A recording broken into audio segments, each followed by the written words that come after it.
Chapter 1, Rebirth Test Subject Number 24. The subject lasted for 2 minutes and 45 seconds after the administration of Valkyrie. Time of death, 4:22 am. I should be the only one at home. Who's talking? Xiao opened his eyes, only to be blinded by light. The familiar hatch of his VR capsule was no longer there. Instead, he was facing a white ceiling. The walls that surrounded him were also white and reminiscent of cold, hard metal. They felt like something straight out of science fiction. The room resembled an intensive care unit, and Xiao lay atop a cold metal table, bare-chested and wired to all sorts of machines. His back was freezing. Xiao noticed that there was a group of people in white coats surrounding him, and they were looking at him as though they had just seen a ghost. I thought I just accepted a leveling request? Where am I?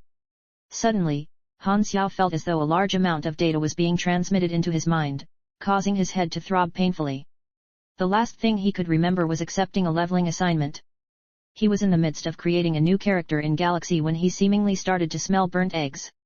Quickly, let Ms. Hyla know. The test subject has come back to life. Call the guards. As the researchers started a commotion, Xiao realized that he could understand them, even though they were speaking in a language he had never heard before. Test subject, back to life, and guards. These terms unnerved him. Soon, he could hear the sound of rushing footsteps coming from outside. Should I make a run for it or just lie still? Xiao decided on the former in a split second. He was not the kind of person to just lie around waiting. He abruptly sprang up, ripping the wires off him, and made a clumsy beeline for the door. The researchers did not attempt to stop him. Instead, they backed off hastily to avoid being knocked into. Crash! He pushed his way out into a white corridor, only to be greeted by a dozen or so guards suited in black and armed with electric batons advancing upon him from both sides. Xiao gasped at the sight of the crest on their uniforms. It depicted half a plant. The Germinal organization from planet Aquamarine back in version 1? Weren't they eliminated? Suddenly, a guard swung his electric baton at Xiao and Xiao unconsciously raised a hand to block it.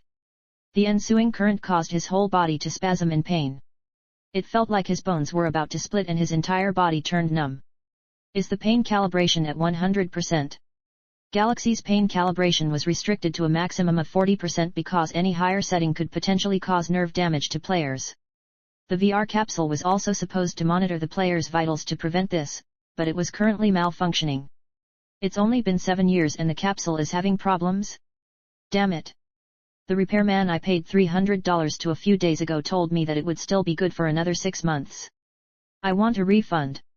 The guards yanked him up and took him to a small room where they locked him up alone in pitch-black darkness. Xiao grimaced in pain as he massaged his wrist. His head continued to throb as more information poured in.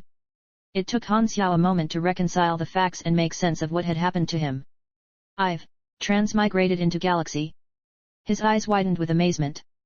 Galaxy was a fully immersive virtual reality game that ran servers worldwide and boasted a peak concurrent player count of almost 60 million. The game was set in a vast universe with a world map and landscapes that were procedurally generated using the latest generation of quantum computers. The scale of its world was massive, and it was said to be able to run smoothly even with a billion concurrent players. There existed many organizations and companies that specialized in farming gold and running dungeons, and the best pieces of gear could even go for ridiculous prices of up to $1 million. Being an extremely popular game, good balance was of the utmost importance. While big spenders did have certain advantages, it was not so unfair to the extent that it displeased the casual players. Maintaining competitiveness and improving skills were key factors towards game balance, and Galaxy did a good job in these areas, facilitating its strong allure as an e-sport. Although Xiao did indeed make a living out of playing the game, the term professional gamer didn't fit him well. He was, instead, one of the despised power levelers and preferred to work solo. Xiao had been playing the game since its very inception, and through the numerous patches, he had made a name for himself. In the last annual Top 100 rankings, he placed 47th. He definitely had what it took to try his hand at going pro, but what he enjoyed most about the game was the leveling experience. The Germinal organization originates from one of the beginner planets. New characters were sent to back in version 1 of Galaxy, planet Aquamarine, mumbled Xiao. Before transmigrating, Galaxy had already been operating for over a decade. Version 1.0 was ancient history. Have I time traveled too? Xiao's expression darkened. Does that mean I won't be getting my $300 back? Am I stupid? That's the least of my concerns. Han Xiao slapped himself. His memories were still jumbled up, and he could not recall anything about his original life, not even his name. All that he could recall were details regarding this world, such as its present era. He was currently in the year 687 of the galaxy calendar, a year behind the updated timeline. In version 1, there were 3 universal powers that were upholding a peace that had lasted for 10,000 years, since the era of exploration. They were the Commonwealth of Light, the Crimson Dynasty, and the Arcane Church. The Silver Revolutionary Army had yet to be formed. The one responsible for the supernatural disaster was still fighting for dear life on some desolate planet. The world of light had not come into existence, the civilization of the World Tree had not yet invaded from the beyond, and the shattered belt that contained planet Aquamarine was still budding inconspicuously along the fringes of the explored universe. In order to ensure that the game remained attractive, Galaxy borrowed and implemented ideas from its predecessors, such as WoW, where each version update revolved around a disaster or some major event. While Han Xiao enjoyed the game, now that he had transmigrated over. Get me out! While the Germinal organization was small fry compared to the interstellar powers introduced in later updates, to the currently powerless Han Xiao, it was an entirely different story. Planet Aquamarine was modeled after Earth, and the Germinal organization's aim is to overthrow this planet's government. If I'm not wrong, Valkyrie test subjects are brainwashed to serve as cannon fodder. The body he currently possessed had experienced a memory wipe. Apart from some general knowledge, all that remained were fragmented memories of captivity and experimentation. It seemed to be roughly 20 years old and bore a slight semblance to his original self. However, its state of health was as yet uncertain. He had heard the researchers mention that he had been injected with Valkyrie, one of the Germinal's gene-altering drugs that was used to strengthen the brain. Valkyrie had a survival rate of only 30%, but this body had reacted positively to it. Suddenly, a glowing line of blue text appeared before his eyes. You have been injected with Valkyrie. 1 Endurance, you have learned a new ability. Concentration, you have learned a new ability. Low-level willpower virtual interface. Han Xiao jumped for joy. Name, Han Xiao. Race, human/carbon-based, yellow, model, NPC, countdown to version 1.0 launch, 358 days 11 hours 03 minutes, level, 1 experience, 0 main class, NA subclass, civilian LV1, 0/50, attributes, strength 2, dexterity 2, endurance 3, intelligence 3, mystery 1, charm 2, luck 1. Unassigned stats, 0 energy, 0, LV 0, energy rank, 1-2 grade, F, mortal, piece of trash with a combat strength of 5, pick any NPC out from the streets and he will wipe the floor with you 100 times. 100 times. Health points, 23/30, injured, stamina, 36/36 abilities, concentration, 10% to learning and crafting speeds, low-level willpower, 3 resistance skills, none talent points, 0 class talents, none influence, 0 reputation, 0 equipment, none. Thank God I still have the interface. Han Xiao was ecstatic but quickly discovered that there were several irregularities. NPC, not a player? Countdown timer? Han Xiao furrowed his brows as he organized his thoughts. First of all, although he had no idea how the interface had transmigrated together with him, he had to treat this world as his new reality, meaning that if he died, he could not bank on being able to respawn like in a game. Secondly, he could still access the system's interface despite being classified as an NPC. This suggested that he could still level up like a player, which was good news. Thirdly, if the countdown timer confirmed his suspicions that he had indeed traveled back in time to before the game's launch, did it mean that real players would soon appear? Lastly, and most important of all, he was currently in grave danger. Han Xiao felt indignant. Didn't people who transmigrated normally receive perks such as resources, companions, or, at least an ex-girlfriend? At the very least, he should have started out in a safe location. The war hadn't even begun, and he was already a lone hero deep behind enemy lines. A single slip could prove fatal. He could very well end up in the Hall of Heroes, if such a place existed. Han Xiao only had one life here. If he died, then that would be the end of it. It would be a pity. Yes, Han Xiao only felt that it would be a pity. I want to survive, would be a more normal line of thought. As for variations such as my fate is not for the heavens to decide, if the heavens want to erase me, then I will erase the heavens, or swallow an Oris core to transcend life and death.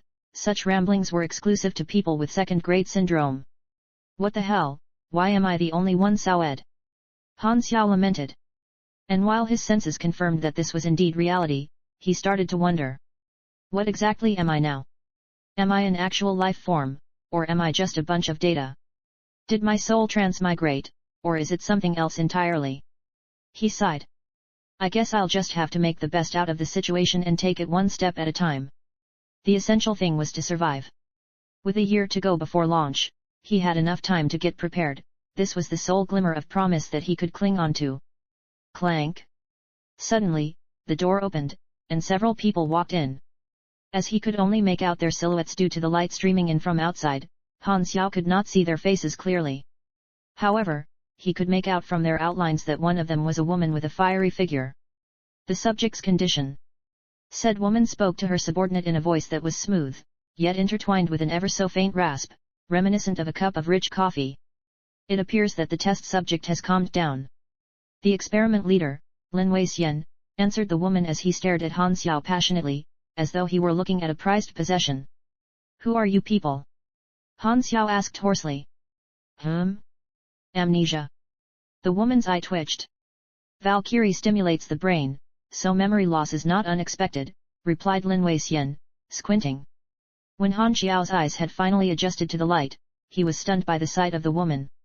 Boasting a head full of luscious, burgundy hair that concealed part of her face, the woman wore a tight-fitting, jet-black bodysuit from which her curvaceous figure threatened to burst out at any time. Her features were telling of her Western descent, but they were also composed of a certain softness that was characteristic of Eastern women. Perhaps it was her mixed heritage that blessed her with such beauty and charm. In a different world, she could have been easily mistaken for a beautiful snake demoness. If Ji had possessed such beauty, then King Zhou did not die in vain. One thought Han Xiao. I am Hyla, the commander here, said the red-haired woman as she looked at Han Xiao. She waved a hand and ordered, conduct a blood test. I want to see the report ASAP. Two stone-faced guards walked forward to yank him away. Their massive bodies and the fact that they were carrying guns dispelled any notion that Han Xiao had of resisting. He recognized the Crimson Snake, Hyla, and that this was one of the playable scenarios on planet Aquamarine, Valkyrie Experiment Lab, located in a key base of Germinal. During version 1, Hyla was a boss who had caused beginners on Aquamarine much grief. She had many nicknames, one of which was the Goddess of Death. She would eventually attain celestial class strength and rise to prominence in the Cotton Cluster. Han Xiao laughed bitterly on the inside. The situation was bleak. The blood test results were compiled quickly. Hyla went over the data she had received from Lin Weixian with knitted brows. No abnormalities detected. Valkyrie mainly affects the brain. We will need to open the head up for assessment. Open the head up? Snapped Han Xiao inwardly. Open the head up. Hyla waved a hand in dismissal of the idea. He is the only subject to have ever survived the experiment. We'll leave that option out for now. Han Xiao's eyes lit up as he realized that his current status was somewhat advantageous for him. Lin Weixian was not pleased by Hyla's decision, but he made no fuss about it. In that case, we'll observe him for the time being to see if anything has changed. Proceed with the brainwashing, ordered Hyla suddenly. Brainwashing? Han Xiao's heart sank. Brainwashing was a common method of subordination, and while in the game, a brainwashed character would simply become an ally of the faction, it was completely different now. Losing his sense of self was the worst-case scenario. No way. The good news was that memory-altering technology available on the planet was still underdeveloped, so the organization's methods were very primitive. They made use of sensory stimuli to recalibrate the subject. A character with at least 10 points in intelligence would be immune to the effects of the brainwash. Valkyrie had given Han Xiao one boost to the growth potential of his endurance. Growth potential was an innate stat that affected the growth rate of the affected stat. Different races had differing starting potentials in each stat, and in the entire world of Galaxy, humans generally had a mediocre growth rate. They did, however, boast the highest intelligence potential. As they also possessed the lowest health, this single point in endurance growth potential was nice to have. Concentration gave him a 10% increase in mastery and crafting speeds, also increasing their success rates. Low-level willpower gave him 3 points of willpower, which substituted for 3 points of intelligence, so he still lacked 3 more intelligence to survive the brainwash. Leveling the civilian class will boost a random stat by 1, and also give me 1 unassigned stat point, but the chance for intelligence to be boosted is extremely low. Han Xiao knew that he could not rely on luck. In fact, he had always suspected that he was cursed. If a god or goddess did smile upon him, it would have to be the goddess of disaster. Rather than rely on luck, finding some way to learn a new class was a more reliable idea. Although Han Xiao was incapable of moving freely, there had to be a way. After all, it was a scenario, wasn't it? Suddenly, he thought of something. If I'm an NPC, I should be protected by the system, right? Take him, ordered Hyla. Han Xiao was yanked away once again and brought to another room. Han Xiao noticed that there was a bookshelf in this room. Tom's Introduction to Machinery, A Theory on Human Genes and Lizard Genes, Rand's Hypothesis, they were all reference books. Hold on, there's a class book there. Rejoiced Han Xiao. Han Xiao disregarded the 2 guards behind him as he stood up to walk towards the shelf. His actions startled everyone, and instantly, the 2 guards were pointing guns at him. However, Han Xiao steeled his nerves and continued to approach the bookshelf. You'd better not fire. He prayed. I'm a valuable test subject. Hold your fire. Let's see what he's up to, shouted Lin Weixian all of a sudden. The 2 guards hesitantly lowered their guns. Han Xiao heaved a sigh of relief. He had been banking everything on his status as the first successful subject. Tom's Introduction to Machinery, this was the book that had caught Han Xiao's eye. He picked it out from the shelf and started flipping through. Although the long paragraphs of texts and complex diagrams were hard for Han Xiao to comprehend, he patiently read on. After 20 seconds or so, the interface lit up. You have completed 1 session of self-learning in basic machinery knowledge. Basic assembly has progressed by 2.0%, based on your intelligence. 0.2% from concentration, as I expected. Han Xiao rejoiced. Although he wasn't able to understand the book's contents on his own, the system's automated mastery system had allowed him to directly absorb the knowledge. Lin Weixian's curiosity was piqued. The test subject seemed to be learning. He allowed Han Xiao to continue in order to observe him more. The entire room was now silent, except for the rustling of paper. Basic assembly progress rate, 15%, 1.5%, 29%, 2.9%, 48%, 4.8%. Han Xiao's reading speed increased with time. However, the pressure mounted on. Every second that passed could be his last. When Hyla arrived at the room, the sight of Han Xiao reading caused her to frown. What's going on? Lin Weixian began to explain what had happened. You're saying that his learning ability has been strengthened. That is my initial conclusion. If you allow me to open his head up to perform a thorough assessment, I will be able to come up with a more complete answer. Han Xiao flinched. How much does this bastard love brains? Hyla thought to herself, if his brain has been enhanced, he could prove to be more valuable than we initially thought. Is the brainwashing apparatus ready? She asked. Preparations are complete. Damn it. I have to be faster, thought Han Xiao. Suddenly, a notification accompanied with a sound popped up on the interface. Basic assembly progress rate, 90%, 10%. You have learned basic knowledge of machinery, unlocking the mechanic talent tree. You have unlocked a new profession, mechanic, novice, STR10, int 1, and 1. You have gained 2 stat points. You have gained 1 talent point.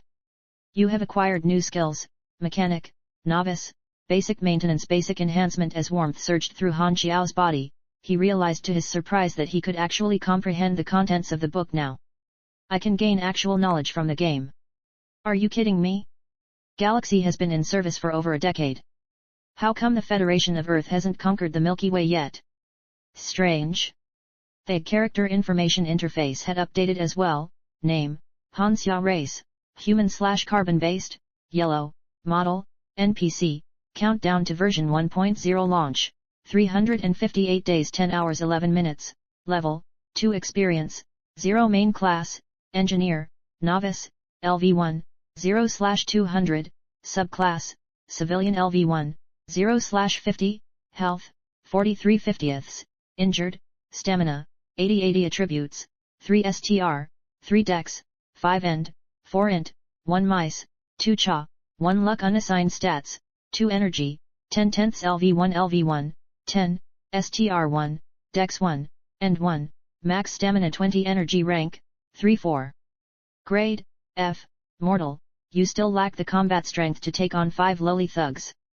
Abilities, Concentration, 10% to Mastery and Crafting Speeds Lesser Willpower, 3 to Focus Skills, Mechanic, Novice, LV1, 0/1000, increases Mastery of Engineering Basic Maintenance LV1, 0/400, able to perform Simple Maintenance Basic Enhancing LV1, 0/600, able to enhance Machinery Potential, 1 Class Talents, Arms, Basic Assembly LV1 19 Talents Not Learned Energy, 20 Talents Not Learned Control, 20 Talents Not Learned Influence, 0 Legend, 0 Equipment, none regarding Stats, Strength improved melee damage and was also a requirement for some heavy equipment.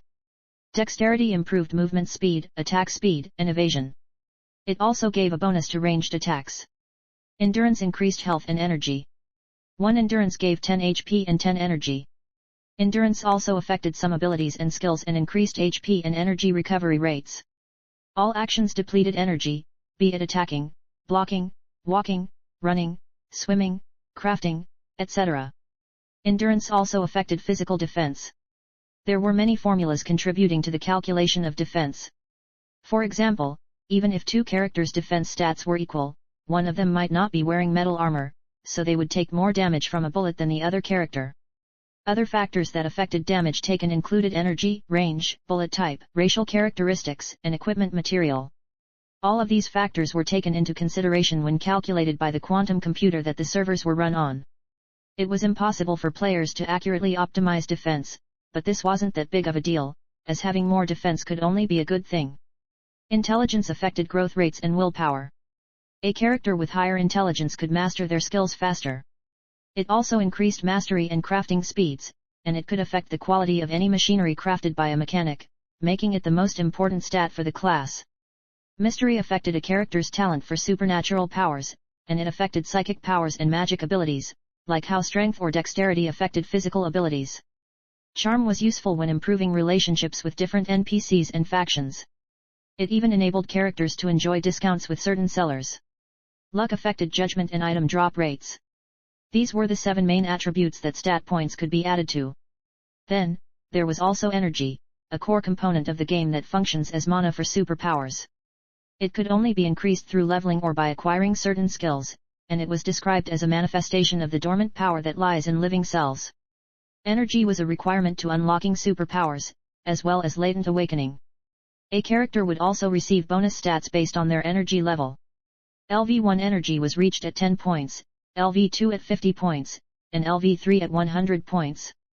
Each energy level would give random stats according to the character's class, and a character with a higher level class would benefit more from this. This bonus worked retroactively. Energy was also the mana for superpowers, and the additional stats received from energy were lost when the amount of energy remaining dropped below its tier. For example, LV1 stat bonuses would be lost when energy dropped below 10 points, the character would become fatigued after exhausting power, and this affected their combat ability.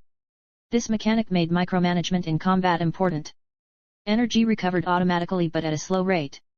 However, stamina could be used to recover energy faster. Also, when using superpowers without sufficient energy, stamina could be used as a substitute, and when there was both insufficient energy and stamina, health could be used. Many players ended up dying carelessly by sucking themselves dry this way. A character's grade reflected their combat strength. Characters were ranked according to their grade. The standard unit of measurement for energy was the ONA. Superhumans were graded A, B, C, D, or E, based on their ONA levels. An E-grade superhuman, such as the present-day Hyla, possessed 100 ONA. A celestial class superhuman would fall under grade A. Grade A superhumans were capable of planetary scale destruction. Of course, grade A wasn't the limit. Han Xiao knew this, having transcended grade A himself. However, then was then and now is now. Having gained 2 unassigned stat points from unlocking the mechanic class, Han Xiao still needed 1 more intelligence in order to endure the brainwash. Apart from leveling up, there did not seem to be a way for him to obtain it. How was he supposed to gain experience? He obviously couldn't hunt monsters now or complete quests. Damn it, is there no way? Suddenly, an idea occurred to Han Xiao. He abruptly tossed the book to a side and proceeded to stare at the gun on the guard's waist with a blank expression. Hyla frowned but did not act. Everyone looked on to see what Han Xiao was up to. Han Xiao walked rigidly towards the guard. As if to make his intentions extremely clear, he reached out exaggeratedly for the gun. The guard instinctively drew his gun, and although Han Xiao did not seem to have any intention of snatching it, he tightened his grip. As Han Xiao was moving extremely slowly, the guard did not see a need to fire. "Unload the gun and let him have it," ordered Hyla. She was keen to know Han Xiao's motives. The guard obliged and proceeded to do so. Upon receiving the gun, some information popped up on Han Xiao's interface. 73 Wasp, small caliber handgun, grade, gray damage, 28-35 fire rate, 1.1/s power output, 13 key components, spring, slide, firing pin, magazine, missing. Basic assembly automatically gave Han Xiao knowledge about many types of machines, and the blueprints for a 73 Wasp appeared in his mind. Instantly, Han Xiao understood how to assemble it. While in the game he simply needed to load the gun after learning it, he now had to perform some more technical procedures. Everything was truly far more immersive than it had been in the game, confirming his suspicion that he had transmigrated to an actual reality. Han Xiao began to strip the handgun and reassemble it. The skill icon for basic assembly lit up. After 40 seconds, he finished the task. To a specialist, 40 seconds was nothing. However, Han Xiao was a complete newbie. He had only spent 10 minutes on a book. Everyone was shocked. "Is this the effect of Valkyrie?" Lin Weixian started speaking excitedly. "Such learning prowess! If I can analyze his brain, perhaps I can recreate." "Go to hell! How much, exactly, are you obsessed with brains?" Han Xiao proceeded to repeatedly reassemble the handgun. "You have succeeded at an assembly, basic, 69% perfection rate, 28 EXP gained. You have succeeded at an assembly, basic, 73% perfection rate, 32 EXP gained." There were many ways to gain experience in Galaxy. Apart from hunting monsters and completing quests, skills and crafting were two key sources of experience for mechanics. As Han Xiao repeated the task again and again, he gradually became faster and faster. He was soon able to complete the task in a mere 20 seconds. "Proceed with brainwashing now," ordered Hyla suddenly. Fortunately for Han Xiao, it had been enough. He had accumulated a total of 200 experience points. Use all experience to level up class, Mechanic. Ding! Mechanic, Novice, has leveled up. LV1, LV2 Energy 10 Intelligence 1, Endurance 1. You have gained 2 stat points. You have gained 1 talent point. Han Xiao breathed a sigh of relief. That was close. Chapter 3, Life is all about acting. Han Xiao was strapped to a metal seat with his eyes forcefully pried open by extensions. Before him was a black screen with speakers on either side. He was unable to move at all. "How long is the procedure?" 12 hours. "Keep watch here," ordered Hyla before she left with some grunts.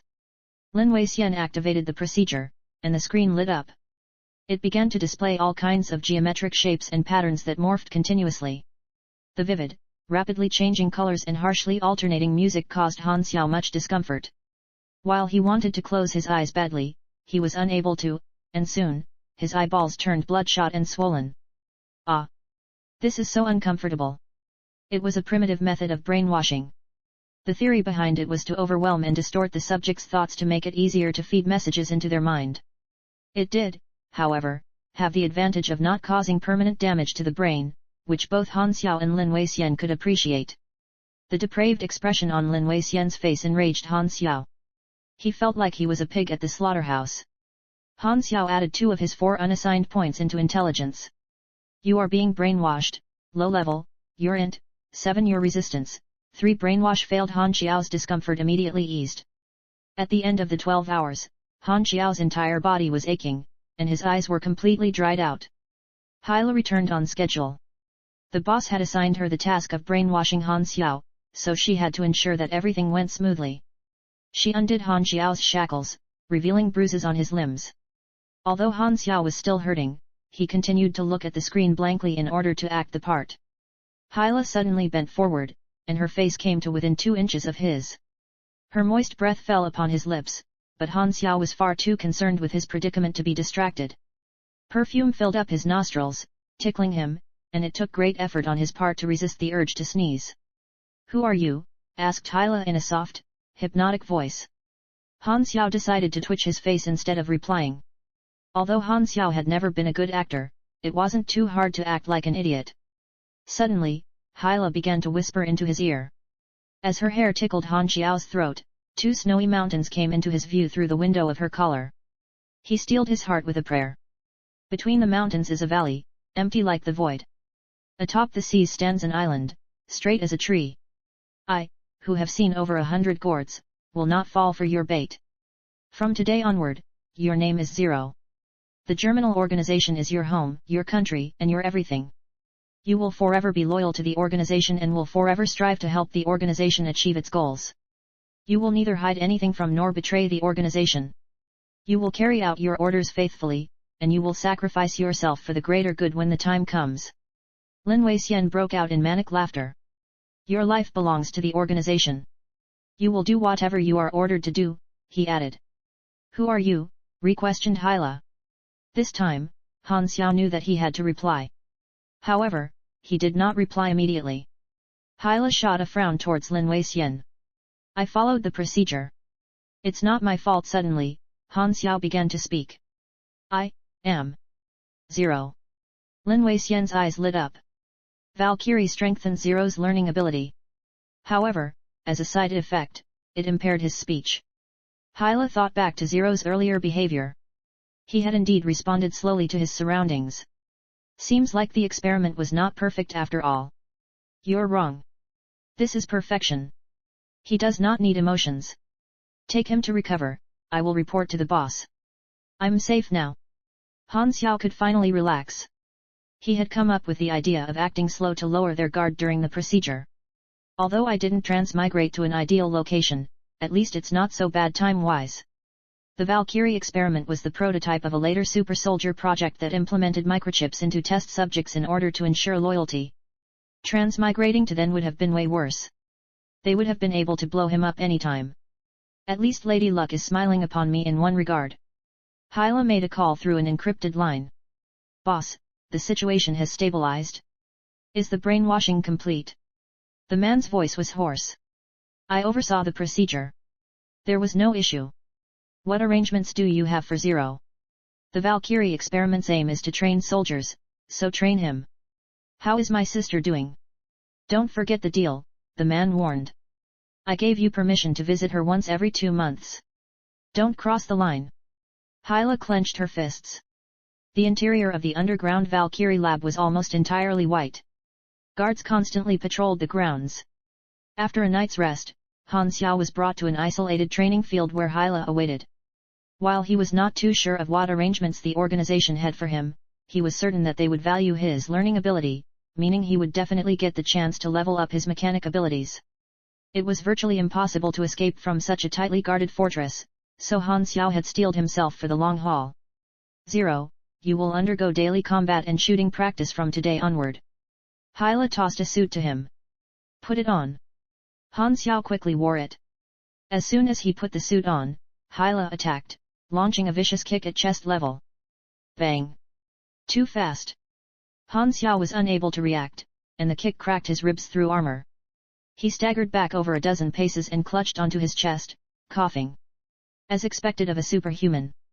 Although she was obviously not going all out, she was still several times faster than an ordinary person. 30 seconds of rest, she stated blandly. Combat training was tough, but straightforward. No words were exchanged between the pair. They continued like this for 2 hours, by the end of which Han Xiao was completely exhausted and covered in bruises. He also now suspected that Hyla had masochistic tendencies. Are all Ice Queen types like this, he wondered. Hyla, LV30, has taught you basic combat progress rate, 5%. Hyla left wordlessly.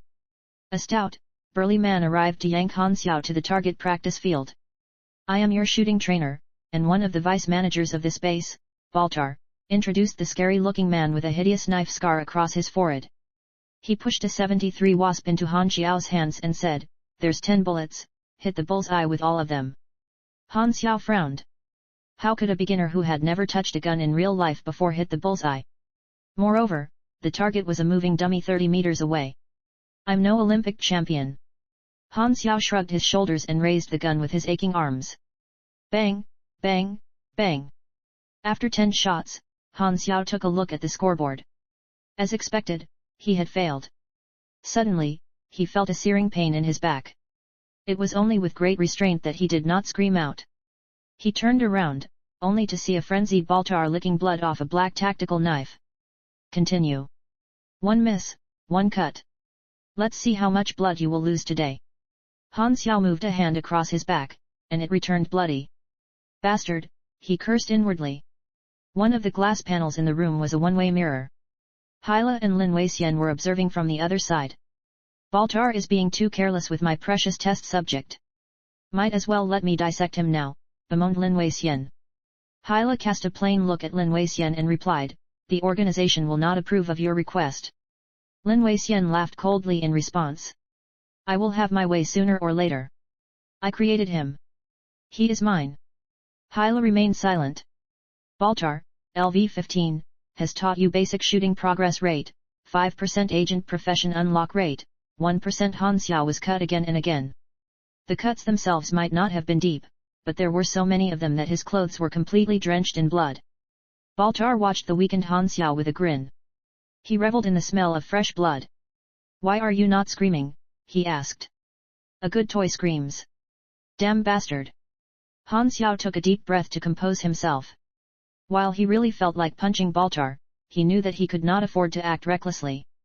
It was similar in some sense to LOL when you trash talk despite losing, you are only setting yourself up for a more spectacular fall. For now, all he could do was suck it up. Laugh while you can. Han Xiao gritted his teeth. Chapter 4, 600,000 experience points. After the blood-boiling training session, Han Xiao was brought to dip in a special restorative bath for 2 hours. Although it healed his wounds, the pain from the cuts still lingered. There was an unused machinery tuning room in the base, and as Han Xiao had demonstrated some talent with machines, he was arranged to reside there. In the room were materials, tools, and a vehicle bench that he was given free rein to use. There were also shelves of books lined against the wall. Although there was a surveillance camera in a corner of the room, Han Xiao paid no heed to it. He had expected to be monitored 24/7. In the present year 687, Aquamarine was still a relatively new planet in the grand scheme of things. The planet was in the midst of a transition towards a new era, hence its technologies were still quite far behind for a sci-fi game, similar to that of Earth. Mechanic talents were split into 3 trees. Each talent tree had over 20 talents that were divided into the 5 levels of basic, intermediate, advanced, expert, and master. Talents formed the core of a character's class. Learning a class unlocks the first talent, and subsequent talents require talent points. There are 3 ways to obtain talent points, through leveling, special quests, or mastering a skill. Han Xiao decided to hold on to his 2 talent points. Talents were not yet a major concern for him. Many new players spent them as soon as they got them, but talent points actually became harder to come by in the later stages of the game. They were to be used wisely.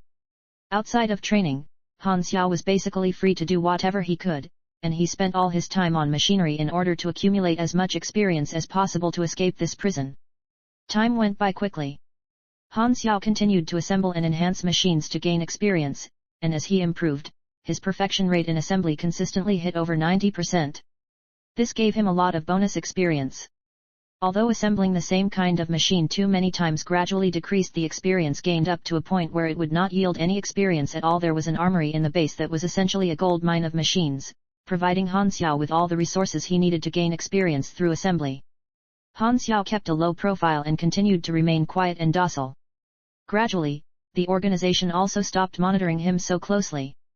Although the organization had high hopes for him, he knew that standing out would only be disadvantageous, so he chose to accumulate experience instead of leveling up when he could.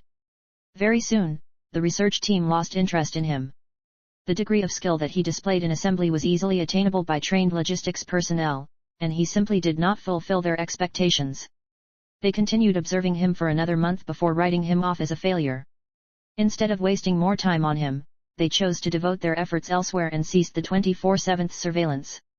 This allowed Han Xiao to relax a little. As the organization's attention gradually shifted away from him, eventually, only Lin Weixian and Baltar continued to keep tabs on him. Although Lin Weixian's continued requests to dissect Han Xiao for research were still being rejected, Han Xiao knew that it was only a matter of time before they would be approved. There was not much time left for him. As for Baltar, Han Xiao had become the sole target of his affection.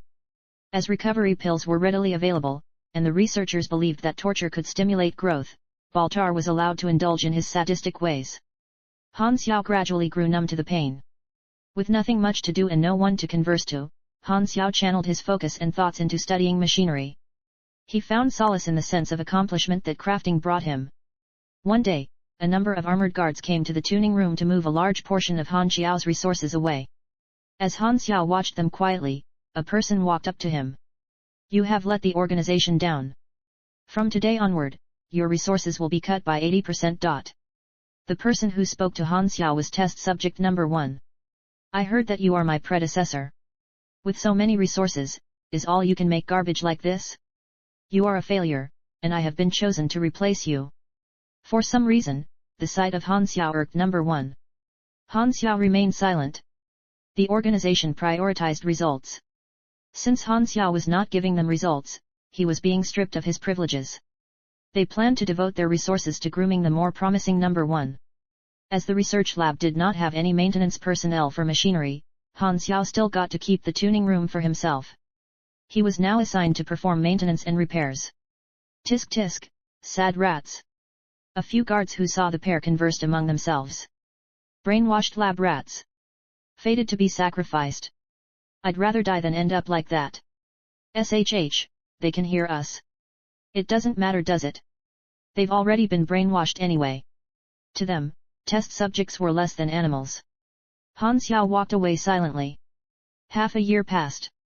In this period of time, Han Xiao managed to figure out the layout of the entire facility and the routines of the staff. The Valkyrie Laboratory, commanded by Hyla, was an underground facility that comprised of 3 floors. Because it was a secret base, it wasn't built to be very big, and was concealed within an uninhabited forest. Its supplies were delivered by airdrop. A total of 60 armored guards patrolled the facility. Every now and then, the organization would send a batch of test subjects who had had their memories wiped here for experimentation. Although there were a dozen or so other Valkyrie laboratories, this base was the main one. After Han Xiao and number 1, the Germinal organization had managed to produce another 76 successful test subjects.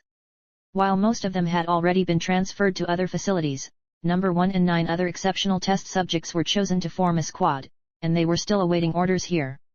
Han Xiao had grown accustomed to his life here. Aside from training, he spent all his time working with machines in the tuning room. The room had become a haven of sorts for him.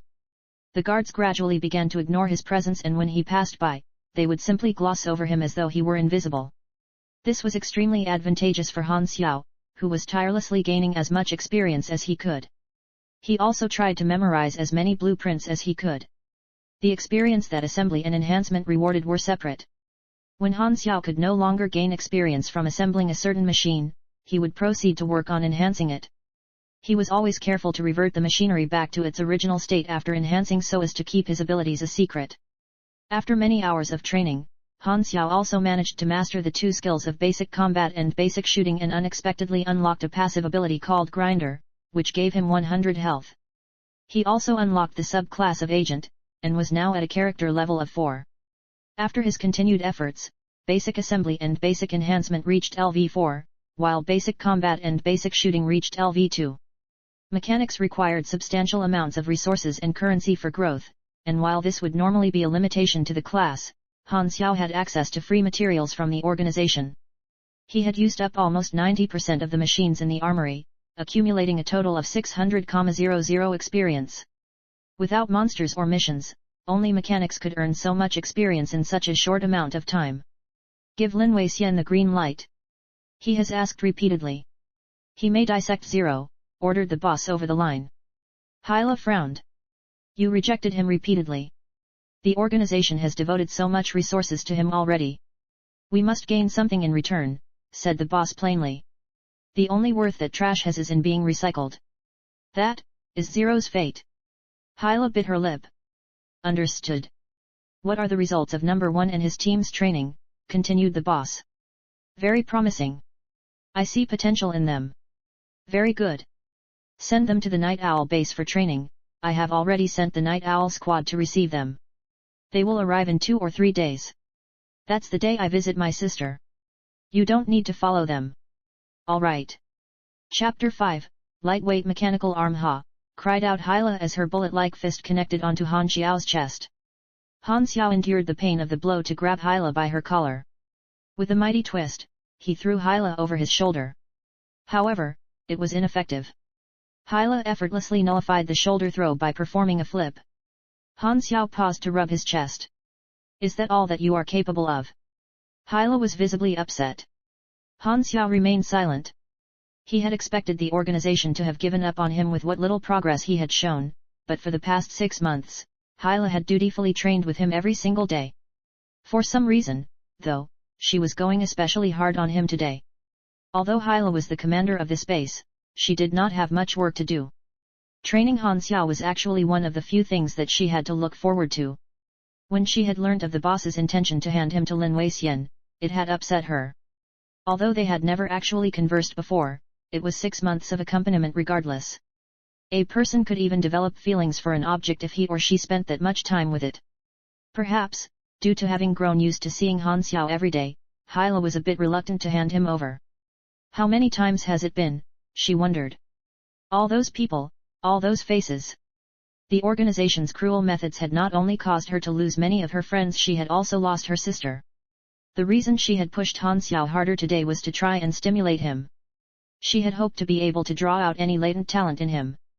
However, it had clearly been too much to ask for.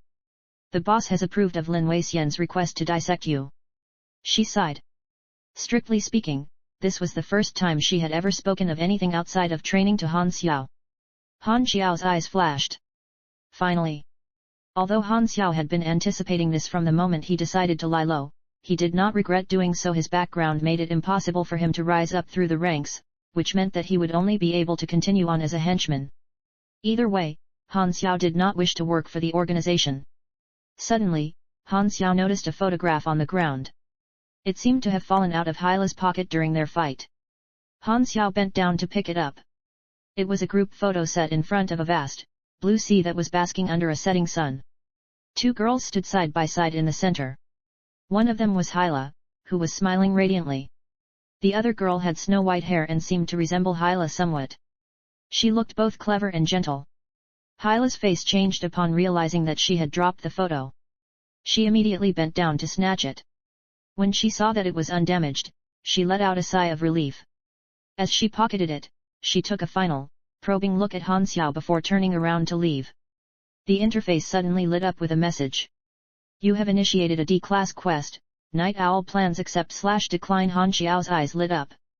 My first mission in 6 months. Accept. Quest synopsis. The dark and blood-stained advent of the Germinal organization has always been a great mystery to the 6 nations of planet Aquamarine. Hyla has a secret past that no one knows about. Where do her loyalties truly lie? You now hold one of the clues to this mystery. Will you seek to uncover the truth? You may choose to pass this clue on to someone else for a small reward. The quest had obviously been initiated by the photo. Han Xiao knew who the white-haired girl was. She was none other than Hyla's younger sister, Aurora. While the sisters both possessed supernatural powers, their powers were of 2 extremes. Aurora's blood possessed mysterious healing properties that could extend life or even bring back the dead. She had been brainwashed, and was now being controlled by the Germinal. Not only were they taking advantage of her powers, they were also using her as leverage to make Hyla do their bidding. Hyla only cared for one person, and that was Aurora. The war between the 6 countries and the Germinal organization reached a climax at the conclusion of version 1.0. As a last resort, the Germinal organization used Aurora's flesh and blood to create an endless supply of miracle drugs that won them the war. Hyla, who had been at the front lines at the time, only learned of what had happened a few months later. Losing her sister tore her apart, and the Germinal organization took advantage of her moment of weakness to capture and imprison her. After her escape, she became cold-blooded and ruthless, going so far as to sacrifice countless lives in order to awaken her latent powers. She turned to the dark side and stopped at nothing to gain power, eventually coming to be known as the Goddess of Death, whose very name spread fear throughout the Shattered Belt. Although the present Hyla was cold, Compared to the future goddess of death who wielded the power to wipe out entire civilizations, she was a billion times nicer. If he had the chance, Han Xiao would definitely do his best to alter her tragic fate, not out of pity, but to prevent her from destroying his fleet of spaceships. However, he was still far too weak to do anything. Escaping the base was his primary goal. Han Xiao knew from Hyla's routine the past 6 months that she would leave the lab in 2 days. That would be the perfect chance. Han Xiao returned to the tuning room and summoned the interface. He currently possessed 2 subclasses, and 1 main class, civilian, agent, and mechanic, novice. Of the 5 main classes, mechanics were weaker in the early stages of the game. They were also more intended to be a support class early on. In version 3.0, however, they would receive new talents that greatly buffed their combat capabilities to become one of the more popular classes. In the later stages of the game, a high-level mechanic was akin to an entire galactic fleet. Mechanics were well known for having many skills. Each blueprint itself could be seen as a skill, and since there were thousands of blueprints of machines, mechanics could be played in any number of ways. The slew of skills at their disposal made them adept at all sorts of tactics and warfare. Nevertheless, they had a glaring weakness: they needed more experience than other classes to level up. Han Xiao contemplated for a moment before dumping all the experience he could into mechanic, initiating a leveling frenzy.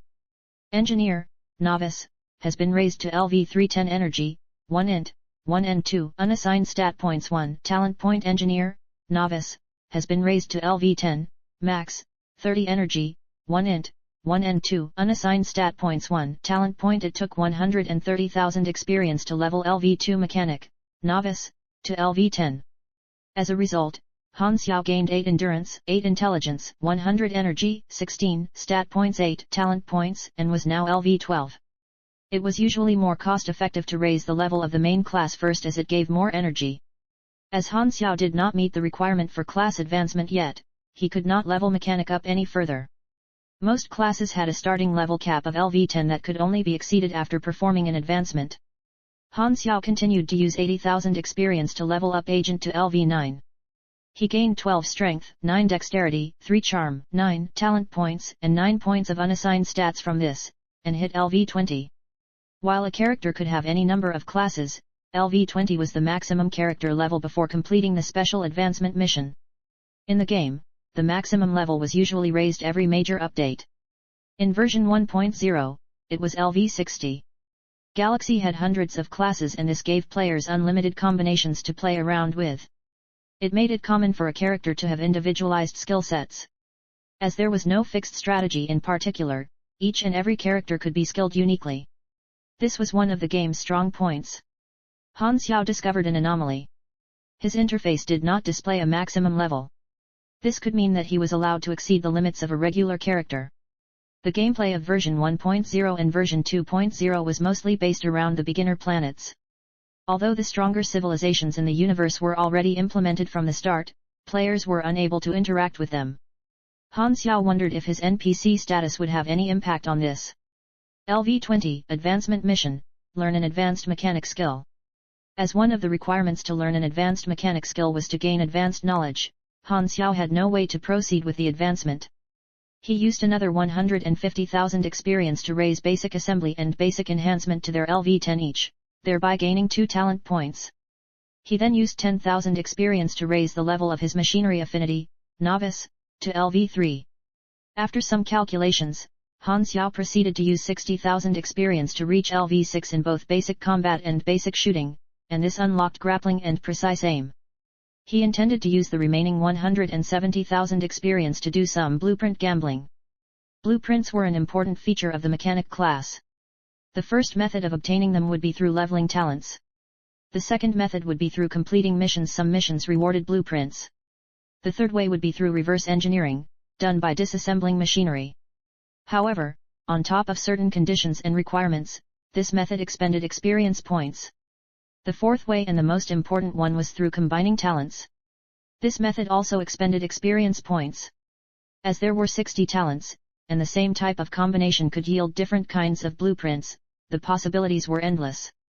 Some blueprints even had hidden prerequisites, making it hard to determine exactly how many blueprints could be derived from a certain combination. The experience needed to perform talent combination also increased with each attempt, and if the player received the same blueprint again, the experience expended would not be compensated. This is why talent combination was widely known as blueprint gambling. As useful as it was, it did consume a lot of experience. Back before he had transmigrated, players had discovered and researched thousands of combinations, and Han Xiao was familiar with many of them. As a mechanic, he would be able to overcome the early weaknesses of the class, as there were a few rare blueprints of godly equipment that could be crafted by a novice engineer. Besides the 4 methods of obtaining blueprints above, there was also a lesser used method known as free creation, where players were allowed to freely create machines that they conceptualized. However, this method had an abysmal success rate. The success rate of free creation depends on various factors such as the viability of the concept itself, the quality of the materials, the character's level in knowledge, certain abilities, tools used, and so on. Before Han Xiao transmigrated, players still had not managed to figure out the exact science behind it. It was simply too hard to succeed at this method, causing it to be largely viewed as a waste of time and effort. As Han Xiao had gained 19 talent points from leveling his classes, and 2 points from maxing 2 of his skills, he now had a total of 21 talent points. Han Xiao proceeded to pick out 2 books from the shelf before summoning the interface. Use 1 talent point to unlock the weaponry branch talent, basic mechanical engineering. Y/N use 1 talent point to unlock the weaponry branch talent, basic bioengineering. Y/N confirm. A large amount of information related to these 2 talents began to be transmitted into Han Xiao's brain, causing him some discomfort. This continued for 10 minutes. When he was done, he used another 2 talent points to raise them to LV2, increasing his degree of comprehension for them. Combining these 2 LV2 talents can yield 6 types of blueprints. Each combination will double the required experience for the next. The first combination requires 10,000 experience, so 170,000 experience will allow me to combine 4 times. I must get that blueprint in 4 tries. Han Xiao nervously proceeded to combine LV2 Basic Mechanical Engineering and LV2 Basic Bioengineering. Proceed with talent combination of LV2 Basic Mechanical Engineering and LV2 Basic Bioengineering? 10,000 experience will be used. Yes.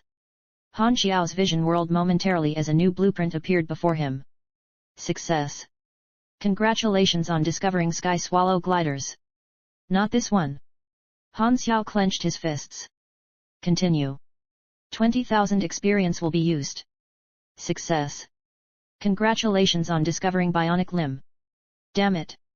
This is the worst one. Again. 40,000 experience will be used. Success. Congratulations on discovering lightweight mechanical arm. This is it. Han Xiao slammed the table excitedly. Haha. Lightweight mechanical arm. This is what I was hoping for. Half a year of hard work almost went down the drain.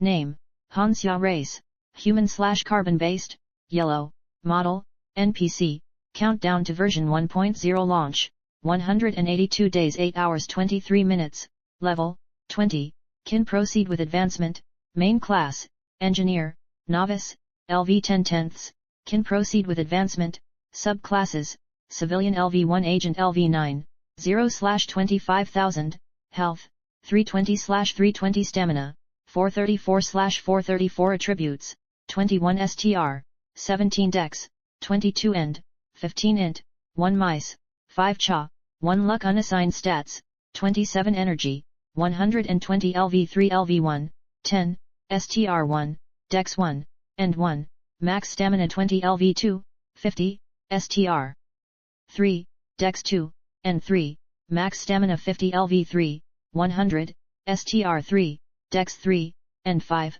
max stamina 100 energy rank, 48 to 55 grade, F, mortal, to the weakest superhuman, you are a slightly huge ant.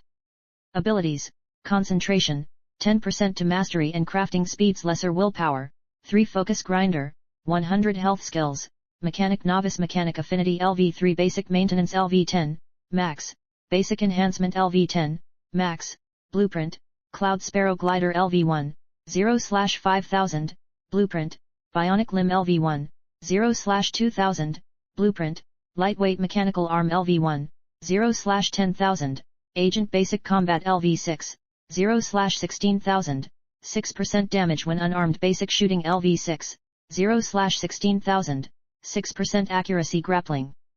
LV1, 0/3000, 3% parry, 2% damage when unarmed precise aim. LV1, 0/3000, 3% accuracy, 2% ranged damage. Talent points, 17 class talents, arms basic assembly. LV1, 0/1, basic mechanical engineering. LV2, 0/1, basic bioengineering. LV2, 0/1, 17 talents not learned, energy 20 talents not learned, control 20 talents not learned, influence, 0 legend, 0 equipment, none. In one shot, Han Xiao was able to reach LV20 and significantly boost his combat ability.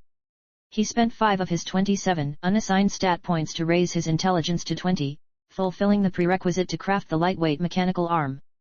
Now, he had one thing left to do: suit up. Han Xiao grinned as he looked at the spare parts scattered all across the floor.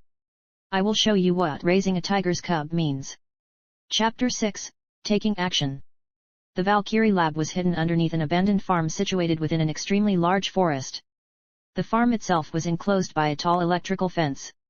A black Harrier helicopter descended on the abandoned farm. 6 fully equipped agents dressed in black emerged from the aircraft. I am the captain of Night Owl Squad 3, Silver Blade. I've come under orders to transport the Valkyrie squad, introduced the stony-faced captain. Stop wasting my time, replied an irritated Hyla as she fixed her tousled hair. There are vehicles in the hangar. I'll take the helicopter. Number 1, who had been chosen to lead the Valkyrie squad, stepped forward. Test subject number 1 greets officer. Follow us. Yes sir. As Hyla hopped on the helicopter, she frowned. Strange. It feels like I've forgotten something.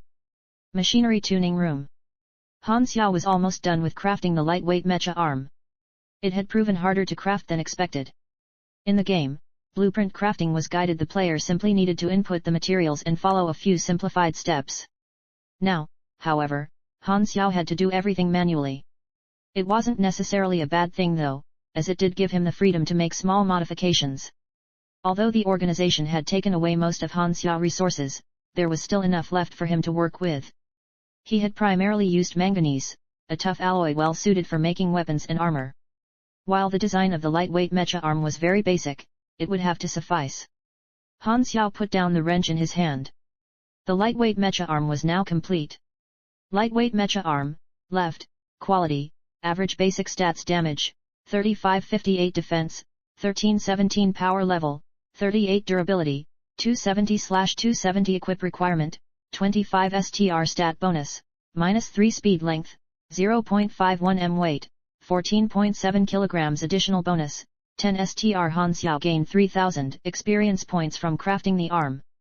Crafting generally rewarded more experience than assembly or enhancement. Han Xiao currently had 21 STR, so he needed to spend another 4 stat points to equip the mecha arm. After crafting the mecha arm, Han Xiao crafted a 73 wasp and enhanced it to 38 to 47 damage. He also forged a 10 damage carbide tactical knife. He hid the lightweight mecha arm and the enhanced 73 wasp before heading out to the canteen. The canteen was like a recreation room of sorts for the staff in the facility. They would come here to relax and while away the time. Han Xiao had learned a lot of information from eavesdropping on their conversations. A group of guards were chatting noisily. I want to go outside too. Being confined for so long is getting on my nerves. Well, Hyla's an officer. Her status is much higher than ours. Man, I'd do anything to spend a night with her. Hey, watch your mouth.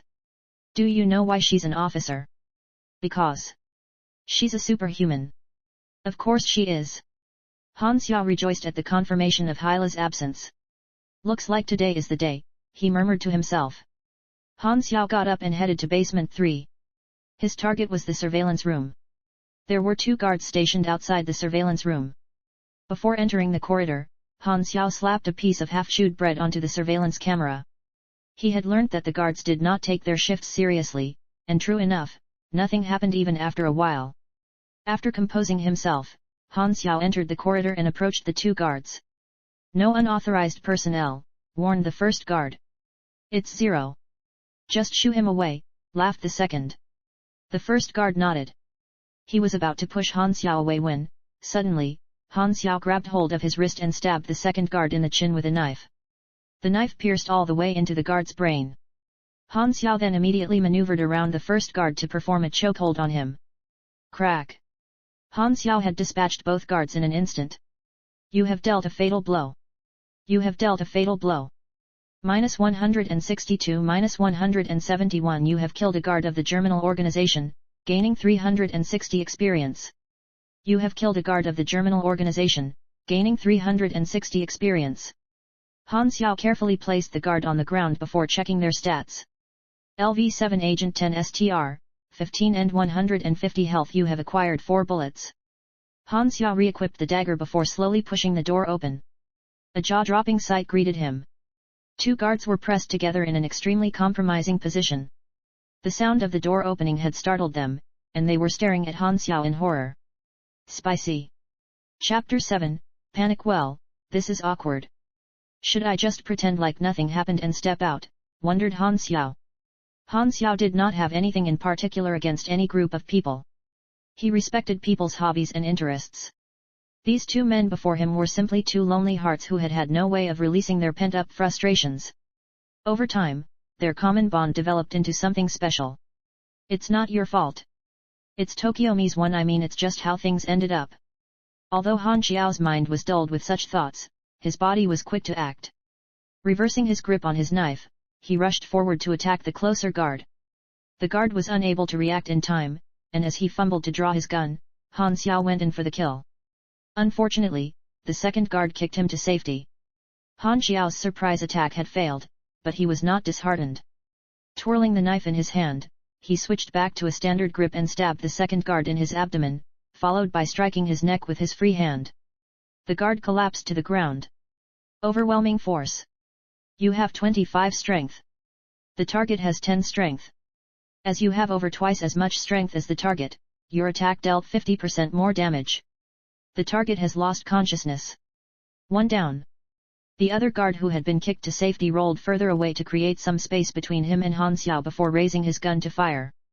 Han Xiao immediately tackled him down and slammed his hand against the floor, causing him to release the gun in pain.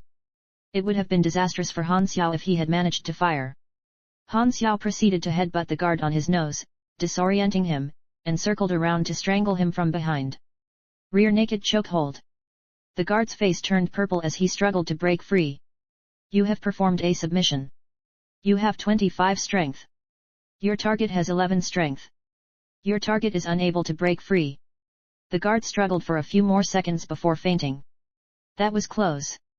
It would have been easier if I were a pugilist, panted Han Xiao as he got up. The pugilist class was the most popular class in Galaxy for the simple reason that it was the coolest looking class. Their skills had the coolest names, such as Inferno Quake, Devil's Beam, or Star Breaker. Of course, many skills were not actually as powerful as their names suggested, but the point is that they sounded cool. Shouting out the skill's name as you used it also always seemed to make it stronger. Although most players weren't thick-skinned enough to do so, Han Xiao enjoyed it. Pugilists were also a much simpler class to play. Basically, just keep on hitting the enemy. Compared to the most demanding class to play, the mechanic, the difference was night and day. Han Xiao used his knife to finish the 2 unconscious guards. He looted 4 magazines of bullets from them. He then moved the bodies of the other 2 guards into the room, cleaned up the bloodstains in the corridor, and smashed up all the security monitors. After confirming that he had not missed anything, Han Xiao emerged from the room with his usual blank expression on once more. Eliminating the surveillance room was important to Han Xiao's escape. It allowed him to move freely. Han Xiao returned to the 2nd floor where a guard suddenly stopped him. Mr. Lin Weixian wants to see you. Han Xiao's eyes flashed. Lin Weixian was one of the few people in the base who possessed a security pass that could access the main gate. He was saving Han Xiao the trouble of looking for him. Han Xiao followed the guard to Lin Weixian's private laboratory. It was a dimly lit room. The walls were lined with shelves of specimen jars filled with organs, almost like the private collection of a homicidal murderer. The organization has finally let me have you. If I dissect you, I will be able to find out the difference between you and the other test subjects. After extracting all the valuable information your body has to offer, I will preserve your corpse as a specimen. You will be fondly remembered as the first test subject. Han Xiao remained silent in the dark. You there, secure him tightly and don't let him struggle. It'll ruin my experiment, ordered Lin Weixian. He then proceeded to turn around to retrieve his toolbox of oddly shaped surgical knives and scalpels. Before Han Xiao, how many had fallen prey to them? Suddenly, Lin Weixian heard a dull thud from behind. He turned around, only to discover that Han Xiao was standing right behind him. Before he could react, Lin Weixian felt a pain in his chest. Looking down blankly, he saw that a knife was stabbed directly into his heart. His eyes widened with shock as he dropped the surgical knife he was holding. He could see the motionless guard lying on the floor behind Han Xiao, as well as the coldness in Han Xiao's eyes. Right. This room is under surveillance. Han Xiao seemed to have read his mind. Give up. I've already cleaned the surveillance room. That tone, is this really that dim-witted Zero? Lin Weixian shuddered as the color in his face drained quickly. Half a year, you've been faking it all along. Han Xiao nodded. How is that possible? You fooled everyone. Lin Weixian wondered aloud, incredulous. Nothing is impossible in this world. Han Xiao twisted the knife viciously. Lin Weixian crumpled to the ground, wide-eyed in indignation and terror. I am your creator. Chapter 8. I have the trash talk to back me up. Han Xiao changed into the guard's uniform before leaving Lin Weixian's laboratory. It was likely that people knew he had been taken to Lin Weixian, so a disguise was necessary. There were usually 4 people in the base that he had to watch out for: Hyla, number 1, Lin Weixian, and Baltar. As Hyla was not in, number 1 had left, and Lin Weixian was a non-factor now, Han Xiao's escape would proceed smoothly as long as he did not encounter Baltar. The main gate to the base was a reinforced steel door almost 1 meter thick. Even if Han Xiao used all the explosives in the armory, it would still not be enough to blast it open. The only way to escape would be through unlocking it, and only 3 people possessed the security pass to do so. One of them was none other than Lin Weixian, and, naturally, Han Xiao had already acquired his pass.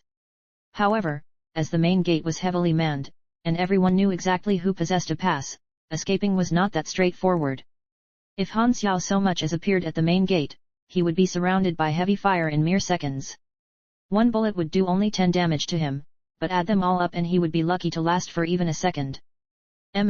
Not a bad way to go, he thought, but I think I'll come up with a better idea. Han Xiao's plan was to cripple their communications in order to gain a few hours of time. This was the safest option. Currently, he was heading back to the tuning room to retrieve the mecha arm first. As the tuning room came into sight, Han Xiao was suddenly pushed from the side. To his horror, the person who had pushed him was none other than Baltar. Why am I so unlucky? He groaned inwardly. Which squad are you from? Questioned Baltar. Why have I never seen you before? Han Xiao lowered his head and pushed his cap down. I'm new here.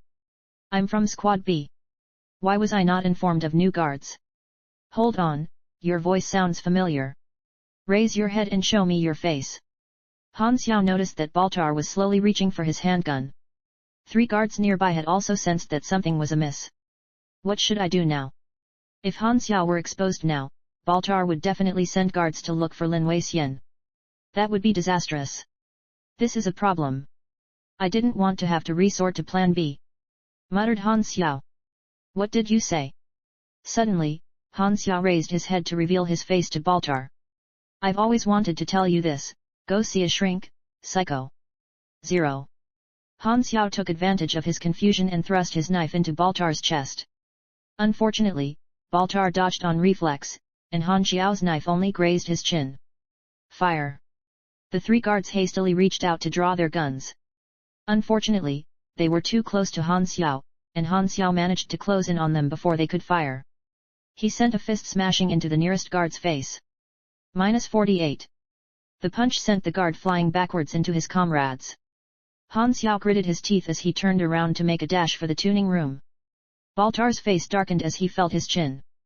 As he gave chase, he shouted into the transmitter on his collar, "All agents, listen up. Come to the tuning room on the 2nd floor at once. Test subject 0 has gone rogue." All the guards who heard the news were stunned. 0? Gone rogue? Are you sure? Wasn't he brainwashed? Is this a drill? Are you dumb? Didn't you hear the gunshots? Han Xiao became strangely calm under the assault of Baltar's gunfire. As his brain began to process all the variables and data in his surroundings, the world before him astonishingly changed. Han Xiao's surroundings began to be reduced to 3D lines, as though his mind were filtering out all the clutter, making everything look clear to him. Somehow, he had entered a state of mind in which all his brain's functions were heightened. 2.0 seconds to reach the tuning room. 3.7 seconds for Baltar to catch up. The 3 guards will not pose any threat for another 4.2 seconds. Roughly 30.0 seconds before reinforcements arrive. Han Xiao had been through countless battles before. Although they were all from his time in the game, it was still experience. And it was precisely experience that enabled him to tap into this special state. He started to run in an irregular pattern to dodge the bullets. Interesting. The toy wants to resist, mused a frenzied Baltar. You asked for it. Baltar was an elite agent with over 20 years of experience. No matter how terrifying Han Xiao's learning capability was, he had essentially trained for only 6 months. To him, the outcome was already decided. As soon as Han Xiao neared the tuning room, he jumped inside and locked the door. Baltar burst out in maniacal laughter as he paused to reload his gun. Hiding in a room? You have sealed your fate. Suddenly, the door was blasted into smithereens by what appeared to be a gigantic mecha arm that appeared out of nowhere. It followed through to smash into Baltar's chest. -95. Baltar was sent flying into the wall. 4 or 5 of his ribs were broken by the force of the impact. As he got up, he coughed a mouthful of blood and looked at the newly emerged Han Xiao in disbelief. What the hell is that? Baltar stared in shock at the gigantic mecha arm that was enshrouded by the black smoke it was pumping out. The 3 guards raised their guns to fire, but Han Xiao was a step quicker. With his right hand, he drew his enhanced 73 Wasp and fired 2 consecutive shots. With the accuracy bonus provided from his skills and dex, Han Xiao's current shooting abilities were extremely frightening. Each bullet hit either guard squarely in the throat. The 3rd guard opened fire, but Han Xiao simply raised the mecha arm. Clank! The bullet deflected. Lightweight mechanical arm, left, has lost 8 durability. Han Xiao fired another shot. The guard collapsed to his knees with an expression of disbelief. The corridor quietened down. Han Xiao and Baltar faced each other off. The nearest guard will take another 30 seconds to arrive, calculated Han Xiao. Han Xiao flexed his mecha arm tauntingly. I really feel like crushing your throat with my bare hands to thank you for all 420 cuts. Baltar furiously spat out some blood and laughed coldly as he unsheathed a dagger that had been concealed within his boots. That was quite a punch, but don't think that you can defeat me with a piece of junk like that. We'll see. I can kill you 10 times in 30 seconds, howled Baltar as he suddenly pounced forward. Han Xiao charged forward to meet him. Sparks flew as Baltar's knife clashed with Han Xiao's mecha arm. In the moment that they passed each other, Baltar bent down and aimed a kick at Han Xiao's knee with his foot. To trip the enemy from behind was an extremely effective tactic that Han Xiao had learned from Hyla, and, unfortunately for Baltar, Han Xiao had anticipated the move. Seemingly with superhuman reflexes, Han Xiao swung the entire mecha arm back to smash into Baltar's foot. Baltar's foot was fractured by the blow. He crumpled to the ground. -87. The mechanical arm had a power level of 38. Added on to Han Xiao's own power level, the might of blow was already at the level of an E-grade superhuman. It had essentially doubled Han Xiao's damage. Han Xiao estimated Baltar to have a max HP of 300. Coupled with that destructive blow from earlier on, Han Xiao knew that he was probably at half health already. Baltar was indeed extremely weakened. However, he endured the pain and continued to attack. Unfortunately, his actions had grown dull, and Han Xiao easily caught his arm. Impossible! How could I? You! Baltar howled indignantly as he struggled to break free from the grip of the mecha arm. Suddenly, the world before him darkened as Han Xiao wrapped the mecha arm around his head and slammed him into the wall. Splat! Baltar was no more. Han Xiao dragged the already unrecognizable Baltar against the wall. Sorry, I lied. I didn't crush your throat. Why don't you get up so I can do it properly? Baltar did not reply, not that he could. You have killed Baltar, Vice Commander of the Valkyrie Lab, gaining 1,500 experience. Team A and Team B arrived at the gruesome scene on the 2nd floor. Vice Commander Baltar has been killed. What exactly happened here? Where's the enemy? Why is the surveillance room not responding? Inform Professor Lin Weixian immediately. Team C has discovered Professor Lin Weixian's body. Oh my god! All the guards gasped in fear. Was all of this really done by Zero alone? All the commanders were either out or dead, and they realized that there was no one left to give them orders. Wasn't he brainwashed already? Has he been planning this from the very start? The thought of it sent chills down their spines. Han Xiao could have taken their lives any time he wanted. Don't panic. There's only one enemy. Proceed with a sweep of the facility. Fire at will. Team A will head to the armory, Team B, check out the surveillance room. Team C, go protect the laboratory. Team D, fortify the main gate. If Zero wants to escape, he'll have to go there. Now, go. The Team A leader rose up to the occasion to give the orders. There were a total of 60 guards in the base grouped into 4 teams. Usually, they were scattered, but this was an emergency. Unfortunately, Han Xiao was reading them like a book. Bang! A loud crash came from above, and the entire facility started to tremble. What's going on? Asked the panicked Team A leader through his intercom. The sound of gunfire intermixed with panicked yelling could be heard from the other end. Team C has encountered the enemy in the lab. I repeat, Team C has encountered the enemy in the lab, damn it.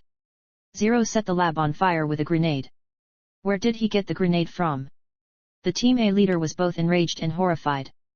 His team had been standing guard outside the armory, but they had seen no one the entire time. Send reinforcements quickly. Which team is nearest? Team B is also at basement 3. The surveillance room has been wiped. We're coming over right now.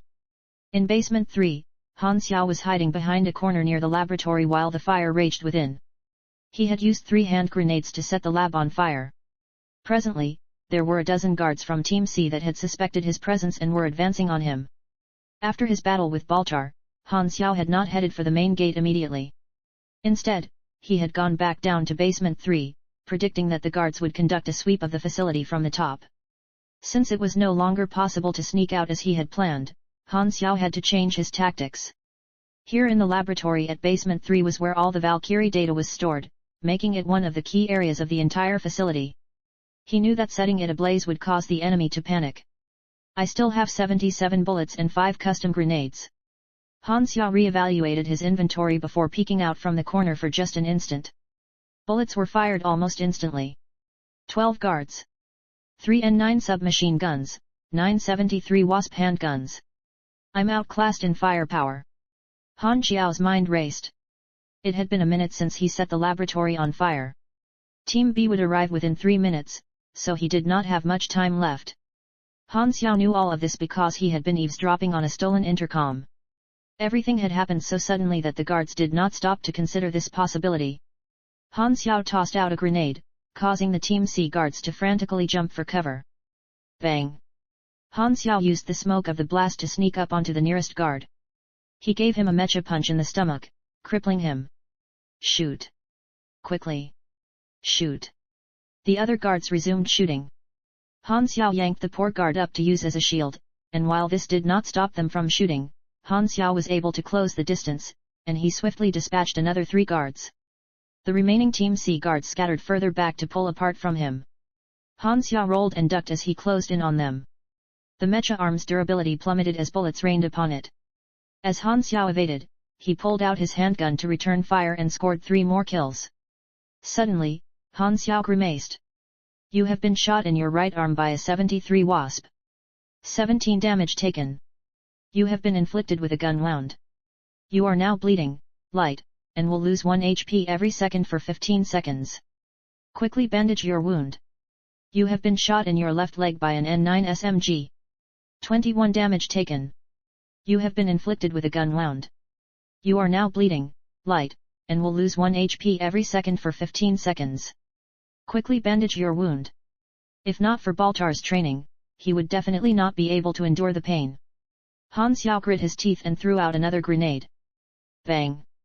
The blast of the grenade caused Han Xiao's ears to ring in pain. He growled it off and proceeded with his onslaught. 1 minute later, Team C no longer existed. Han Xiao proceeded to bandage his wounds. He had lost 110 HP, more than a third of his max HP. A head-on assault is too costly. If only I had active skills. Team C, please respond. What's the situation? Asked a guard over the intercom. Han Xiao pinched his throat and replied, cough, Cough. Team C has suffered heavy losses. We have trapped the target inside the lab. The target has been shot. Please send reinforcements quickly. He then picked a submachine gun on the floor and casually sprayed it to create the illusion of a fierce battle. Roger that. Please hold on. Team B is on the way. The guard did not doubt him at all. As Han Xiao's silent act was deeply ingrained in their minds, the idea that he could employ such tactics simply did not occur to them. Han Xiao proceeded to tie his 3 remaining hand grenades together and hung them on the door of the laboratory. He then hid behind a desk and loaded 3 submachine guns before firing his handgun multiple times to create the illusion of a crossfire. Footsteps approached and the door was kicked open. Kaboom! As soon as the guards began to scream, Han Xiao rushed forward under the cover of the smoke and stuck 2 SMGs out of the door to open fire onto either side. Although vision was limited, Han Xiao could hear his shots landing, and when he had emptied his clip, the guards were no longer making any sound. The standard tactic to attack a room was for one person to kick the door while the others hid on either side. As the guards in the base were not an elite squad, Han Xiao had known that they would employ this tactic. Although most of Team B had been lucky to survive the first round of grenades, they were unable to hide from the ensuing storm of bullets. His interface lit up like crazy. When the smoke cleared, Han Xiao saw that 3 guards remained. When they saw Han Xiao emerge from the room, their eyes grew wide with shock and fear. Is this really that dim-witted Zero? Han Xiao fired 3 consecutive shots to finish them off. What was that explosion? What's going on? Team A's leader shouted through the intercom. Han Xiao randomly picked up several scattered guns and fired them around casually. Team B is under ambush. We are engaged with the enemy in the experiment lab requesting assistance. Requesting assistance. Team A is coming right now. Something seemed off about the entire situation to him, but he could not figure out what. It was only when they reached basement 3 did the Team A leader finally realize what was bothering him, and he hurriedly ordered, "All guards, listen up. Zero might have infiltrated our comms. From now on, only take orders from me." It suddenly became apparent that Zero could be baiting them. After all, they hadn't heard of any other Team B member speaking since then. An unbelievable notion occurred to the Team A leader: did Zero already wipe out both Team B and Team C? The notion caused him to shiver. If that was what had happened, it would mean that Zero had wiped out over half of the entire base's guards alone. Although he was unwilling to believe the idea, everything pointed to the fact that it was indeed what had happened. Was Zero baiting them? Or was he trying to divide them while he made a run for the main gate? Team D, any abnormalities at the main gate? He asked through the intercom. None yet. The Team A leader sighed a breath of relief. He couldn't let Zero play them for a fool any longer. The situation at present was already extremely bad. He knew that hoping to kill Zero now was no longer realistic, and that he had to inform Hyla ASAP. Team A, listen up. Return to the main gate right now. He decided it would be better to gather all the remaining people to fortify the main gate. There, they could simply wait for reinforcements. This was the plan that appeared safest and surest to him. No matter what Zero's aim was, his fate would be sealed as long as he had nowhere to run. Team A retraced their steps to join up with Team D at the main gate. Teams B and C have most likely been eliminated.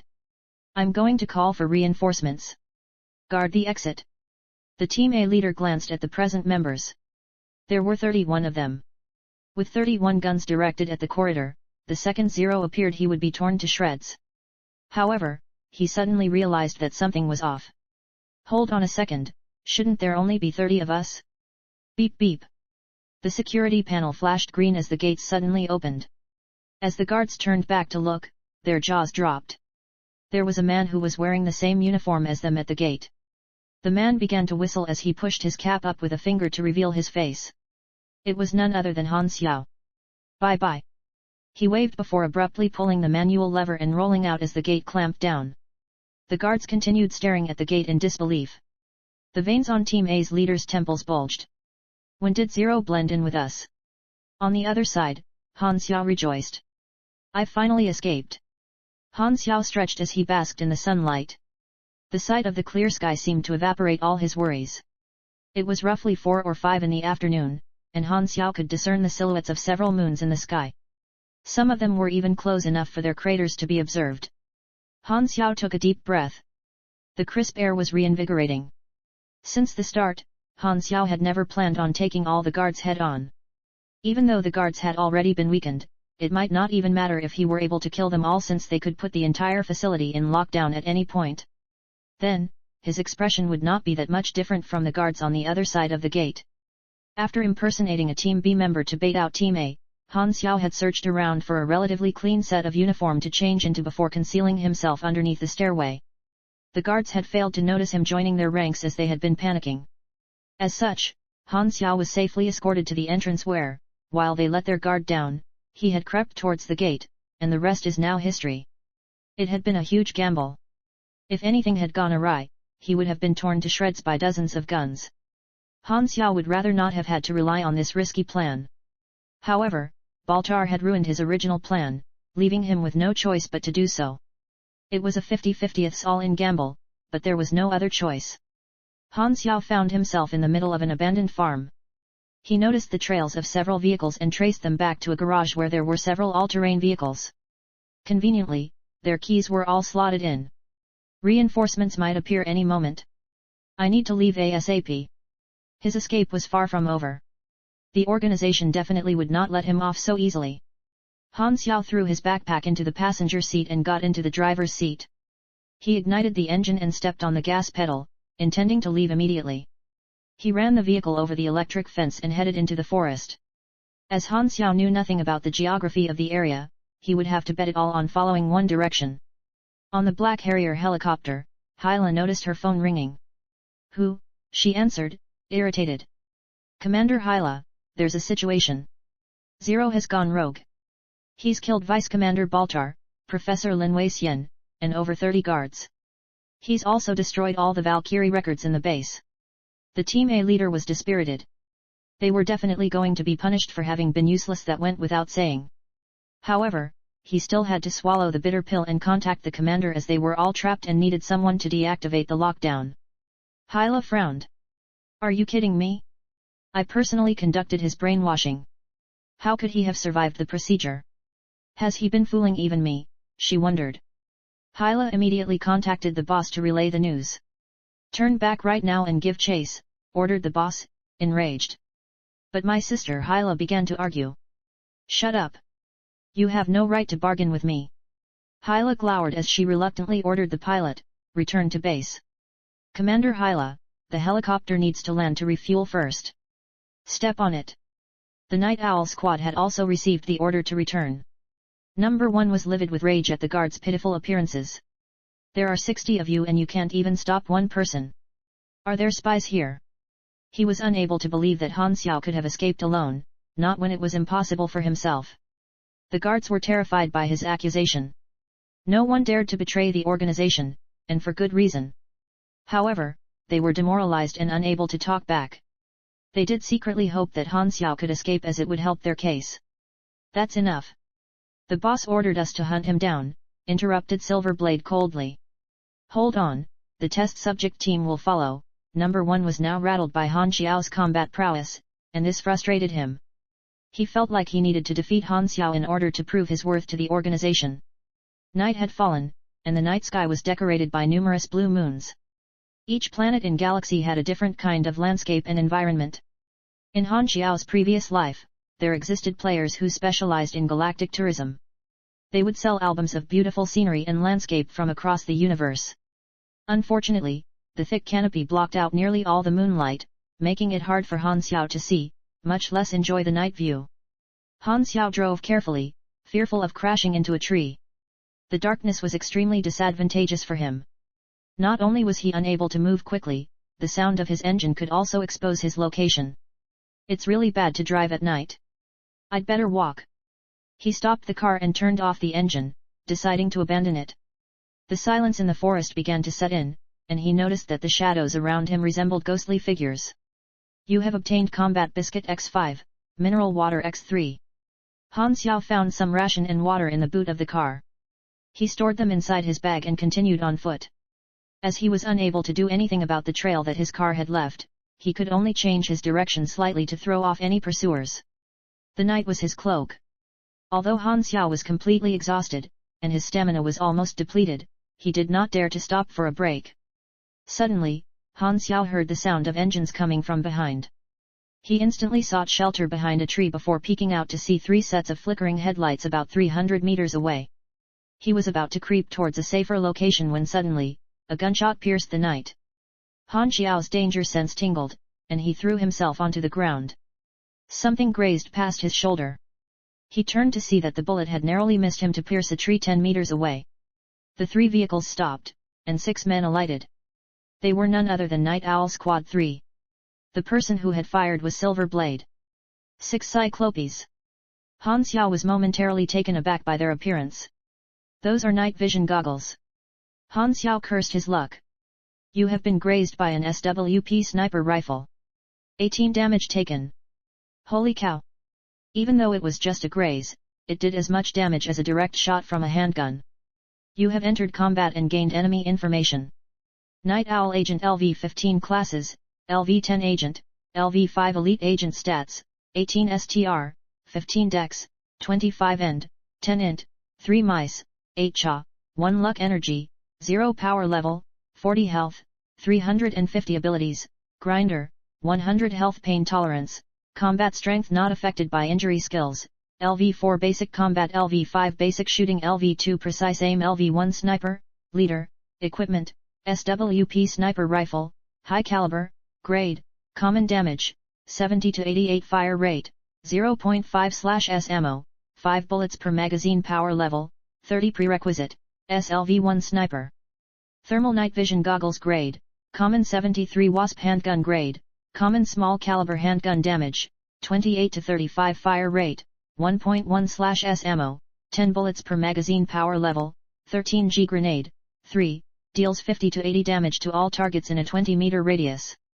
Has a chance to do bonus damage. Power Level, 45 Jackson Assault Rifle. Grade, Common Assault Rifle. Damage, 36 to 42 Fire Rate, Manual 1.5/S Fire Rate, Continuous 4/S Maximum Fire Rate, Burst 10/S, 3 seconds, Ammo, 30 bullets per magazine. Power Level, 33 Lightweight Kevlar Vest. Grade, Common Defense, 10 to 12 Durability, 50 Metal Alloy Dagger. Grade, Common Damage, 8 to 12 Length, 0.28 m. All 6 of them were Elite Agents, an advanced class.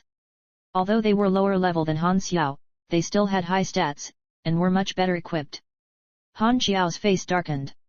Oh boy! Chapter 11, Crunch Time. All that Han Xiao had in his arsenal was the enhanced 73 Wasp handgun, an N9 Colt assault rifle, 15 magazines of ammo, and the lightweight mecha arm whose durability had been reduced to 130. He was essentially outmatched in terms of equipment. Bang! The sniper rifle was fired again. The bullet pierced through the tree he was hiding behind, narrowly missing him. Han Xiao groaned. While the enemy had night vision, he could only attempt to make out their position from the muzzle flashes. The sniper rifle was too powerful. With his current health, it would probably take only 3 shots to kill him. Han Xiao decided to put the 18 unassigned stat points at his disposal to use. He added 14 points into End for additional health and 4 into Street to bolster his STR advantage. Engaging in a shootout would only be disadvantageous, so even though close combat was risky, he had to take the chance. It was virtually impossible to run away since the enemy had night vision. The only way to make it out now was to kill them all. With the 10 bonus from the mechanical arm on top of his 29 STR, Han Xiao had enough STR to ensure that his blows would proc overwhelming blows. With 36 points in End, he now had a max HP of 460. He had instantly gained 140 HP from adding End, which was crucial as Han Xiao was already low on health. His current HP was now close to 400, which was much more optimistic than before. The agents were fanning out to surround him, and Han Xiao noticed that they were not very closely coordinated. He estimated that it would take around 5 to 8 seconds for them to reach each other to help. In other words, Han Xiao had to be sure to finish off his target in this short amount of time. Having killed over 30 guards in the Valkyrie base, Han Xiao was now sitting on 116,000 experience points. He dumped all of it into his combat skills. Grappling has been raised to LV-5 7% counter, 10% damage, barehanded. Basic combat has been raised to LV-8 8% damage, barehanded. As basic combat has reached LV-8 and submission has reached LV-3, you may learn one of these 3 advanced skills, Special Ops Combat Jujutsu Iron Fist Special Ops focused on explosiveness, assassination, and usage of tools, Jujutsu focused on grappling and submission, Iron Fist focused on strengthening the limbs and improving one's tolerance to taking damage. They were three very different styles of skills. What Han Xiao needed now was explosiveness, so he chose Special Ops Combat. You have learnt the advanced skill Special Ops Combat 6% crit rate, melee, 4% damage, barehanded. Han Xiao's melee damage was now increased by 15%, and his overall combat ability was also boosted considerably. Not only did he feel much stronger than before, he had a mysterious feeling that he had somehow acquired mastery over several fighting styles. It's a pity that I still don't have any active energy-based combat skills, thought Han Xiao. As mechanics had very few active skills in their earlier levels, they couldn't make much use of their energy. Han Xiao put on the lightweight mecha arm and crouched down. He took a few moments to regulate his breathing and optimize his oxygen flow before suddenly springing forward and charging towards the agent closest to him on the flank. As soon as Han Xiao showed himself, the 6 agents opened fire. With the mecha arm as his shield, Han Xiao weaved through the trees to evade the rain of metal while returning fire with the SMG in his other hand. The smell of gunpowder was overbearing. In 3 seconds, Han Xiao came within range of his target.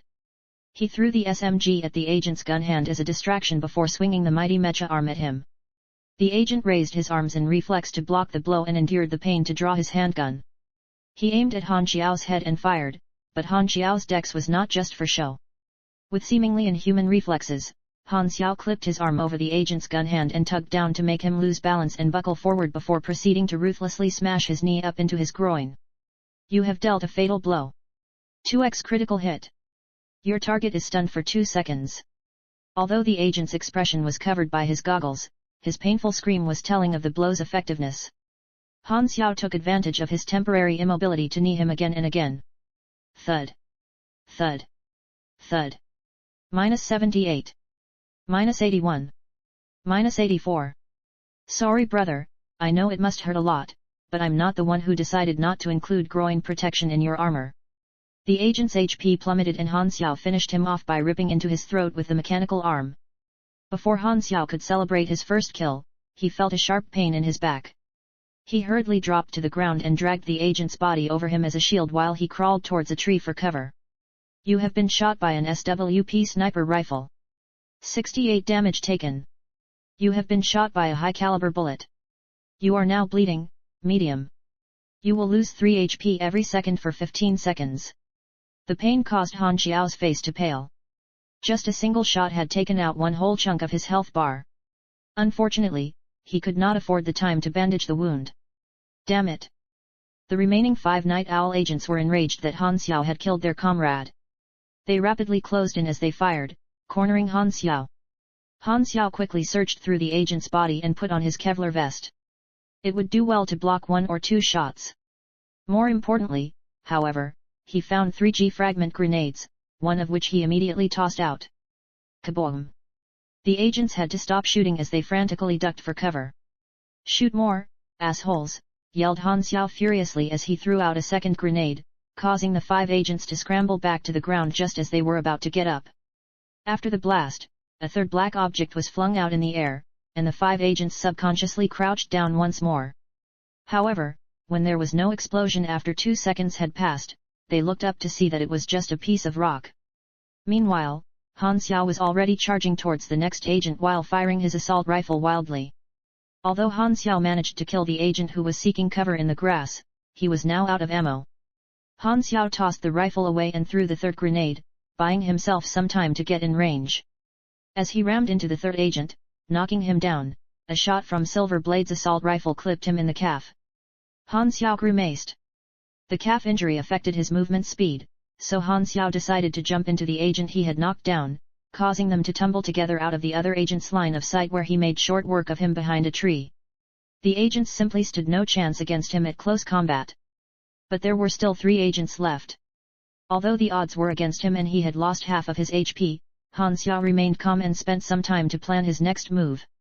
The enemy will probably. Meanwhile, Silver Blade was in complete disbelief. He had vastly underestimated the test subject, resulting in their number being halved. Bomb him, he ordered. They threw grenades. Kaboom! Is he dead? Stay cautious, replied Silverblade as he and the other two agents slowly approached. When they reached the tree, they noticed that there was a burnt corpse on the ground. From what remained of its uniform, it appeared to have been Han Xiao. Finally, the two agents lowered their guns and relaxed. No, shouted Silverblade all of a sudden. Get down. Chapter 12, Original Identity. Before the two agents could react, a gunshot was fired. However, the gunshot was not intended for either of them. Instead, it was aimed at the corpse, or more precisely, the 3 grenades that were planted on it. As they were at point-blank range, the two agents were instantly engulfed by the blast and bombarded with shrapnel. You have dealt 60 damage to the enemy. X8 You have killed a Night Owl agent. 1500 EXP gained. X2 Han Xiao rose up weakly from a patch of tall grass. He was heavily injured, bleeding, and almost out of stamina. Fatigue was setting in, and it was taking him all the willpower and focus that he could muster just to keep his eyes open. He had managed to survive the previous blast with 50 HP left by using the agent's corpse as a meat shield, after which he had dressed the corpse in his clothes and planted the grenades. Only Silverblade had been vigilant enough to escape his trap. Han Xiao's limbs were shaking uncontrollably, and he couldn't even see properly due to the blood blurring his vision. Suddenly, a black figure darted towards him. You asked for it, howled an enraged Silverblade as he thrust a knife forward. The searchlight from a Black Harrier helicopter was illuminating the forest. Hyla jumped down from the aircraft into what seemed like the aftermath of a fierce battle. The test subject squad had already arrived and were collecting blood samples. Number 1 was standing silently with clenched fists. The sight of the 6 agents' bodies stunned Hyla for a few moments. As unbelievable as it seemed, Zero had eliminated Night Owl Squad 3 and escaped. She crouched down to examine the bodies, and was able to deduce that 1 had died by gunshot, 2 by explosion, and 3 in melee combat. Silverblade's entire lower body had been pulverized, and there were shards of glass from his night vision goggles embedded in his eyes. He had clearly been done in by someone much more powerful than him. How could Zero have become so strong all of a sudden? Even if he had been hiding his true capabilities the entire time, Zero had only been training for at most half a year. It was simply inconceivable that he could take on the Night Owl Squad that comprised of veteran elite agents. Could he have awoken superpowers like I did? Hyla regretted not having kept a closer eye on Han Xiao. Perhaps, she thought, she could have prevented all of this. Also, Zero had chosen to escape on the same day that she had happened to be away. Was it luck, or had he planned it all? Their equipment is missing, but we managed to find this, reported one of the agents as he showed the mecha arm to Hyla. The mecha arm was drenched in blood, and there was a knife sticking out of its engine. Bring it back. 1 day later, a large number of Germinal personnel arrived at the Valkyrie base to salvage any remaining surveillance footage and gather clues. The boss himself also came. The boss of the Germinal organization wore a black coat, black mask, black gloves. Well, he was essentially covered in black from head to toe, and looked like he had come right out of Detective Conan. Only 5 people in the entire organization had ever seen his face. Where is Zero? He asked plainly. We failed to track him, answered number 1 through clenched teeth. If I have more time. The boss abruptly raised a hand in dismissal.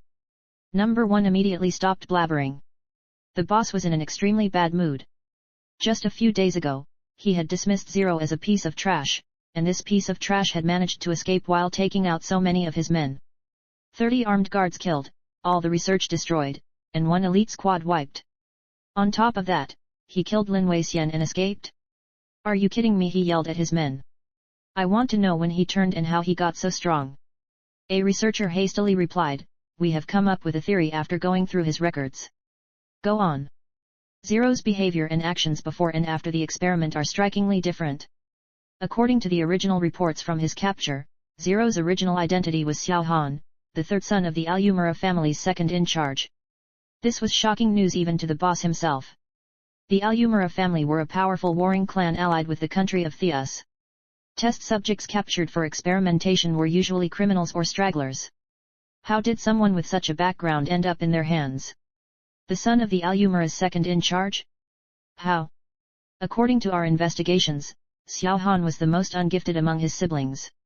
Not only was he unable to awaken any energy, he was extremely incapable of leadership and weak-minded, answered the researcher as he flipped through his report. Our agents stumbled across him in the wreckage of a battle. He had been following his elder brother, Xiao, on a transport mission when they were ambushed by an enemy. Continue. At the time, Xiao was in command of the team, and the assailants' true aim was not the goods that they were transporting, but he himself. He was the most promising of his siblings, and was more or less guaranteed to succeed his father's position. According to our intel, the ambush was an inside job. Someone within the family wanted to get rid of him. During the ambush, Xiao forced Xiao Han to swap clothes with him and he used him as bait. In the end, while Xiao Han was hit by a cannon, Xiao managed to escape to safety. Since when was our network that well informed? Frowned the boss. Xiao did not bother to hide the truth, including the fact that he used Xiao Han as bait. The circumstances of Xiao Han's death did not hurt Xiao Ha's standing in the family. At the time, the second in charge even said that Xiao had done well. As you know, the Alumara family values power above all. A burden like Xiao Han meant nothing to them. Even his siblings did not mourn his death. Han Xiao's past existence was like a roadside flower that everyone trampled over without notice. The boss laughed coldly. The weak do indeed deserve no sympathy. Enough of his past. Tell me what happened during the 6 months. We think that the Valkyrie experiment triggered a change within his body, a change greater than we could have imagined. It did not just unlock his talent for machinery, what it did was enhance his intelligence. We think that he has been planning his escape from the very start. Are you saying that the brainwash did not work on him? Interrupted Hyla. Yes, I'm afraid so. Hyla frowned. The researcher continued, how is it possible for a subject with no memories to develop his own will? The only explanation seems to be that Valkyrie helped him to regain his memories. However, since he was never a gifted person to begin with, Valkyrie must have also awakened some kind of hidden strength within him. Are you sure? Asked the leader coldly. Not absolutely. Admitted the researcher. It was simply conjecture after all. Who the hell could be sure? Number 1 couldn't help but butt in. Was he just luck? The boss instantly silenced him with a stare. Oh right. The guards also brought back this mecha arm that he used, added the researcher. Although the craftsmanship of the arm itself is not very refined, I must say that it is quite a revolutionary concept. It seems like this mecha arm played a huge part in his escape. The weapons development department would like to replicate this model for development. Finally, thought the boss, something good to hear. Funds are not an issue. I just want results. The researcher nodded, continuing. No matter what, Zero's cunning and talents make him a dangerous person. He has high research value. Whether dead or alive, obtaining his body will undoubtedly help us in perfecting Valkyrie. While the researchers were all terrified of Han Xiao as he could have killed them anytime he wanted, they were, after all, men of science. Number 1 frowned. From the moment that he was created, he knew that he had a predecessor. This fact alone caused him to identify Han Xiao as an enemy. However, just when he thought that he had surpassed Han Xiao, reality hit him like a truck. Before determining the exact factor behind the drug's effects, cease all experimentation. Round up all the test subjects once more for another round of brainwashing. I don't want another Zero to appear, ordered the boss. No one's eyes widened in disbelief. He felt that his loyalty to the organization was being doubted. I wish to lead a team to pursue Zero, he burst out. The boss looked at number 1 as he contemplated. He did indeed have high expectations for the test subjects squad. Can you do it? I will definitely succeed, declared number 1. Fine. Bring Zero back dead or alive. Chapter 13, Wanderers. 7 days later, somewhere in a radiant, glowing forest, a frail-looking man was still trying to find his way out of the seemingly endless woods. Han Xiao needed food and water desperately. His backpack was bulging but only with equipment. 7 days ago, he had defeated Silver Blade with relative ease by sacrificing the mecha arm. Losing it was not that big of a deal though, as Han Xiao still had the blueprints and could always craft another.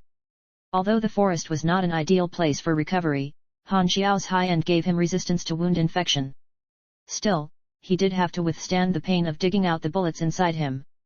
The pain from extracting the sniper bullet lodged in his shoulder blade, in particular, had been so excruciating that it had immobilized Han Xiao for almost an hour. At the very least, he was lucky to have not encountered any wild beasts, although he did catch a few hares. The wild beasts on planet Aquamarine were extremely ferocious, and some of them were even intelligent. In Galaxy, they occasionally attacked human cities. Some beasts, like the amphibious orca elephant, were so massive that conventional weaponry was completely ineffective against them. Although Han Xiao knew the geography of planet Aquamarine well, it wasn't really of much use to him when he did not know where exactly he was. Han Xiao would sleep on top of trees at night, and if the past 7 nights had taught him anything, it was that mosquitoes were the most detestable creatures in the world. Will I ever get out of this forest? As if in answer to his prayers, a wanderer's encampment soon appeared in Han Xiao's sights. Suddenly, Han Xiao's expression changed and he jumped backwards abruptly. In the same instant that he had reacted, a huge net sprung up from beneath the sand. It was embedded with shards of metal. The bastard dodged. A long-haired young man carrying a shotgun walked out from behind a tree. His clothes were ragged and patched with animal skin. "Stand still," he shouted. The young man was most likely one of the residents from the encampment, and Han Xiao, not wishing to create unnecessary trouble, held his hands up above his head. "I'm just a passerby." "A passerby?" Han Xiao's bulging backpack caught the young man's eye. "What's in the bag?" "Take everything out." Han Xiao sighed. No wonder the trap was so big, it was precisely meant to catch people. Morals are always blurred in times of trouble. Most wanderers were surviving citizens of the old countries who opted not to join the 6 nations. As life in the wild was harsh, killing and stealing might have been frowned upon, but they were inevitable occurrences. "Are you deaf?" "I said, take everything out," yelled the long-haired young man as he walked forward to hit Han Xiao on the forehead with the butt of his shotgun. Han Xiao was exasperated. The only contents in his backpack were guns, ammo, and equipment that belonged to the German organization. How was he going to explain that? "Do you not understand me? Want me to screw you up?" The long-haired young man cocked the shotgun threateningly. Suddenly, Han Xiao threw an elbow into the chest of the unsuspecting young man, sending him flying back in shock. Han Xiao grabbed the shotgun from him out of mid-air. The young man landed heavily on the ground, and he clutched his chest in terror as he scrambled to crawl away.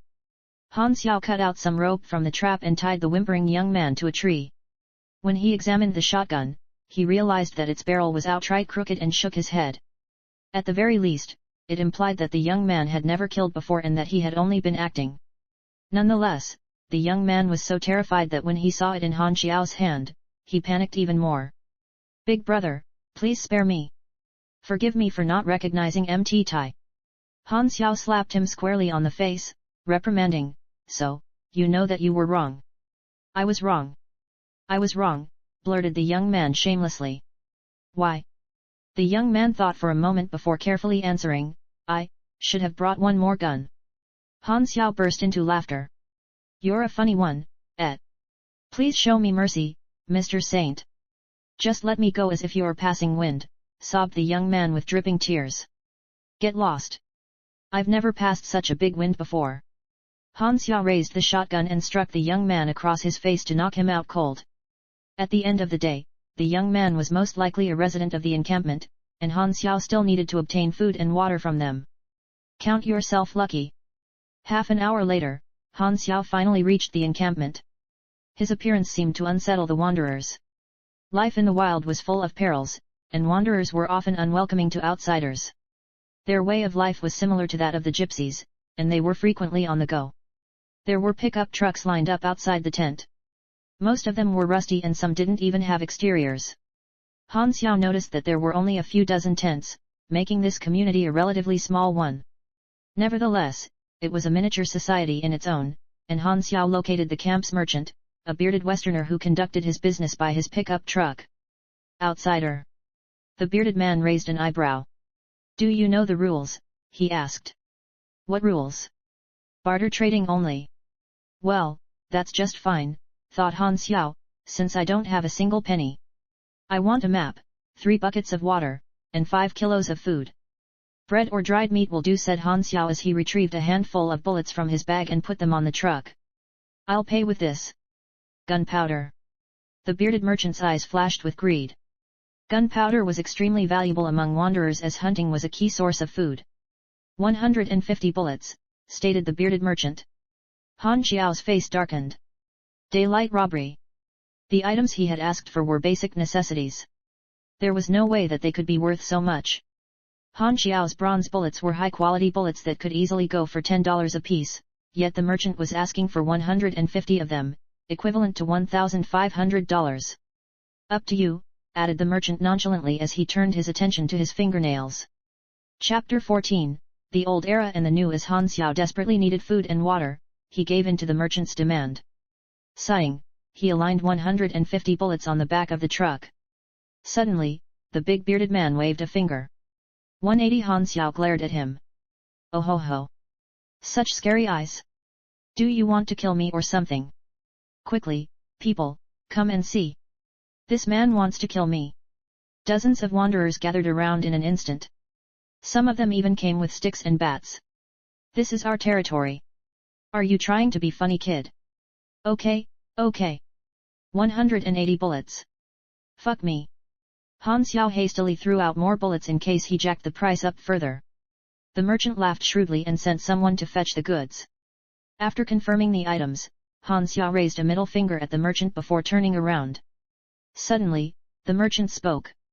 Hey, are you planning to walk out of the forest? Why, you have a problem with that. I have an old pickup. Want it? Asked the bearded merchant nicely. Not as though I can afford your price. Han Xiao shot back. Oh, I think you can, said the merchant as he pointed towards Han Xiao's bag. You have so many bullets. You must have many guns too. Han Xiao's bag was indeed full of guns, high-quality ones at that. He had looted from the Night Owl squad. He even had a sniper rifle and some Kevlar vests. He could easily afford an old pickup. However, Han Xiao shook his head. A car would leave a trail. Han Xiao would rather not try racing a helicopter. Walking was safer. Furthermore, if the German organization's agents discovered their guns here, it would be disastrous not only for Han Xiao, but for the wanderers here as well. In some sense, it would be dishonest of him to sell them. Although Han Xiao had recently killed a big number of people, it was not out of perverseness. It was to survive. The merchant, however, was not an easily dissuaded person. He was about to speak again when, suddenly, a man's voice boomed out. Kai Luo! You're taking advantage of outsiders again. A well-built man clad in hunter's clothes patched with animal skins appeared behind the crowd.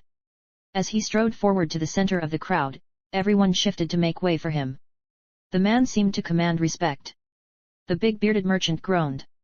Hu Xianjun, I just painstakingly closed a deal. Don't come and interfere. Hu Xianjun grabbed the bullets on the truck up and pushed them back into Han Xiao. The stuff you want isn't actually worth much. Treat it as a gift. Here, take these back.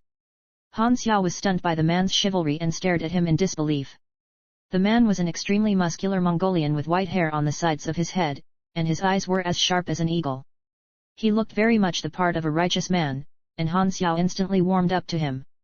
Hey, what about me? Interrupted Kai Luo. Isn't it just some food? I'll give you more tomorrow, replied Hu Xianjun casually. Kai Luo was frustrated. It wasn't every day that a foreigner came by for him to make a quick buck. He who comes from afar is a guest. You look too frail to be traveling alone. Why not recuperate over at my house? Han Xiao hesitated. He did indeed need a proper place to recuperate. In any case, Hu Xianjun had given him a very good first impression, so he nodded. As Han Xiao followed Hu Xianjun, the crowd scattered. Kai Luo fumed, but there was nothing that he could do. He did not dare to offend Hu Xianjun. Hu Xianjun led Han Xiao to his tent. As he entered the tent, he shouted, we have a guest today. Cook more. Okay, replied a woman's voice. Han Xiao followed Hu Xianjun into the tent. Was a woman who looked rather ordinary and wore a simple waist skirt. Han Xiao noticed that she was blind. This is my wife, introduced Hu Xianjun with a smile. Nice to meet you, greeted An as she faced the entrance.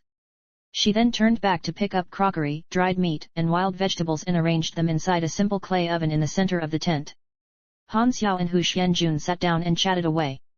After a while, Han Xiao became certain that Hu Xianjun did not have any ulterior motives, he was simply an extremely nice person. I noticed earlier that most of the people in your community are white. How did you end up with them? Asked Han Xiao. There were 4 races of humans on Aquamarine, black, white, yellow, and Chinu. There wasn't any special reason for it. It just happened to be a chaotic time. I met some travelers by chance and decided to stay with them as An was sick at the time. Although we come from different countries and are of different races, we are all remnants of the old era, and have all experienced the loss of our countries. There isn't a need for distinction. We are all human after all. Some of those who had lost their countries chose to join the Six Nations. Others opted to join the Germinal Organization. The rest could only become wanderers. Wanderers made up a third of the planet's population. Aquamarine used to have over 100 nations, but that all changed when an advanced civilization came into contact with the planet. The idea of advancing humanity and stepping out into space sparked a movement for sustainability, and the idea of unifying countries gained some popularity. While it was indeed far-fetched to think that alone could change the face of the entire planet, there were people in power who supported the idea and conspired behind the scenes to make it happen. Long story short, after numerous wars, negotiations, and all kinds of peaceful and non-peaceful efforts, all the countries were united into the Six Nations in the span of a few decades. Many things that people had once thought to be irreplaceable were simply shoved aside by the unstoppable tides of change, and many lives were sacrificed in the process. Such is civilization. People are like the sediments in the river, destined to go with the flow. While maintaining the status quo is always easy, revolution always comes with pain and suffering. When comparing individual gain to societal improvement, it is natural for people to favor the former. Truly selfless people are rare creatures, otherwise selflessness would not be seen as a virtue. Statements such as "See, there are still good people in the world" are sad to hear. Nevertheless, change had come too soon to Aquamarine. The Battle of Andria was the nail in the coffin. Sometimes, I think about the way we took our lives for granted. I miss how life was peaceful back then. Who would have thought that change could come so suddenly? I mean, even if the planet's resources do end up being depleted, wouldn't that be in a few hundred years from now? Why do we have to answer for something like that? Lamented Hu Xianjun. Han Xiao sighed empathetically. Chapter 15, Burglary. Who knows, perhaps it was inevitable. Societal strife was destined to reach a boiling point. Maybe short-term pain is better than long-term suffering. Han Xiao shrugged. The Battle of Andria set the post-unification landscape of the planet in stone. Andria was the name of a continent, once home to several nations. As the war developed, Andria had, for some reason, became the proxy of the conflict. It was as though all the countries had agreed to settle things there once and for all, as though they were trying to contain the scale of damage inflicted onto the planet. However, billions of lives were lost as a result. By the time the war ended, all that remained of Andria was a desolate land of scorched earth and withered trees. Its rivers were left blighted, and the once fertile, lush landscape was no more. The Six Nations simply packed up and left as soon as the battle ended, ignoring the destruction that they had caused. Han Xiao noticed an old blister on Hu Xianjun's palm. "You used to be a soldier?" he asked. "Yes, for over 10 years. I thought that remnants like yourself would choose to join the Germinal Organization." Hu Xianjun shook his head. "My home country was peacefully annexed by Star Dragon. Soldiers like me didn't have any say. We simply follow the decision that our leaders made. I do detest the Six Nations, but the Germinal Organization is no better. They popped out of nowhere to take advantage of our hatred for the Six Nations. Sigh. I'm a simple man. All I want is to escape war. War is cruel. My eyes were blinded by a flash grenade. My husband and I fled tirelessly before settling here. Even though life as a wanderer is not easy, it is better than war," and chimed in. As she finished speaking, the smell of meat filled up the tent, causing Han Xiao's mouth to water. "How do you cook without being able to see?" he asked. And puffed her cheeks. "Don't look down on me. I might be blind, but I can still smell, hear, and feel. It's not like I don't have any limbs." Hu Xianjun smiled. "She has a strong character. Won't even let me take care of her." "I don't want to be your baggage," responded An meekly, prompting Hu Xianjun to scratch his head in embarrassment. He hurriedly changed the subject. "Oh right, I'll let you take a look at my baby." Hu Xianjun opened a storage box beside him to retrieve an old-fashioned gun. "Let's see if you know your guns," he said proudly. Bayonet musket, old era, grade, average base stats, damage, 38 to 40 fire rate, 0.9/s magazine capacity, 20 range, 200 range power output, 25 durability, 5/300 stat bonus, 1 dexterity length, 0.77 m weight, 7.1 kilograms additional effects, accurate remarks, this weapon has accompanied its master through countless battles. It is a fine gun, praised Han Xiao.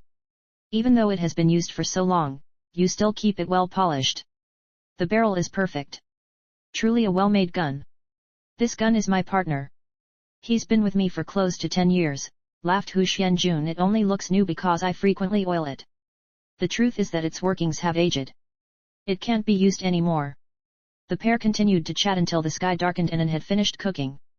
An had cooked a gigantic pot of creamy soup filled with tender meat and wild vegetables. Not only was it extremely fragrant and flavorful, it was also visually appetizing, and Han Xiao couldn't help but drool. Han Xiao gulped at the sight of the meat. He had had nothing good to eat for the past 7 days. His closeness with Hu Junqian was skyrocketing on the spot. 1. After dinner, Hu Xianjun asked Han Xiao to stay for the night. Han Xiao decided to stay since he did not intend to travel at night anyway.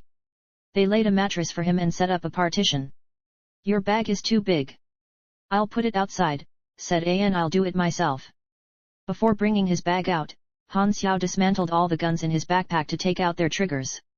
He wrapped them in some animal skin that he got from Hu Junqian and set the package in a corner. Han Xiao also loaded up his 73 wasp and placed it under his pillow. Of course, he was not being weary of his warm hosts or anything like that. It was simply important to always be prepared and alert. As soon as Han Xiao's head hit the pillow, he instantly fell asleep. His snoring could be heard through the curtain. Hu Xianjun laughed as he shook his head. Looks like he's beat. Let's not disturb him. An nodded and proceeded to take the cutlery outside to wash. Uncle, uncle. I'm famished. Suddenly, a disheveled young man entered the tent. His entire face was covered in mud, and there was a swollen bump on his head. It was none other than the young man that Han Xiao had encountered this afternoon. He was Hu Xianjun's nephew, Hu Fei. Where have you been all day? I didn't see you at all, questioned Hu Xianjun. I went out hunting, stammered Hu Fei. Hu Xianjun could tell that his nephew was lying. He pulled Hu Fei's ear and began to scold him in a strict but soft voice. Are you up to your pranks again? I told you that I would fucking chop them off if you took that broken shotgun to scare people again, didn't I? Tears began to flow out of Hu Fei's eyes as he filled up with indignance and pain. Your nephew not only got bullied today, he was even tied to a tree for the entire day. I'm so tired and hungry, uncle, give me a break, he thought. Please, uncle, don't chop them off, he bawled. Which leg do you want me to chop? Just don't chop off my balls. You and your dirty mind. Don't worry, I'll chop them off for you since that's what you want. Hu Xianjun was about to raise a hand to slap Hu Fei when he remembered that Han Xiao was sleeping. He let Hu Fei off with a warning. Noticing that there was someone else in the tent, Hu Fei peered beyond the partition to see who it was. When he saw Han Xiao, his jaw dropped. Isn't that the devil from this afternoon? What are you looking at? Tonight, you sleep outside, Hu Xianjun suddenly whispered from his side. Hu Fei gave a start and fell backwards. He quickly scrambled out of the tent on all fours, leaving Hu Xianjun bewildered. Is my face that hideous? Why am I running away from my own home? This is the perfect chance to get my revenge, realized Hu Fei as he stopped in his tracks. He proceeded to turn back to return to the tent, instantly changed his mind at the thought of Han Xiao's scary face. Hu Fei, Hu Fei, show some guts. As he began to formulate a plan, he recalled that there was a package in the tent that he had never seen before. It must be his. Hu Fei waited until midnight, when everyone had gone to bed. He tiptoed into his own house and picked up the package. Hee. What do we have here? When Hu Fei unfolded the package, his eyes widened in disbelief. Guns. High-quality guns. I can't take them all. Hu Fei picked out 273 wasps. Forget it. Since my uncle is playing host to you, I'll only take 2 as compensation. He wrapped the remaining guns up and returned the package to its original position. It's only 2 guns. He probably won't notice. Han Xiao woke up the next morning fully recovered. Brother Han, you're awake, greeted Hu Xianjun, who was doing his morning exercises outside the tent. Although Han Xiao was somewhat unwilling to bid farewell to the kind-hearted couple, he knew that he had to leave. I am indebted to you. Unfortunately, I need to leave now. I will repay you in the future. I've made some pancakes, you can eat them while traveling, said An as she handed a small package over to Han Xiao. The warmth from the pancakes flowed into Han Xiao's hands, resonating with his heart. I slept well last night. Thank you for everything. Haha. Don't mention it. Just helping a brother in need, replied Hu Xianjun sincerely. Han Xiao went to gather his belongings. When he went to fetch the bundle of guns, he noticed that the leaf he had placed on it the night before had fallen off. Someone has touched my stuff. That's not possible. Hu Xianjun was alarmed. And I didn't hold on. Hu Fei. Get your ass over here right now. Hu Fei, who had been eavesdropping from behind the tent, walked out. You again. Hu Fei averted his eyes to the ground. Hu Xianjun kicked his nephew in the butt. Did you steal again? Hand it back right now. Hu Fei bit his lips and grudgingly took out a 73 Wasp handgun from his clothes. Brother Han, do as you deem fit. This kid deserves a beating. It's okay. Everything is fine as long as I get the gun back. My guns will bring you misfortune, Han Xiao sighed a breath of relief. May we be fated to meet again. Farewell, bid Han Xiao. Take care, nodded Hu Xianjun. Han Xiao picked up his backpack and departed. I will never forget this kindness, he thought to himself. Bastards finally gone, rejoiced Hu Fei. He didn't realize that I stole 2 guns. He slipped to the back of the tent where he had hidden the other handgun in a box. Even if he comes back, I just have to deny that I have it. But, why does this gun have no trigger? The map that Han Xiao had obtained had been crudely drawn. However, Han Xiao was able to learn his current position from it and that sufficed. He was currently in the country of Star Dragon, and by his estimations, it would take him just 3 more days to reach the main road. There, he could hitch a ride to the city. In the afternoon, Han Xiao found a spot to eat and replenish his stamina. As he unpacked his guns to return them to his backpack, he suddenly discovered that something was amiss. There seems to be a missing gun. Han Xiao recounted to confirm his suspicions. He immediately dispelled any thoughts of lunch and hastily packed up to retrieve it. Number 1 and his men arrived at the encampment right after Han Xiao had left. They rounded up the wanderers and were holding them at gunpoint. Has anyone seen this man?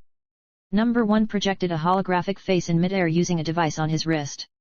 It was none other than Han Xiao. No. Never seen him before. Everyone denied seeing him. They knew that the Germinal organization would not dare to do anything to them. Wanderers were a neutral faction, and both the 6 nations and the Germinal organization were always trying to win their support. Only one wanderer was trembling uncontrollably for some reason. Number 1 was in a foul mood, having been in pursuit of Han Xiao for 7 days before arriving at this encampment. If the people here had not seen Han Xiao, it meant that he had gone in the completely wrong direction. Withdraw, ordered Number 1. However, just as he was about to board the car, he noticed the shaking Hu Fei. Bring that kid here. Hu Fei was dragged to Number 1. Number 1 squinted at him and asked, Do you know this person? No, I don't. Hu Fei shook his head repeatedly. Number 1 noticed an out-of-place outline in his clothes and ordered, Search his body. Hu Fei was pressed to the ground and watched in horror as the 73 Wasp was taken from him. This is one of our guns, exclaimed Number 1. He held the gun up to the crowd and shouted, Zero has obviously been here. How dare you all try and lie? Do you want to die? Speak. Where has he gone? The terrified wanderers began to turn their eyes to the person who had first spoken to Han Xiao, Kai Luo. Kai Luo was squatting in the corner like an ostrich. What are you guys looking at me for? All I did was sell him some stuff. Ask Hu Xianjun. He definitely knows. Hu Xianjun stood up slowly in the crowd. I don't know, he declared. Kai Luo, wanting to cast away the suspicion on him, retorted, How can you not know? You let him spend the night at your house. No one's face darkened. The other wanderers began to urge Hu Xianjun to say the truth. Hurry up and say what you know. Do you want us to die because of some outsider? Hu Xianjun cursed Kai Luo under his breath before taking a deep breath to compose himself. That person went in that direction, he said, pointing to the opposite of where Han Xiao had headed. You're very good, you. Bang. A hole appeared in Hu Xianjun's forehead. He fell back and landed on the ground with a loud thud. Hu Fei shrieked at the sight of his lifeless body. Just like that. Number 1 stared at Hu Xianjun's dead body. He would not hesitate to kill anyone who helped Han Xiao. Old Hu An couldn't see, but she could hear exactly what had transpired. She stood up from the crowd and attempted to locate her husband. Bang! Her head exploded. Anne's body crumpled to the ground, landing an arm's length away from her husband. Number 1 sneered. Asked for it. Hu Fei was torn with regret. His one moment of greed had caused all of this. All the wanderers were stunned, unable to comprehend what had just happened. Suddenly, no one's transmitter lit up, projecting a holograph of the boss's face. What the hell are you doing? Who gave you permission to kill? Number 1 instantly shrunk in fear. He hastily began to explain, these wanderers lied to us, so I was just trying to teach them a lesson. We'll depart right now. Forget it. Since you've already started it, end it properly. Don't let news of this get out. Number 1 nodded and gave a signal. Dusk had fallen. Han Xiao was finally reaching the encampment. Suddenly, the smell of blood filled his nose, causing his heart to sink. I'm too late. Han Xiao entered the encampment to a gruesome sight. It was the aftermath of a bloodbath. He spotted Hu Xianjun and Anne's lifeless bodies, causing him to shake with rage. Suddenly, a figure began to get up from the ground. It was the big bearded merchant who had attempted to scam Han Xiao. Kai Luo had fainted at the start of the massacre, and it ended up saving his life. Before he could rejoice, however, he noticed that there was someone looking at him. When he saw that it was Han Xiao, he began to tremble in fear. Han Xiao walked over to him and grabbed his collar. Tell me what happened here. It was the Germinal organization. The Germinal organization. They killed us because we wouldn't tell them where you went. Ah. They massacred us. You must take revenge for us, for Hu Xianjun. Ugh, cough. Han Xiao suddenly heard another person making feeble noises. He followed the sound and found Hu Fei, who was riddled with 5 or 6 bullet holes. He was on the brink of death. When he saw the handgun clutched in Hu Fei's hand, Han Xiao understood exactly what had transpired. Mixed emotions filled him. I told you the gun was dangerous, but you didn't listen. Hu Fei clutched onto Han Xiao's pants with a shaking hand. The sight of him crying was heartbreaking. I shouldn't have been so greedy. I regret it so much. I was wrong. I was wrong. Hu Fei weakly lifted a finger to point at Kai Luo. Don't believe him, he betrayed my uncle. Hu Fei spurted out a big mouthful of blood. I will help you end your misery, said Han Xiao, shaking his head. Crack. Don't listen to H. Before Kai Luo could finish his sentence, Han Xiao fired a shot. A hole appeared in his head. Kai Luo's body collapsed to its knees. Everyone is dead. You should join them, too. Han Xiao closed his eyes tightly. Although Han Xiao's killing intent was skyrocketing, it was being restrained by his logic, much like a caged tiger. The cooler he appeared, the hotter he would erupt. Han Xiao walked over to Hu Xianjun's body. His finger was still outstretched, pointing towards some car trails. The exact opposite of where he had headed to. Hu Xianjun had not sold him out. Han Xiao's heart ached. Even until the end, Hu Xianjun had looked out for him, an outsider. You have activated a Class E quest revenge quest hint, eliminate the test subject squad quest reward, 15,000 experience. Han Xiao left the couple's side and walked into the tent to retrieve Hu Xianjun's prized bayonet musket. For a second, it seemed to glow and call out to Han Xiao. You want to avenge your partner, right? Han Xiao took all the guns in his bag and laid them beside the bayonet musket. He began to dismantle them and use their parts to remodel the bayonet musket. Han Xiao's basic assembly and basic enhancement were both LV10. Although the names of these two abilities were very simple, they were indispensable abilities of a mechanic.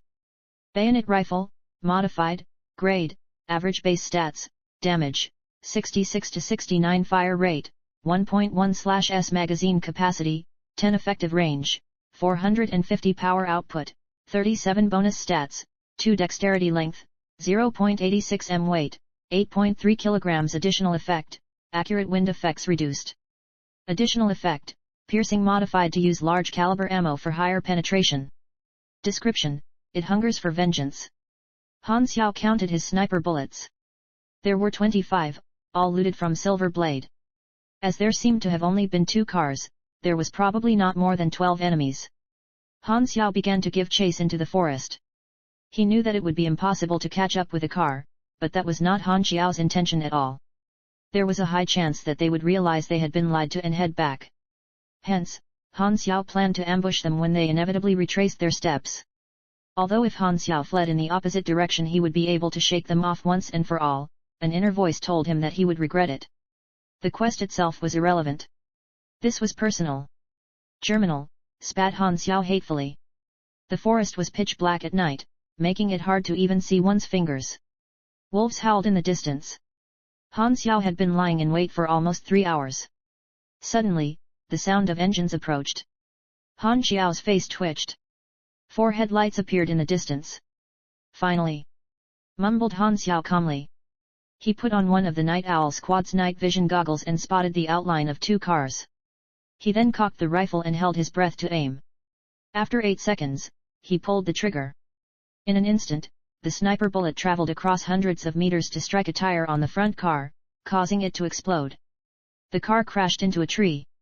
"Do you even know how to drive?" cursed a dazed number 1. "Leader, the tire exploded." "How can a low-pressure tire explode?"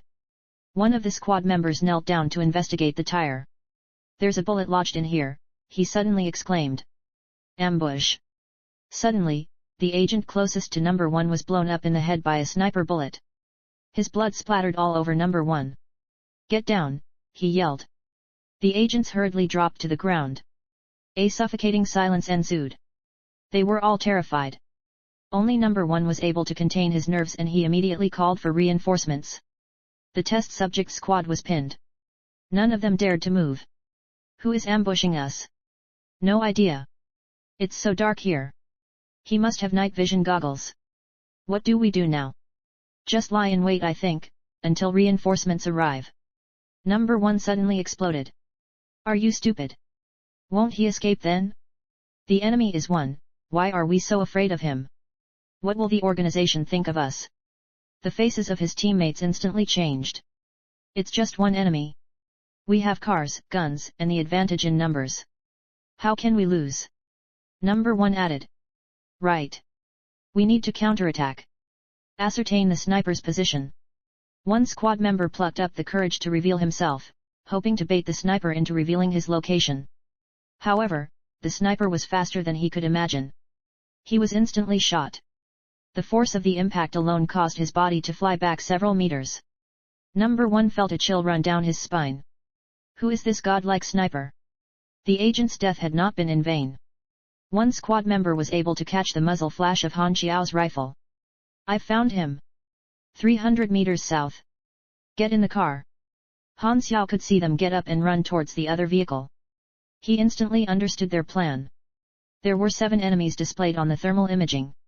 They seemed to be betting on the slow firing rate of a sniper, and were willing to sacrifice 1 or 2 to get to the vehicle.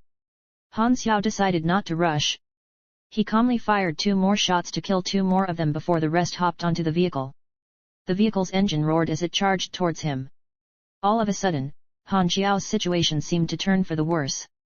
However, he still appeared calm. The best tactic, he mused, is also the most predictable one.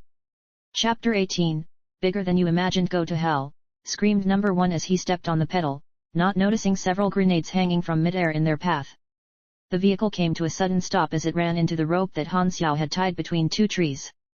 The 2 trees were almost uprooted by the force of the crash, and the agents in the vehicle were tossed around like rag dolls. Immediately after, the grenades exploded, setting the night ablaze. The bulletproof windshield was heavily cracked by the shrapnel. It was a simple, yet devastating trap. Han Xiao tossed the night vision goggles away as soon as the grenades exploded. The fire from the blast gave him all the vision that he needed. He began to fire. The rifle was so powerful that each shot caused Han Xiao's entire upper body to shudder in recoil. Han Xiao was firing at the windscreen, and from the pattern that the windscreen cracked, it was clear that Han Xiao was aiming for the driver, number 1. Number 1 gritted his teeth and yanked the person next to him up to use as a shield. In the next instant, the windscreen shattered, and the poor guy's brains blew up in his face. "Get out of the car!" The remaining agents hastily jumped out of the car. In his rage, number 1 began to spray wildly with a submachine gun. His teammates blindly followed suit. Han Xiao ceased shooting to reload. Bullets whizzed past in Han Xiao's surroundings, but Han Xiao knew that they did not know his exact location. They were simply panicking. He patiently waited for them to reload. The agents soon realized that they had acted too rashly, but it was too late. Han Xiao now had the initiative. Bang! Bang! Bang! There was a strangely beautiful rhythm to Han Xiao's shots. As his comrades began to fall one after another, number one started to tremble. As he wildly fired, he screamed, "Who the hell are you? Show yourself!" His confidence had been completely and utterly destroyed. Click click click. He ran out of ammo once more. Show yourself! Suddenly, Han Xiao walked out into the clearing. No one's eyes widened in shock. How can it be? Never in his wildest dreams would he have expected Han Xiao to counterattack. He had, in his hubris, thought for sure that Han Xiao was fleeing for dear life. Despite all the facts proving otherwise, he had stubbornly refused to believe that Han Xiao was better than him. Now, it finally dawned upon him. Zero was way stronger than him. His false sense of superiority was instantly replaced by jealousy. I am the better test subject. You are the failure. A failure. He pulled a handgun out and attempted to shoot, but Han Xiao was faster. A sniper bullet tore through no one's entire right arm. As number one slowly turned to look at the right side of his body in horror, Han Xiao fired again, this time at no one's leg, causing him to collapse to the ground. He then took his time to reload before continuing to maim his remaining limbs. Number one lay helplessly on the ground as he stared at Han Xiao hatefully. Zero, he screamed hoarsely, like a wounded beast. Keep quiet. Han Xiao strode forward to number one to give him a vicious kick in his jaw. Wanna know why I left you for last? Because I don't want you to enjoy a quick death. Number one was writhing on the ground, unable to reply. Blood was continuously spurting out of his wounds. Suddenly, the communication device on his severed arm lit up. A holograph of the leader appeared in mid-air. Zero, that's enough, he said. Han Xiao frowned. I am the leader of the Germinal organization, he introduced. Do you think you can truly escape from us? No matter where you go, the Germinal organization will find you. However, I can give you a chance to live. How? Asked Han Xiao plainly. Return to the organization obediently. I will allow you to retain your memories. You will be given a position you deserve, answered the boss.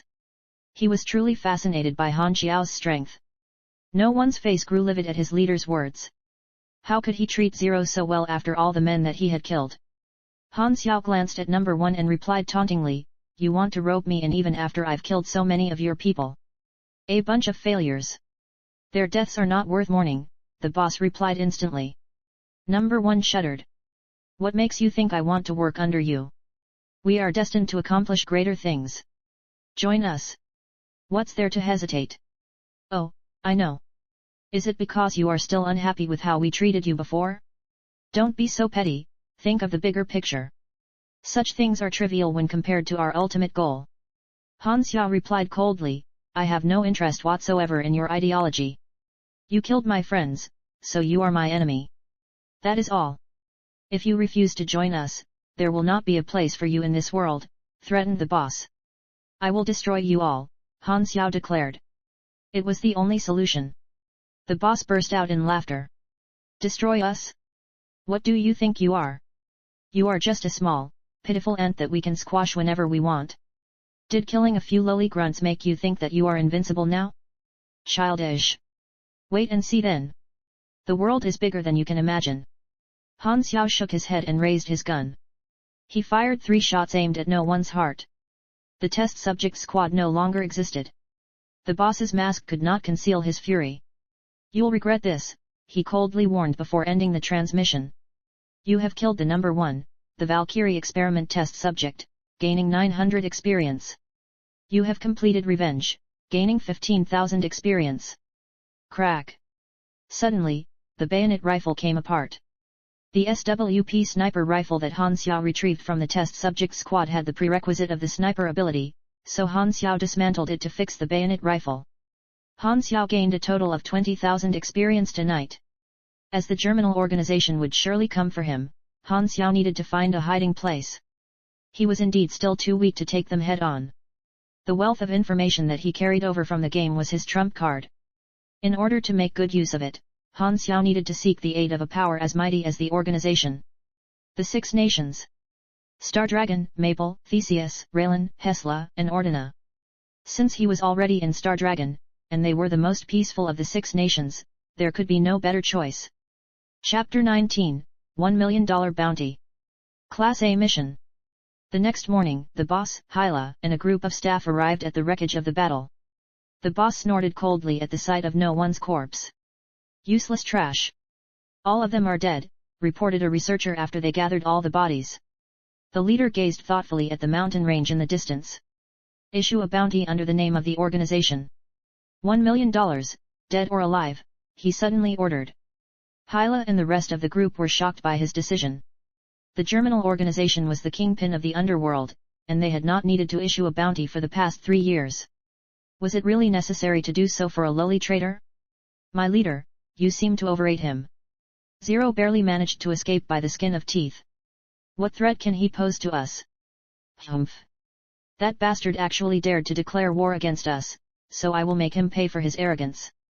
I will crush him. If Zero is captured alive, use all available means to extract his secrets. If he is killed, then dissect his body to figure it out. What about those people?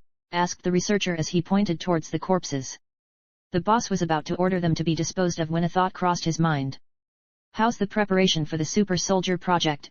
He asked. The basic theory has been perfected. We are about to proceed with cell and animal testing. We should be able to remove any side effects and carry out human experimentation in 8 months. Skip the testing.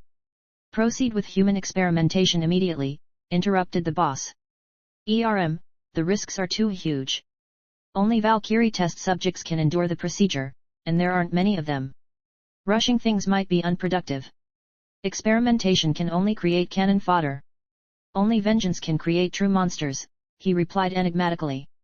He is the perfect subject, he added, pointing at number 1. Hatred will fuel him. No pain will stop him from his desire for revenge. I see. The researcher nodded. Summon his soul, the boss ordered Hyla. Hyla exhaled deeply before raising her hands in the air. They began to glow in a grayish light as the surrounding temperature instantly dropped. Suddenly, ghostly wailing resonated in their surroundings, and no one's body seemed to respond to the cries. A grey, misty cloud of fog began to materialize above number 1 before flowing into his orifices. The boss unfurled his jacket to retrieve a vial of crimson-red fluid. Hyla's expression changed when she saw the red fluid. Her eyes flickered with killing intent for a moment. She had to force herself to suppress her emotions. Aurora reviving drug. An extremely powerful healing drug made from her sister's bone marrow extract. The boss poured the fluid over number 1. The fluid seeped into his body, and what followed next could only be called miraculous. Number 1 began to regain his color, and his wounds started to regenerate. The damage to his jaw was reversed, and limbs began to form out of his stumps. Number 1 suddenly opened his eyes. His face was twisted in agony. 0. You have unlocked reputation with the Germinal Organization faction. Your reputation with the Germinal Organization has dropped by 1,000. Germinal Organization, hated, traitor, you have triggered the Class A quest, A Seedling in the Dirt. Quest synopsis: freedom is priceless, and you have risked your life to earn it, but your troubles are not over yet. The organization has put a bounty on your head. You will be hunted down for the rest of your day. You may have escaped, but your prison has simply grown larger. In order to obtain true freedom, there is only one path. You know what to do. Quest tip: this quest is an achievement quest. You will be rewarded based on the amount of damage and destruction you cause to the organization. Current achievement rate, 0%. Note: your achievement rate may not be fixed. Your achievement rate may drop. You may also choose to finish the quest at any time. If your achievement rate is less than 20%, you will fail the quest. If your achievement rate is higher than 20%, you will be rewarded based on your achievement tier. Generally speaking, Class B and higher quests were main quests related to key events. In version 1.0, the key event on planet Aquamarine was the clash between the 6 nations and the Germinal Organization, and players were allowed a choice of ally. From Han Xiao's memory, there had been quite a number of players who had allied with the Germinal Organization. This meant that he would have to face up against them eventually. Although the Germinal Organization neither won nor lost, they did suffer huge losses. Han Xiao realized that he would have to watch out for competitors. There were many factions fighting against the Germinal organization. Han Xiao felt that having to contribute 20% of the total damage done was asking too much. Nevertheless, he accepted the quest without hesitation. There was no harm in trying. This is the main quest line. In version 1.0, the events of Aquamarine were heavily centered around the Germinal organization. Since Han Xiao would have to get stronger on the planet anyway, he would definitely become involved in the war. During the character creation process of Galaxy, the system would ask the player to input his preferences, such as the type of planet or class they would enjoy. From their answers, they would be sent to a planet that suited them. This was a key feature of the game and attracted many players. Some people simply liked exploring the universe and experiencing different kinds of civilizations. Aquamarine was a more realistic science fiction city-style planet modeled after Earth itself. The truth was that Han Xiao could just hide himself in the wilderness and wait until the Germinal organization weakened. However, while this ensured his safety, he wouldn't be able to get stronger. When the main plot of the planet unfolded, there would be an influx of quests and missions. With Han Xiao's knowledge of the game gave him an unfair advantage. 3 days later, Han Xiao finally emerged from the forest. The forest was situated within Star Dragon territory, which made the fact that the Germinal organization dared to set up a base here quite surprising. Perhaps, the safest place is where the enemy least expects them to be. Han Xiao walked for a while more before seeing railway tracks. He hopped onto a freight train that was on its way to deliver livestock to the western capital. As the wilderness was fraught with danger, and war seemed like it would break out at any moment, most of the public roads connecting Star Dragon's cities had been blockaded. Resources were transported mainly by freight. Star Dragon's cities were all enclosed in giant electric metal fences. 2 days later, Han Xiao could spot the giant enclosure through the window in his carriage. He swept aside the hens jumping around him to make space to stand up and take a better look. Star Dragon, Western Capital. Division 13, Here I Come. Cock-a-doodle-doo Chapter 20, Illegal Entry. Star Dragon, one of the 6 nations. The majority of Star Dragon's population was composed of yellow people, and its national symbol was a celestial dragon. The bad blood between Star Dragon and the Germinal organization can be traced back to the Battle of Andria, where the Germinal organization had colluded with other enemies of Star Dragon to launch large-scale assaults on its cities during the crucial period of the war. Casualties numbered in the hundreds of thousands, and Star Dragon had been forced to recall all its forces. Back then, it had severely weakened their status as one of the 6 nations. All of Star Dragon's cities were barricaded by great electric fences of barbed wire, and the only way to enter any city was through a main gate. The freight train arrived at the open-air train station connected to the entrance of the city. The area was like a military base. There were bunkers and watchtowers guarded by the army. Troops were stationed in every corner. Over 1,000 wanderers alighted onto the station square. They began to queue up for the inspection. Only those confirmed not to possess weaponry or carry infectious diseases were permitted to enter. The 6 nations all welcomed wanderers. The war had caused a lack of manpower and talent. Han Xiao needed to find a way to evade inspection. The Germinal organization had offered a bounty for him, so things could go awry if he were to be recognized. While his aim was to get in touch with Division 13, he could not risk being exposed before then. Fortunately, there existed a way. Back in the game, players that were wanted by a country simply had to pay a smuggler NPC a fee to be sneaked in. There was a very inconspicuous man in a corner of the station. He was neither queuing up to enter, nor seemed to be waiting for anything in particular. This man was the ringleader of the smuggling business, and normally, he would only serve people who were trusted in their network. Suddenly, he noticed a frail-looking man coming up to him. It was none other than Han Xiao. "Is it safe?" he asked. The ringleader looked up at Han Xiao. It was a face he did not recognize. "Safe," the ringleader played dumb. "I'll pay with these enough." Han Xiao tossed his backpack to the ringleader. He opened the bag up to take a look inside. Holy shit! So many guns! Which syndicate is this young master the boss of?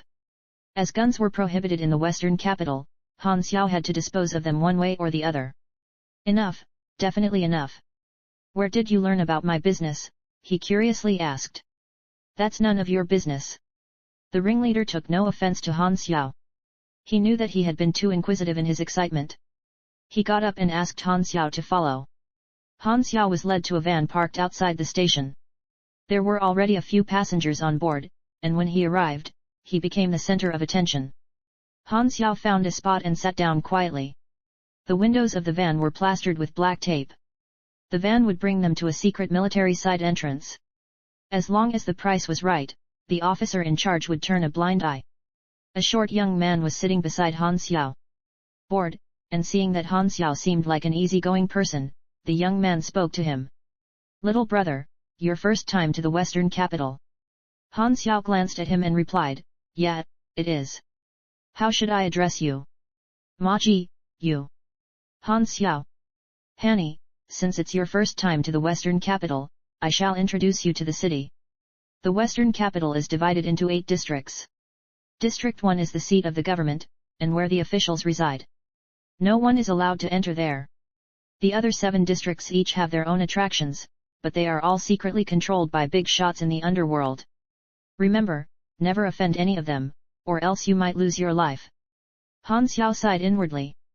The underworld referred to illegal operations like drugs, prostitution, trafficking, and mercenaries. These big shots that Ma Ji mentioned were actually just small-time hoodlums. Ma Ji was clearly trying to brag. "What about the army?" asked Han Xiao. What can they do? Do you expect them to raid the districts? My cousin is the right-hand man of one of the bosses in the underworld. I came here to seek help him," boasted Ma Ji. "Wow, you're so cool," replied Han Xiao. Being praised sent Ma Ji over the moon. "Of course. My cousin is quite the figure in Western capital. Have you ever heard of his great name, the leopard?" "Oh, right, it's your first time here. Are you here to seek refuge with relatives?"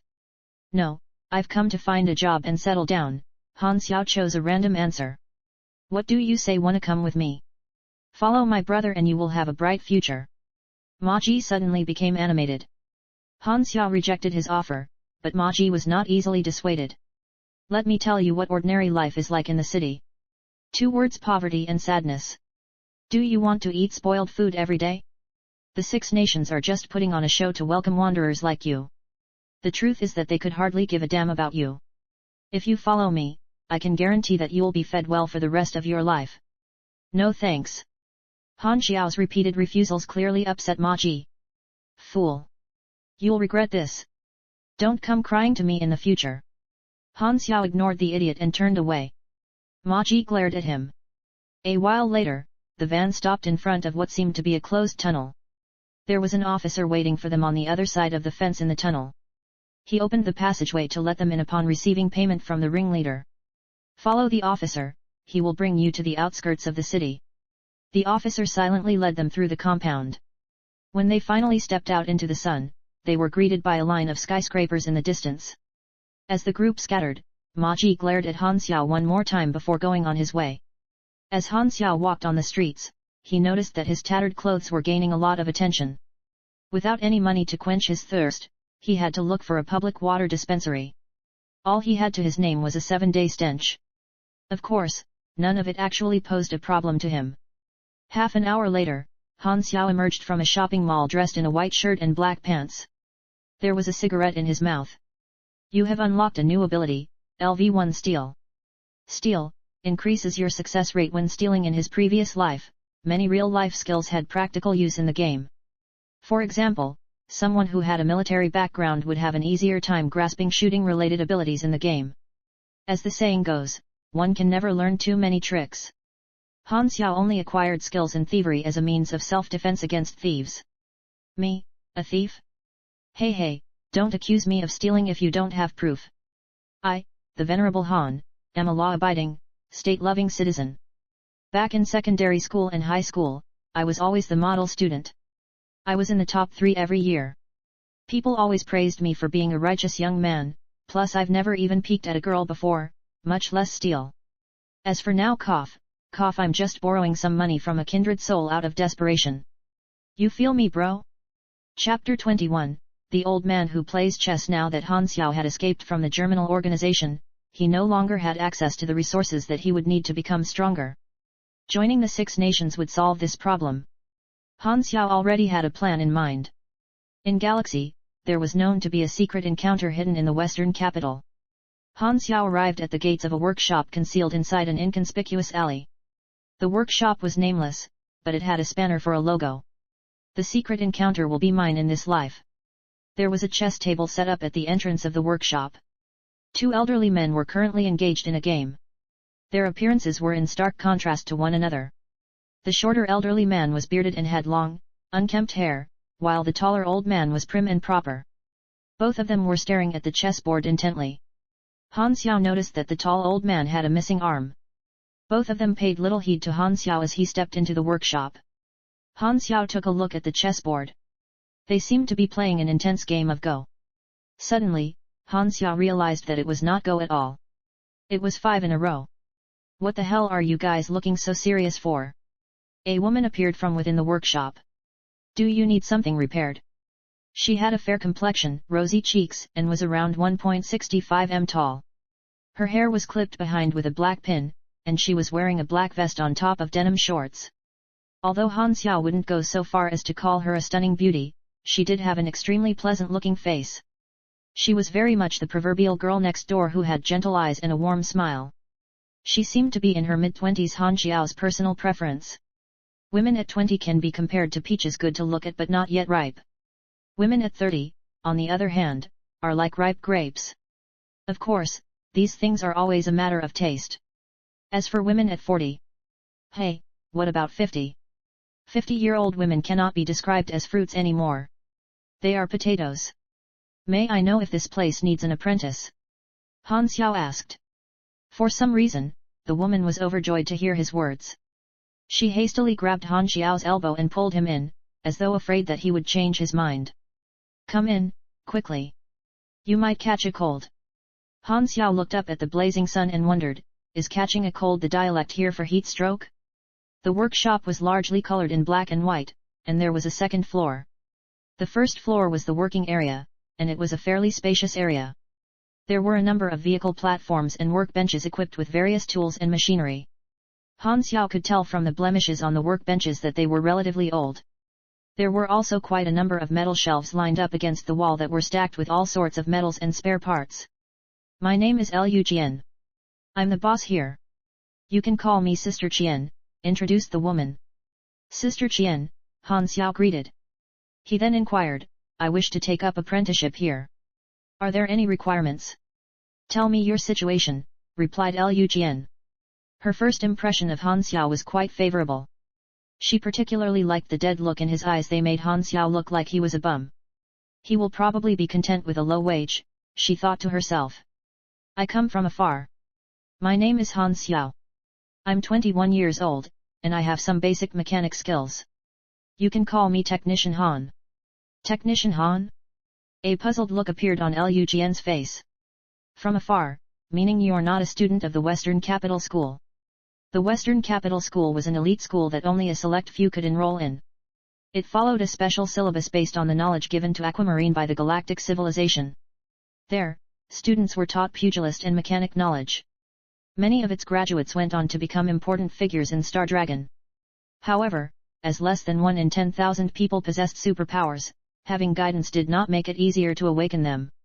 I've only learned some basic mechanic theory, Han Xiao replied humbly. That's a pity. Bemoaned Liu Jian. Sorry, I didn't mean it that way, she hastily added. It's fine. Anyway, I still need to test you. I do need a helper, but you will have to meet my criteria first. Liu Jian went to fetch a faulty household appliance back to test Han Xiao. Before Han Xiao could begin, the shorter old man at the chessboard suddenly spoke. Kid, why did you come here? Liu Jian frowned in puzzlement. Wasn't it just to find work? Han Xiao looked at the old man and replied, I'm just looking for a job. For some reason, his reply upset the old man, and he flipped the chessboard. I am the owner of this shop. Pass my test, and I will allow you to stay. Oi, old man Liu, you're being a sore loser again, erupted the tall old man. I have something important to do, stated old man Liu matter-of-factly. Shameless, replied the tall old man exasperatedly. Star Dragon Strategic Defense Division, also known as Division 13. Han Xiao's mind was racing. Old man Liu was none other than the key character in the secret case T-line, and Han Xiao had come here to meet him.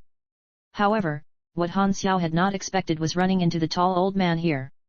This old man was an important figure in Star Dragon, and Han Xiao knew that there was no point in trying to hide his identity from him. Han Xiao's original plan had been to gain Division 13's trust before revealing himself. He intended to do so by feeding them with anonymous intel on the Germinal organization. However, that was no longer possible. To have to reveal himself to Division 13 so soon had certainly not been a part of Han Xiao's calculations, but Han Xiao was not rigid in his thinking.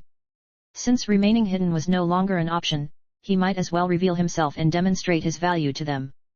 Like they say, the enemy of an enemy is a friend. Han Xiao and Star Dragon shared common ground.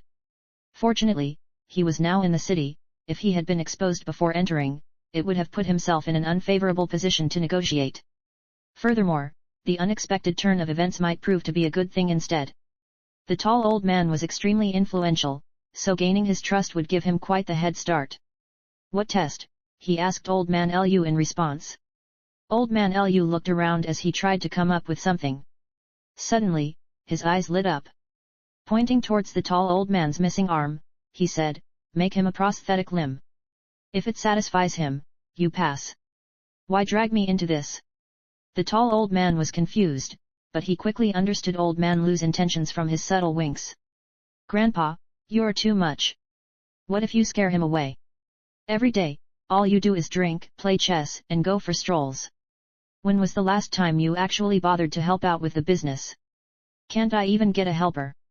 Lu Jian was disgruntled, but her words fell on deaf ears. Old Man Lu ignored her as he looked at Han Xiao for a reply. For some reason though, Han Xiao seemed amused. "Are you sure you want me to make a prosthetic arm that satisfies him?" he asked to clarify. "If you're scared then leave." "I accept." Han Xiao happily agreed to the task. He still had the bionic arm blueprints that set gathering dust in his inventory.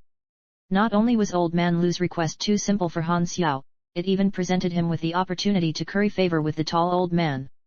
For some reason, everything seemed to be going well for Han Xiao, as though someone was looking out for him.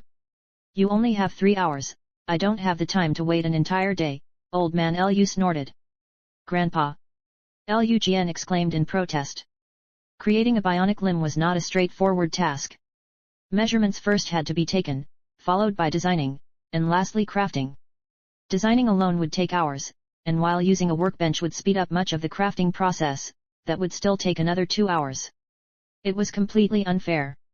However, Han Xiao was not flustered at all. He whipped out a measuring tape and asked the tall old man politely, "Senior, may I?"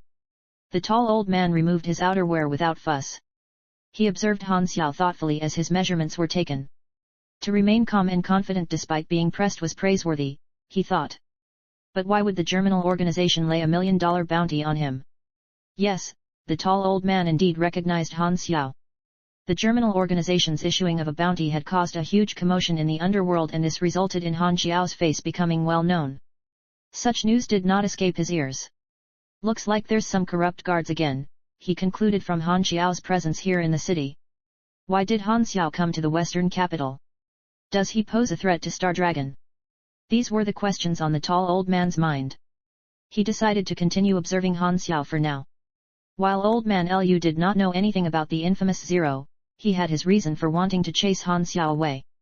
A seasoned veteran himself, he was able to sense that Han Xiao had killed before. He simply wanted to avoid trouble where he could.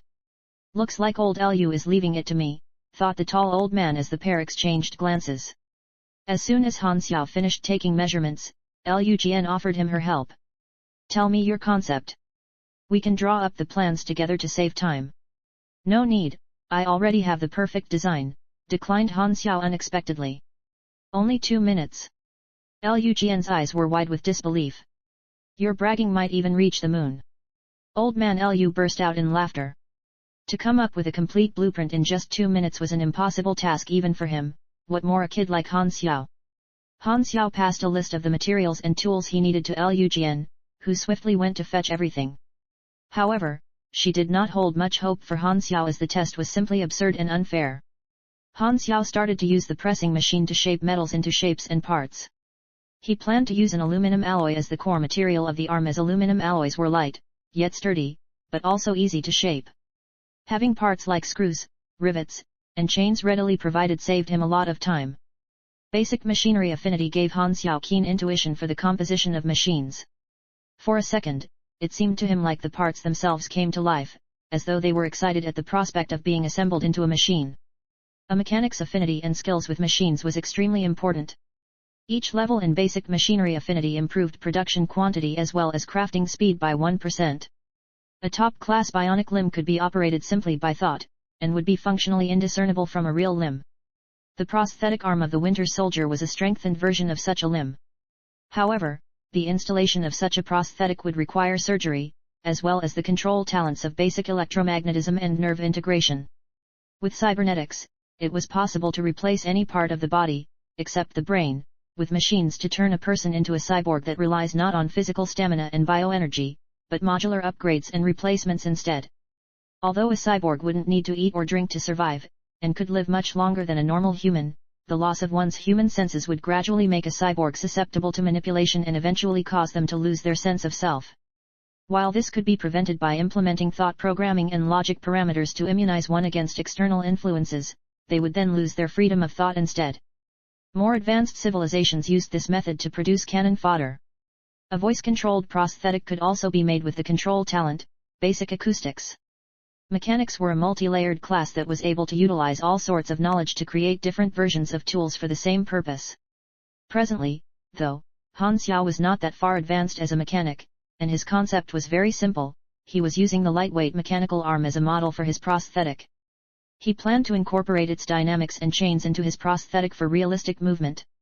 Unlike the lightweight mechanical arm, however, it would run on clean batteries instead of smoke-causing fuel. Old Man Lu watched Han Xiao as he enjoyed a bottle of beer. He couldn't wait to see him make a fool of himself. Chapter 23, You Set Me Up. As Han Xiao began to weld and assemble the parts he created, the prosthetic arm began to take shape. The others were surprised by the fact that Han Xiao did not create any excess parts. He had been thoroughly efficient from the start, which proved that he had actually planned everything out. My God, he won't actually succeed, will he? Muttered Old Man Lu, causing Lu Jian to glare at him. What a sly grandpa! Seeing them look so amazed almost caused Han Xiao to burst out in laughter. How could he possibly fail when he already had the blueprint in his memory? You have created bionic arm left, mechanical version, giving you 2000 EXP. Bionic arm left, mechanical version, special item, a very realistic prosthetic created using the principles of machine dynamics and suspension. Adjustable to suit the user's needs, it is soft, yet extremely durable. The polished metallic prosthetic took Han Xiao a total of 2 hours and 33 minutes to make. One look at its structure and everyone present could tell that it was an extremely functional prosthetic. Everyone was shocked. He really made it. As Lu Jian covered her mouth in disbelief, a single thought came to her mind. I've struck gold. This prosthetic will look realistic if you cover it with save the bullshit, let's test it now, interrupted Old Man Lu as he swallowed his saliva. Although Han Xiao had truly exceeded his expectations, his mind was still unchanged. The tall old man rolled his eyes at Old Man Lu and picked the prosthetic up to examine it. He instantly fell in love with it. It fit onto his stump extremely comfortably, unlike other prosthetics that had non-adjustable, rigid attachments. The reason that he did not like to wear a prosthetic arm was that they always got in the way of his movement. However, Han Xiao's creation did not give him this problem. It felt so realistic that when he moved it, it felt like he had grown back an arm. The elastic suspension enabled him to effortlessly make simple movements. Perfection.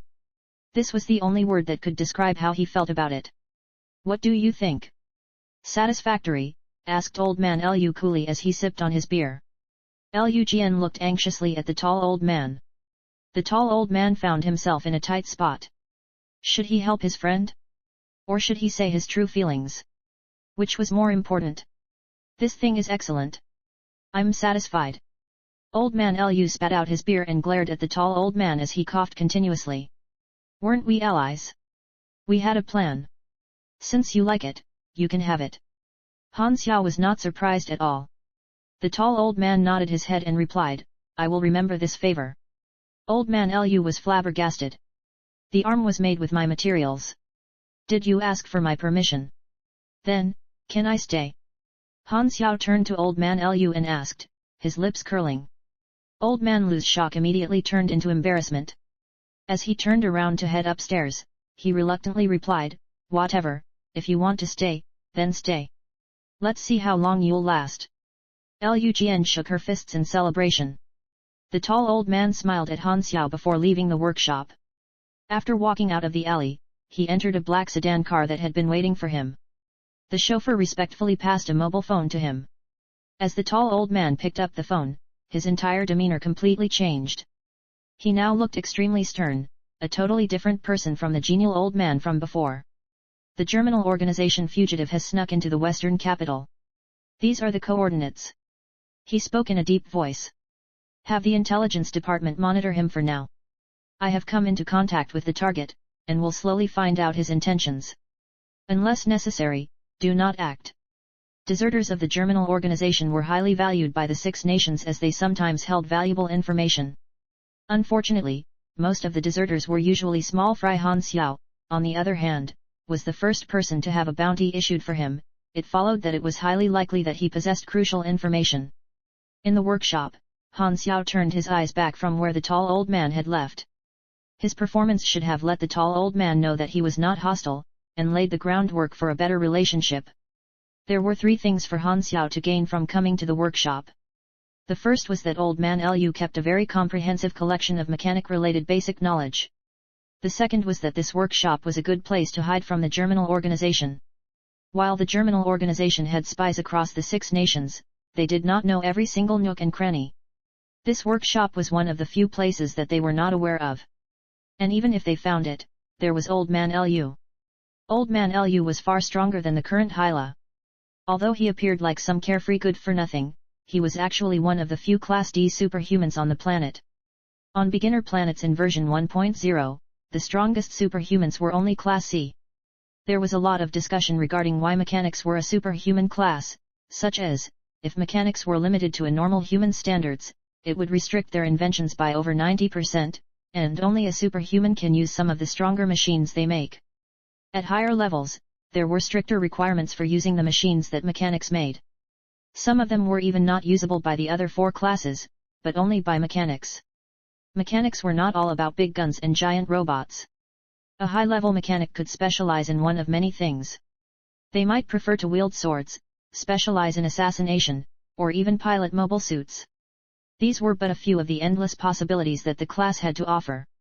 The official information described the class as such: masters of combat machinery and compaction.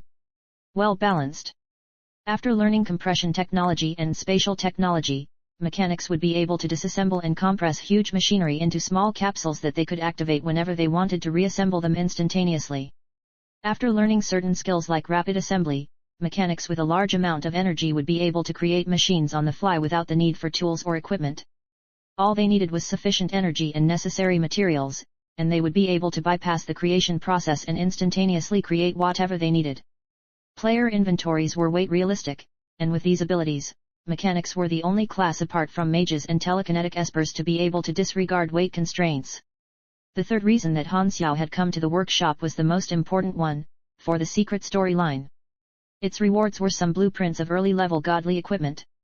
In the future, old man Liu would leave the workshop and leave behind a digital safe that contained these blueprints. He would instruct Liu Jian to pass it to her father, Liu Cheng, who was a warlord amongst the Wanderers. He and his father, old man Liu, were always on bad terms. Back in the game, a player managed to complete the tedious quest line and obtain the password to the safe. He then had to painstakingly search for the necessary materials to craft those equipment.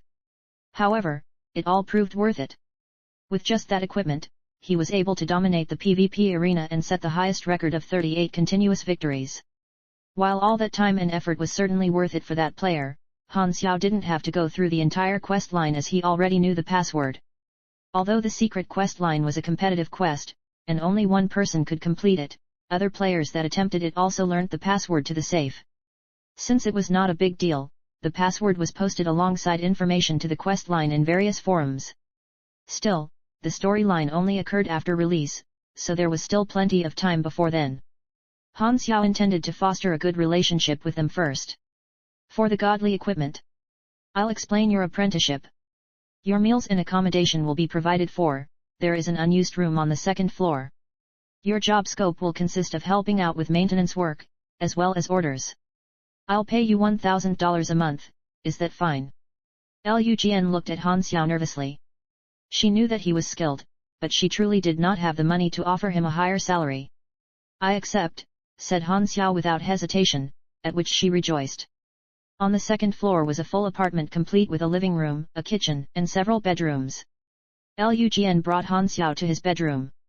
It was furnished simply with a wooden bed, a wardrobe, a bookshelf, and a small workspace. This is now your room, said Liu Jian happily as she passed the key to Han Xiao and began to dust the area. She really couldn't be any happier. $1,000 was a very small amount of money, not even enough for an average person's monthly meal expenses. Han Xiao was a steal. I must treat this kid well so he won't run away, she thought to herself. Han Xiao didn't know whether to laugh or cry. Shouldn't the job applicant be the nervous one, instead of the boss? Chapter 24, What is weak? Liu Jian left after tidying up the room. Han Xiao climbed onto the bed and closed his eyes. Now, he had to wait for Division 13 to approach him. I am not strong enough yet. Han Xiao understood that he couldn't just rely on Star Dragon to deal with the Germinal organization. He had to become much stronger in order to be able to take matters into his own hands. In any case, for now, he also had to be strong enough to gain Division 13's special attention. Since there were neither quests to do nor monsters to hunt, the only way to get stronger now was through crafting. Han Xiao would need money to make machines, so he planned to find some way to make extra income. The city provided him with many opportunities. His long journey had only just begun. With only 6 months left to launch, he had to treasure the remaining time. After resting for a while, Han Xiao returned downstairs. Liu Jian was working on a household appliance at the workbench. Her denim shorts truly accentuated her perky curves, and Han Xiao couldn't help but steal glances at those slender, long legs of hers. The orders are in the drawer, she said to Han Xiao as she wiped her sweat with a towel. The workshop didn't see much business and most of the orders were advance orders. Han Xiao picked out a few easy ones and began working. At 7 p.m., they closed for the day. Liu Jian changed into a comfy white dress and let her hair down, giving her the air of a kind, beautiful sister. There were patches sewn onto her dress, implying that they weren't doing so well financially. Han Xiao wondered if the reason she wore so little during work was if she was saving fabric. Old Man Liu finally showed his face for dinner. Let's eat. Old Man Liu with his long and messy hair certainly did not seem the type of person to do household chores. Their meals were, indeed, always prepared by Liu Jian. Han Xiao picked up a piece of char siu one with his chopsticks and placed it in his mouth. It was fatty but not oily, and was extremely tasteful. Han Xiao was visibly delighted. Delicious, right, smiled Liu Jian in glee. Now this is proper food. What the hell have I been eating for the past 6 months? There's still a lot, so eat slowly, she added, pleased by the sight of his voracious appetite. As they continued eating, Old Man Liu suddenly asked, Who exactly are you? Han Xiao, stopping his chopsticks in mid-air, replied, I'm just an ordinary person. Do you think you can deceive me with such a blatant lie, kid? Tell me the truth, the old man snorted. Han Xiao's eye twitched. And what if I don't want to? Don't want to? Suddenly, Old Man Liu tilted his head back as he began to release a domineering aura of strange, wild melancholy that threatened to engulf Han Xiao. A look of seriousness appeared on Han Xiao's face. Twisting, he leapt backwards 5 meters, raising his arms in a cross-shaped guard to defend himself. Old Man Liu's eyes narrowed. I have a skill that can kill the target's very soul in an instant. Do you want to test it? He asked. Does such a godly skill really exist? Han Xiao's face began to pale. The level of strength I have attained cannot be comprehended by the likes of you. Old Man Liu snorted in reply. Suddenly, a black, stormy cloud arose from behind Liu Jian. Lightning crackled and thunder roared. Wearing the same usual smile that she always displayed, she tapped the table with her chopsticks and ordered plainly, sit down and eat. The duo instantly returned to their original positions and continued eating, as though nothing had happened at all. The western capital was vast, comprising of 8 districts and 3 citadels interconnected by military roads. District 1 was the central district and the western capital seat of government. Regular citizens were not allowed inside. Although the 6 nations were united against the Germinal organization, they still remained competitive with one another. After all, alliances were only temporary. The assassination of important figures occurred frequently amongst the Six Nations, and although they would always blame these incidents on the Germinal organization or other dangerous individuals, the governments knew that 70% of them were each other's doing. The Germinal organization, the Wanderers' army, intelligence agencies, and brokers, illegal arms dealers, individual criminals, mercenary assassins, hackers, and other kinds of shady groups comprised the planet's underworld. Dragonhorn Tower was the central building of the government, where the top brass operated from. Its walls were reputed to be strong enough to repel intercontinental missiles. The headquarters of a secret department was situated below Dragonhorn Tower. Beneath Dragonhorn Tower, at an undisclosed basement level, was the Stardragon Strategic Defense Division. Dozens of screens hung from the wall, displaying countless data and information. Intelligence agents typed away at their keyboards while even more bustled around. This place was the central network of the government, where information was filtered and channeled. Division 13 served not only as Stardragon's ears and eyes, but also as a hidden knife. Reporting, 0 has been located. A gentle-looking bespectacled female secretary hastily knocked open the office door of the department's director. A stern-faced man was seated behind the desk. Drool could be seen on the corner of his mouth. "Speak," he said in a low voice. "Director, were you secretly taking a nap again?" The bespectacled secretary squinted at him. "Cut the crap." The intelligence director glared back. "Talk." 0 is currently hiding in a machinery maintenance shop in District 7. The director swiveled away from his secretary and she could hear him sigh in contemplation with his back faced towards her. After a moment, he turned around to face her again and said, "The higher UPS want to adopt a friendly approach. You just turned back to wipe your drool, right? I really regret promoting you." The secretary pushed her glasses up and ignored him. "How exactly should we proceed?" Since 0 came to the Western capital alone, he must want to cooperate. "Activate protection protocol immediately. We must not let Germinal's agents learn of his presence here. Have the hackers intercept any news of his trail and prevent leaks. Also, send an undercover agent to check him out, he might just be a spy they sent. Get confirmation before making direct contact. A traitor worth a $1 million bounty. There are two possibilities, either he possesses important information, or he possesses great power. For now, we are unable to ascertain how dangerous he might be, so proceed with utmost caution. I don't want a repeat of what happened with Black Spider. 2 streets bombed yet we failed to apprehend him. I was scolded for 2 whole hours by the minister as a result of that." Chapter 25, New Talent. As the workshop wasn't that busy, Han Xiao had quite a lot of free time to look for the extra income he needed. Kuro Junkyard, the biggest disposal ground in District 7. Here, endless piles of trash were sorted out every day. This place fell under the territory of an underworld boss known as Big Raccoon. Where there is light, there will be shadows, such as society, and this holds all the more true in times of chaos. Although the Western capital was the main capital of Stardragon, it was certainly not a holy sanctuary for the law-abiding. It was infiltrated with spies from other nations, and plagued by criminal networks and illegal businesses.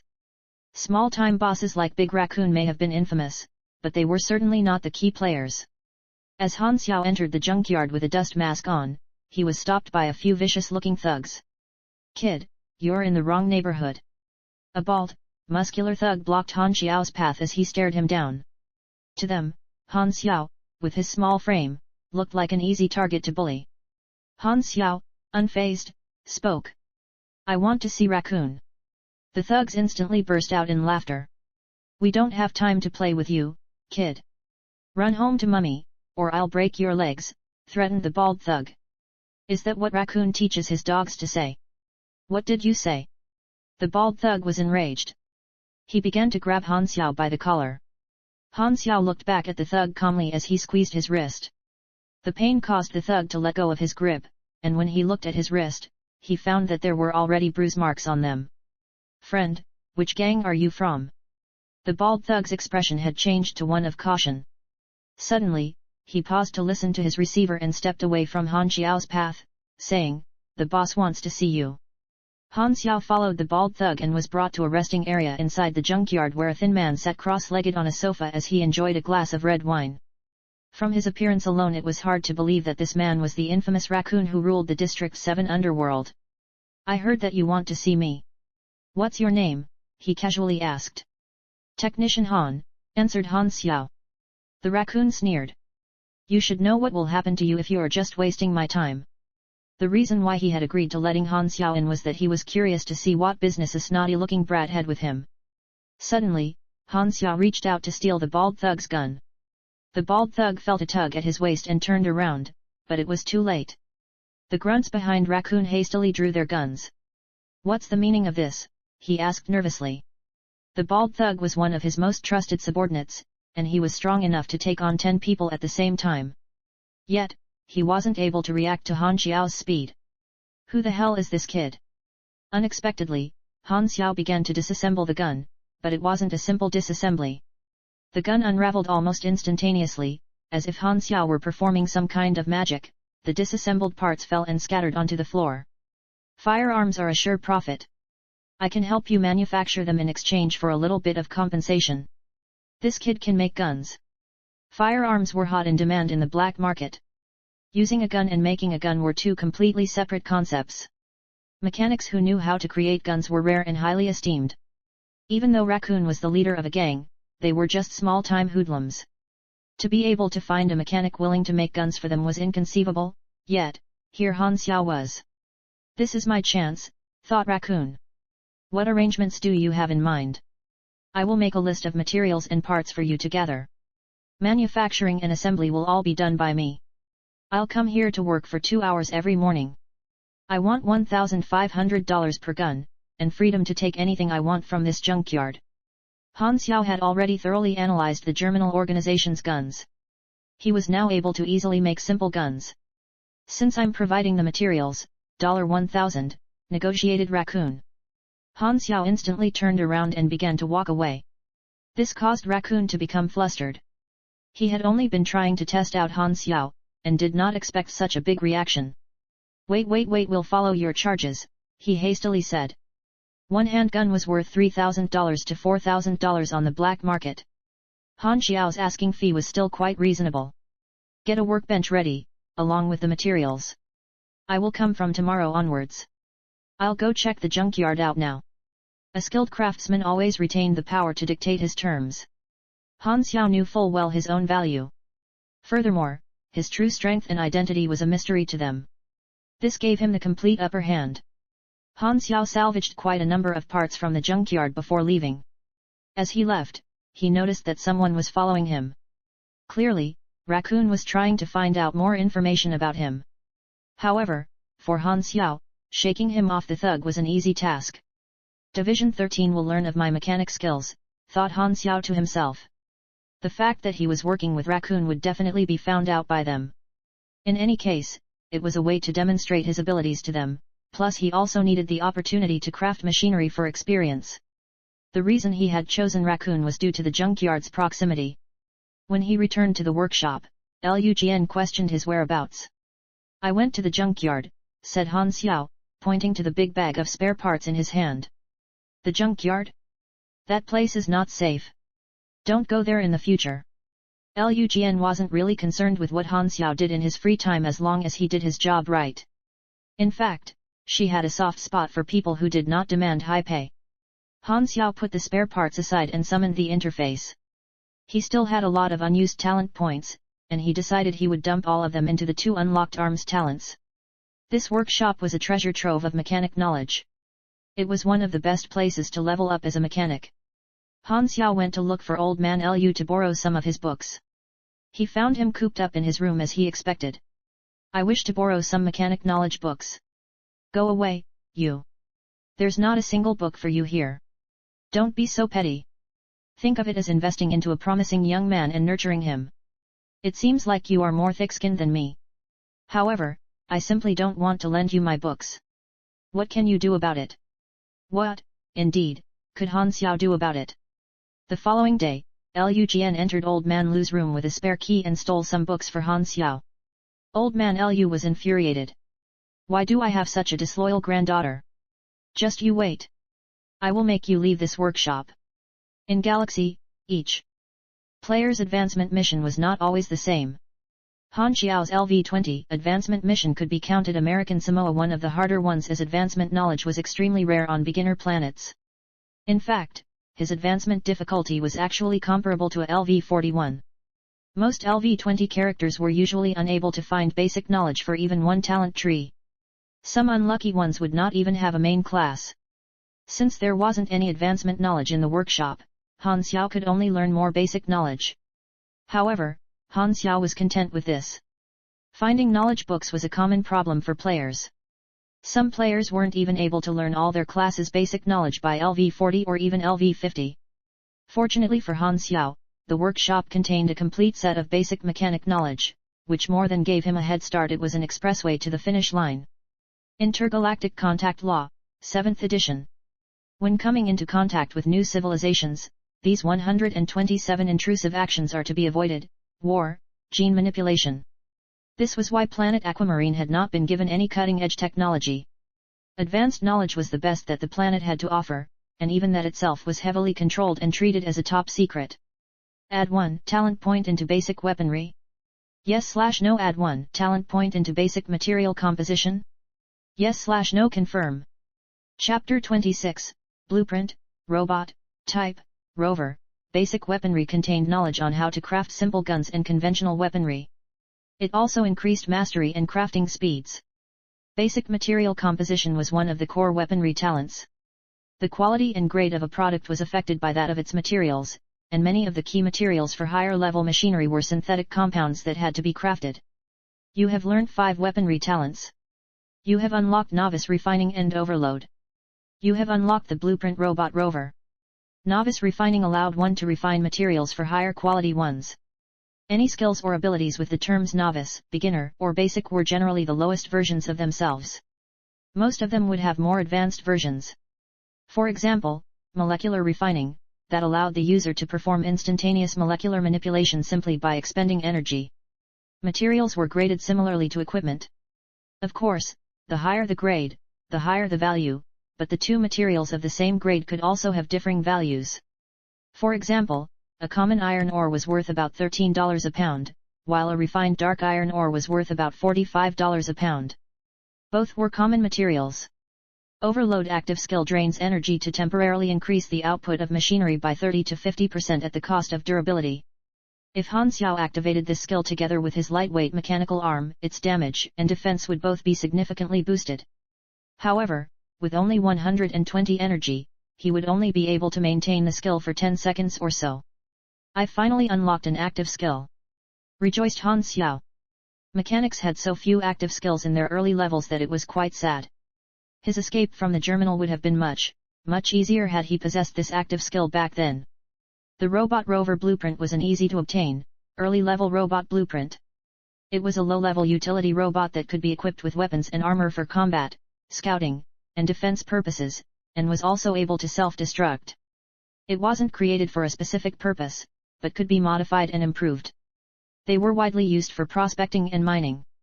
Gaining so much from just 2 talent points, a bargain. Suddenly, he noticed Old Man Lu creeping up towards him. What are you looking so excited all of a sudden? Han Xiao rolled his eyes at him, replying, aren't you being a little too nosy? Nosy? Why? Old Man Lu took a moment to inspect himself. It's working hours. If you're not helping then go away, interrupted Lu Jian as she slammed her welding torch down. Her face was flushed and dripping with sweat under the protective goggles she was wearing. Little brat, grumbled Old Man Lu as he carried his bottle of beer outside for a walk. Shop owner, is this a repair shop? A customer arrived as soon as he left. It was a middle-aged man. Han Xiao turned to look at the guest, and he noticed the man was looking at him. The man immediately averted his gaze. Suspicious, thought Han Xiao. When he further noticed his above-average sense of balance and solid footing, he realized that the man was most likely an agent from Division 13 who had been sent to test him. Lu Jian walked forward to receive him with a polite smile. Welcome. What is it that you need repaired? My car broke down, replied the middle-aged man as he watched Han Xiao. It's outside. All right, no problem. Just as Lu Jian was about to pick up her toolkit, the middle-aged man suddenly pointed at Han Xiao and said, I want this little brother to repair my car. Lu Jian was stunned. Do I not look capable enough? You're being sexist. I'll do it, agreed Han Xiao as he took the toolkit from his dejected boss. The pair came out of the alley into the main street, where an old sedan car was stopped by the roadside. This is the car. Han Xiao lifted the bonnet, inspected the interior, and swiftly began to perform repairs. As Han Xiao worked on the car, the middle-aged man tried to strike a conversation. Kid, you're quite young, aren't you? I'm 30. 30? Do you think I'm blind or what? The middle-aged man nearly choked. How should I address you? He asked. You should show some sincerity when asking for a person's name, replied Han Xiao without looking at him. I'm Feng Jun, answered the middle-aged man awkwardly. That's a nice name, complimented Han Xiao, except that he didn't sound the least bit sincere, leaving the middle-aged speechless. But you misunderstand, I just want a cigarette, he added. Feng Jun uncomfortably took out his cigarette pack and passed one to Han Xiao. You can call me Han Xiao, introduced Han Xiao as he took a puff and returned to the task at hand. Feng Jun continued to probe. Han Xiao? You're not a local, are you? Where are it's done? Han Xiao suddenly interrupted, cutting his words off. What the hell? I've only just started to probe you. Can you not be so quick? Han Xiao expressionlessly stretched out a hand, saying, a pipe was broken. I'll charge you $60. Pay up. Of course I know the pipe is broken, damn it. I broke it on purpose. Feng Jun smiled as he took out his wallet and slowly fiddled around in an attempt to buy more time. You have pretty good skills. Where did you acquire them? Natural talent. Oh, that's amazing. Where are you from? From the countryside. Han Xiao raised an eyebrow. Are you trying to get a discount out of me? At his wit's end, Feng Jun coughed dryly before finally pulling out the money to pay up. Will the department reimburse me for this? He wondered. Han Xiao sneered. I thought it would take you another hour to find your money. How big is your wallet? As he whistled whimsically, he proceeded to pack up and headed back to the workshop. When he left, Feng Jun cheerlessly made a phone call. Initial observation concluded. The target is a mechanic and his threat level is still an uncertainty. Duration of contact was 4 minutes and 38 seconds. The target named himself as Han Xiao. I suggest proceeding with more testing, and to avoid direct confrontation. My analysis of his character? Yes, extremely annoying. Chapter 27, the final test. The next couple of days went by peacefully. Han Xiao's daily routine now included going to the junkyard every morning to produce guns. He was paid in cash daily after each session, and was able to salvage a number of spare parts for creating the rover. He had already begun to craft some of its parts, but was holding back on assembling it. Old Man Lu would occasionally lurk around to spy on Han Xiao as he worked. He was trying to figure out Han Xiao's background from his craftsmanship. However, because Han Xiao was self-taught, his efforts were in vain. The tall old man frequently came over to compete with Old Man Lu at 5 in a row, which Han Xiao found hard to understand. Is 5 in a row that fun? The tall old man also gradually began to converse with Han Xiao more, and Han Xiao was more than happy to entertain him. Everything was going according to plan. For mechanics, crafting rewarded the most experience, followed by enhancement, repairing, and lastly, assembly. As Han Xiao had no way of acquiring advanced knowledge for now, he decided to use his accumulated experience points to raise the 3 skills of Beginner Machinery Affinity LV3, Basic Combat LV8, and Basic Shooting LV6 to close to max level, and he gained quite a number of talent points from this. The prerequisite for advancing to a trainee mechanic happened to be unlocking Intermediate Machinery Affinity, which required LV5 in Beginner Machinery Affinity. Machinery Affinity was one of the common prerequisites for many blueprints and skills. Although Han Xiao now had a whopping 15 talent points, which seemed a lot, it was always better to save some for rainy days. This was something that he had learned the hard way. To think I actually had to spend over tens of millions of INAs, universal currency, just to buy water of lethe to reset my talent points back then. At Kuro Junkyard, Han Xiao had been busily producing guns all morning. When he was about to leave, Raccoon passed him a stash of money that he pocketed without counting. That should be enough for today. I'll make a move first, said Han Xiao. Thank you for your contribution. We don't need any more guns for the time being. However, our deal is still valid. You can continue to salvage any junk parts. Now that Han Xiao had served his purpose, Raccoon planned to get rid of him. However, it was not time yet. Raccoon was an extremely cautious person.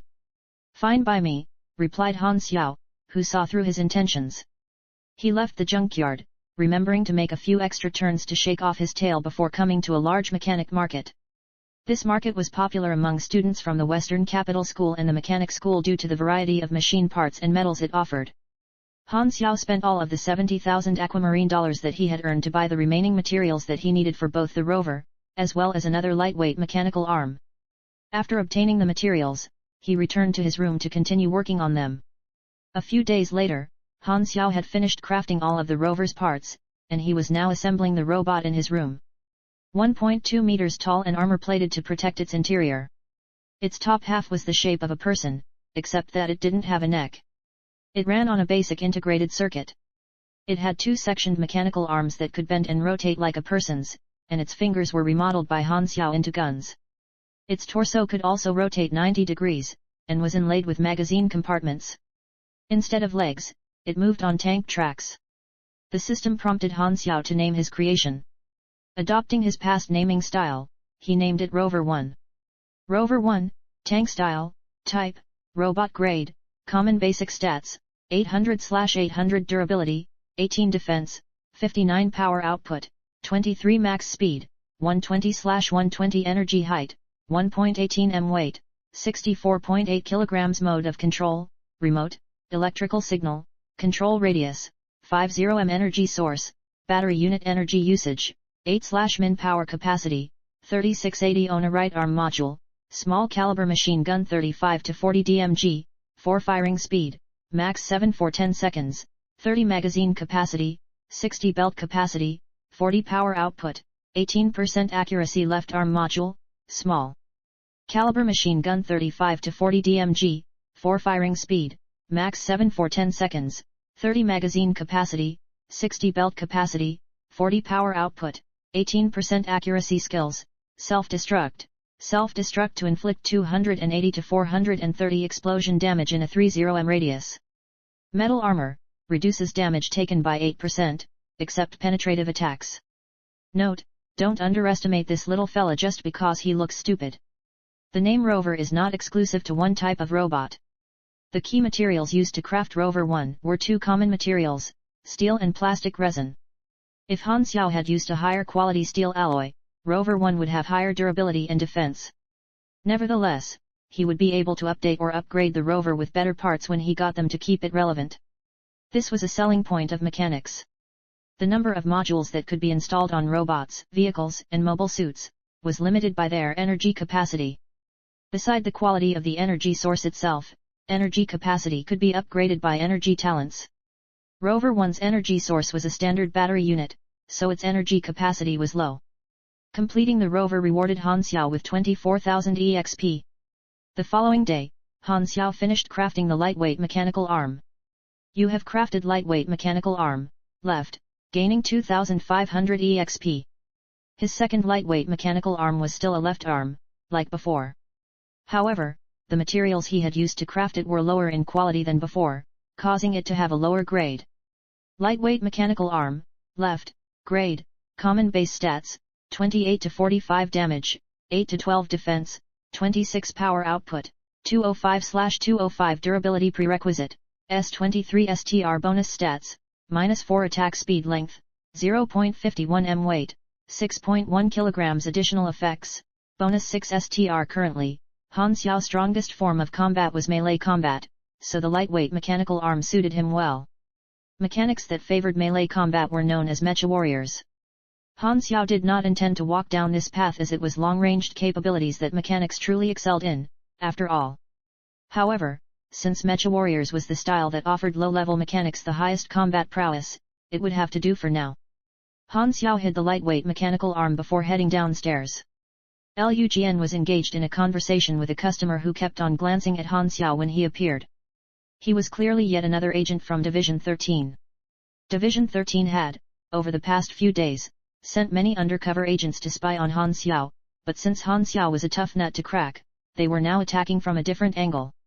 "Why are there so many people asking about you?" asked a puzzled Lu Jian when the agent left. "Well, I'm popular. But they're all guys." Han Xiao froze up. "It's not what you think, don't worry. I won't judge you," replied Lu Jian as she started giggling. "Why are you giggling like that?" Suddenly, Han Xiao turned serious. He had received a system alert. You have triggered the Class E mission, Assailants. Accept/reject. Han Xiao was bewildered. What could have triggered such a mission? Accept. Mission synopsis: the bounty on your head is being eyed. Your enemies are near and they are hiding in the shadows. Meanwhile, a certain group of people has been watching you to assess your potential. What will you do? Requirement: avoid death. Reward: 10,000 experience. Bonus reward: 1x skill level up card, basic. Han Xiao rolled his eyes at the dramatic synopsis. The group of people referred to in the synopsis most definitely referred to Division 13. Han Xiao put the clues together and conjectured that Division 13 could have leaked intel on him in an elaborate setup to test his combat strength. However, if that were the case, the people after him must not be too strong. After all, Division 13 wouldn't risk things blowing up in the city. Although Han Xiao wasn't interested in typical Class E mission rewards, the bonus reward caught his eye. A skill level up card was certainly something handy to have. If a mission had a bonus reward, it meant that there was a secret condition to fulfill. Han Xiao guessed that this mission's secret condition was most likely to kill all of his assailants. Since the enemy could appear at any moment, I'd better not stay in the workshop. Han Xiao didn't want to rely on Old Man Liu. After contemplating for a moment, he thought of the perfect location for battle. Kuro Junkyard. Chapter 28, Jealousy. Kuro Junkyard was Raccoon's territory. Han Xiao planned to kill two birds with one stone. He put down his tools and called out to Liu Jian with a request. I wish to take the day off. Okay, replied Liu Jian, blinking. Is something wrong? No, why? Han Xiao paused. Han Xiao always looked lethargic and bored, and Liu Jian, being the observant woman that she was, had noticed the sudden change in air about him. If she had to describe the kind of feeling Han Xiao was giving her now, for some reason, dangerous was the word that came to mind. If you're facing any difficulties, I'll definitely help you, she said in a serious tone. Not knowing what to say, Han Xiao stared at her, which caused her to shift about uncomfortably. She turned away from Han Xiao and twirled her hair, saying, Don't you know it's rude to stare? Han Xiao turned away too and replied, I won't be back for dinner. I was actually thinking of letting you try my latest creation, black pepper pineapple baked rib stew with parsley, responded Liu Jian dejectedly. Han Xiao shuddered. What kind of cuisine from hell is that? Han Xiao returned to his room to get ready. After a short while, he headed out with a backpack and a trolley. Boss, is that kid the target? A man wearing shades was tailing Han Xiao. Every time Han Xiao turned back, he would instantly vanish by making use of his surroundings, be it a public phone booth or a magazine stand. He was clearly a professional. He was using the mini receiver in his ear to communicate with his partner who was hiding in an old van 2 streets away. There were a total of 5 masked men in the van. They were none other than Han Xiao's assailants. They were the Bee Sting Squad, a group of mercenaries who specialized in hunting bounties. They were decently well known in underground networks, having successfully completed numerous missions. They had by chance stumbled upon Han Xiao's trail. For them, this mission was more important than any that they had ever taken on before. Bounty aside, they were hoping to gain favor with the Germinal organization and earn their backing. How could this kid be worth 1 million? He looks so ordinary. This will be a piece of cake, said the number 2 of the squad, full of confidence. Don't forget that we are deep in Star Dragon territory. Act swiftly, reminded the leader, Kelly, as he inspected his gun. The target is on the move. A black, plateless jeep was following Han Xiao from afar. Inside the jeep was a team of Division 13 field agents, led by their mission captain, Li Hui. Besides him were 8 other fully equipped agents and Feng Jun, who was acting as an advisor. They were armed with tranquilizer guns. Just as Han Xiao had expected, his assailants, the Bee Sting Squad, were indeed being used by Division 13 to test him, and these agents were, in fact, tasked to play the role of hero. Feng Jun brought up a video feed of Han Xiao. The target seems to be headed to the District 7's Kuro Junkyard. The Bee Sting Squad is following him. It would be ideal if the battle took place inside the junkyard.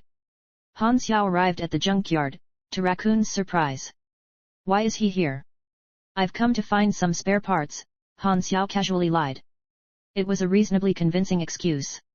Raccoon then invited Han Xiao for lunch, assuming he would decline, but unexpectedly, Han Xiao agreed, causing him to be visibly caught off guard. Han Xiao took his dust mask off, revealing his face to Raccoon. Raccoon found his face strangely familiar, but wrote it off. Although Han Xiao was unquestionably famous in the criminal world, small-time crooks like Raccoon were, for the most part, largely irrelevant. Hence, they were often not privy to, or bothered with, the latest ongoings. Although Han Xiao had been wearing the mask to keep his identity a secret, it didn't matter anymore. A banquet table was set up by Raccoon's men. Han Xiao and Raccoon sat on opposite sides, facing each other as they conversed. How was the last batch of guns? The 73 Wasp is an excellent gun. Even the 6 nations' armies are using it. One of them is worth 6 to 7,000 on the black market. I've earned a lot thanks to you, answered Raccoon, as he puffed on a cigar. And the quality of your guns is way better than those shitty second-hand guns on the market. Although a batch of mass-produced guns wouldn't vary too much in quality, there would always be minor differences from gun to gun. These differences arose from the innate composition of the materials, but they could be minimized by a skilled mechanic.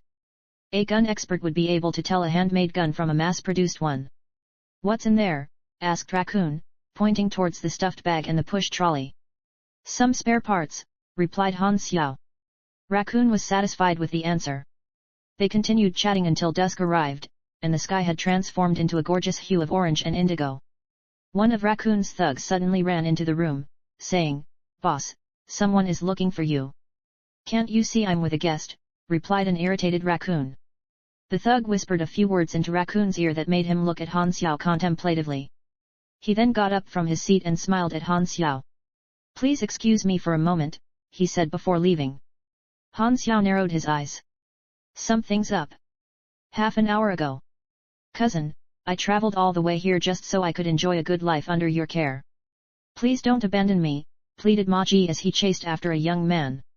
He had come to the western capital intending to join his cousin's gang, but his cousin had deemed him unworthy and given him a janitor's position. Obviously, Ma Ji wouldn't settle for it, but what else could he do but beg? "I've told you before, don't call me your cousin," barked the irritated young man. Of course. My bad. I'll slap myself," replied Ma Ji, after which he actually slapped himself. "Just look at how pathetic you are. I let you watch the door precisely because we are relatives. Do you know how many wanderers out there have only spoiled food to eat? I'm going to see a big shot now, don't follow me." "Big shot?" Ma Ji's eyes lit up. "Who?" "The boss of District 7, Mr. Raccoon. Each district other than District 1 has an underworld boss. Do you know how powerful they are?" Before the pair realized, they had arrived at the entrance of the junkyard. Ma Ji tried to follow him in, but the young man glared at him, causing him to give up. Just as Ma Ji was about to leave, he looked beyond the gates and noticed Han Xiao being welcomed. "What the heck? Isn't that the kid who sneaked in with me?" A thug stopped the young man. "Don't loiter here," he said. "I'm also one of the boss's men," replied the young man respectfully. "I've come to make a report." Suddenly, Ma Ji interrupted them. "Who is that guy?" he asked, pointing at Han Xiao. "Who gave you the right to talk?" snapped his infuriated cousin, who motioned to slap him. However, the thug stopped him. "That person is an important guest of the boss," he answered. "An important guest?" Ma Ji was shocked, but his shock was immediately replaced by jealousy and bitterness. "This is unfair. Why is that ignorant brat having it so much better than me?" Scenes from their conversation replayed in his mind, causing him to feel embarrassed. "You know Technician Han?" "Not really, but we did talk a bit when we were being smuggled in." The thug's eyes suddenly lit up. "Follow me. The boss will want to see you." Ma Ji and the young man were stunned. The duo was led to a room. "What do you want from me?" asked Ma Ji nervously. "Relax, it's nothing. That guy is a mechanic who knows how to make guns, and our boss has been thinking of making a move on him for a while, but since we aren't sure of his background, we haven't acted yet. I just want to know everything you know about him." Ma Ji's eyes lit up at the thought of being able to gain the boss' favor. This was a once-in-a-lifetime opportunity that could allow him to surpass his cousin. He sneered and shot a scornful look at his cousin. "Who cares what happens to that bastard Han Xiao?" After waiting for about half an hour, Raccoon came to meet them. When he arrived, both Ma Ji and his cousin hastily arose to greet him. Ma Ji was so tense that he even knocked his own chair down. You know Technician Han's background? Asked Raccoon. His name is Han Xiao. He's a wanderer who snuck into the city with me. It was his first time coming here, he has no relatives. That's all. Raccoon's eyes twitched. The sight of the boss' displeasure made Ma Ji think harder to recall something. Oh right, he was empty-handed when he came here. His clothes were also extremely tattered, and he looked like a nobody. Very good. Raccoon turned around and left. Anything for you, boss, cried out Ma Ji after him. Raccoon paused and turned around to look at him. I like you. Join my gang. Ma Ji's eyes widened with joy. I've hit the jackpot. After Raccoon left, Huang Mao began to fawn all over Ma Ji. Their roles were now reversed. Ma Ji, please take good care of me in the future. What did you just call me? Scoffed Ma Ji. Ku cousin. Both of them sure were shamelessly quick to adapt. Ma Ji put his arm around Huang Mao's shoulders gleefully. Brother, may I know what boss intends to do with Han Xiao? He asked the thug. Isn't it obvious? We'll force him to spill out the blueprints for the guns before silencing him. That's good then, replied a relieved Ma Ji. Less than 3 minutes later, Raccoon returned to the banquet hall. Han Xiao had left all the dishes untouched. Raccoon smiled. Han Xiao, right. Looks like you've found out my name. Sensing the calm before the storm, Han Xiao stealthily reached for the lightweight mechanical arm in his backpack. Click. He equipped it. Although he had already intended to do battle from the start, Han Xiao still remained as vigilant as ever. He had learnt the importance of vigilance the hard way back in Galaxy, but that's a story for another time. Raccoon began tapping his fingers on the table. Hee. I've always been curious about your true identity, but it turns out that you're just a wanderer. I must say, you have indeed been very cautious all this time. So what? Raccoon's face darkened. Do you understand the situation you're in? Hand over everything you know about making guns. Why so cold? Cold? We were nothing more than business partners. Would you believe me if I said that I can slaughter all of you if I wanted to? Han Xiao smiled tauntingly. Raccoon snapped his fingers as he sneered. In an instant, the 4 thugs around him were pointing their guns at Han Xiao. Did you think that I wouldn't be prepared? What a joke. All of these guns being pointed at you were created by yourself. Other than Raccoon and the 4 thugs across the table, there were 2 more men standing guard outside the room, and there was little space for Han Xiao to maneuver in the compact room. Even if I tell you, you will still silence me. Raccoon laughed coldly. It was exactly as Han Xiao said. I do hope that you cooperate though. At least it will save you some suffering. And if I don't? I have some men who are good at things like torture. You will talk eventually. Suddenly, the air about Han Xiao changed as he decided to drop the facade. Do you actually think that you have me cornered? The sudden change alarmed Raccoon, but he shook his head. Even if you do have some kind of trump card in that bag of yours, do you actually think you can move faster than a bullet? What if I told you that there's powerful explosives in here? Raccoon laughed. Ma Ji's appearance had been, without a doubt, a coincidence. How could Han Xiao have made preparations? Who was he trying to fool? I don't know who the person who told you about me is, but he obviously knows very little. Why don't you try checking the underworld network to see the latest bounties? Raccoon frowned.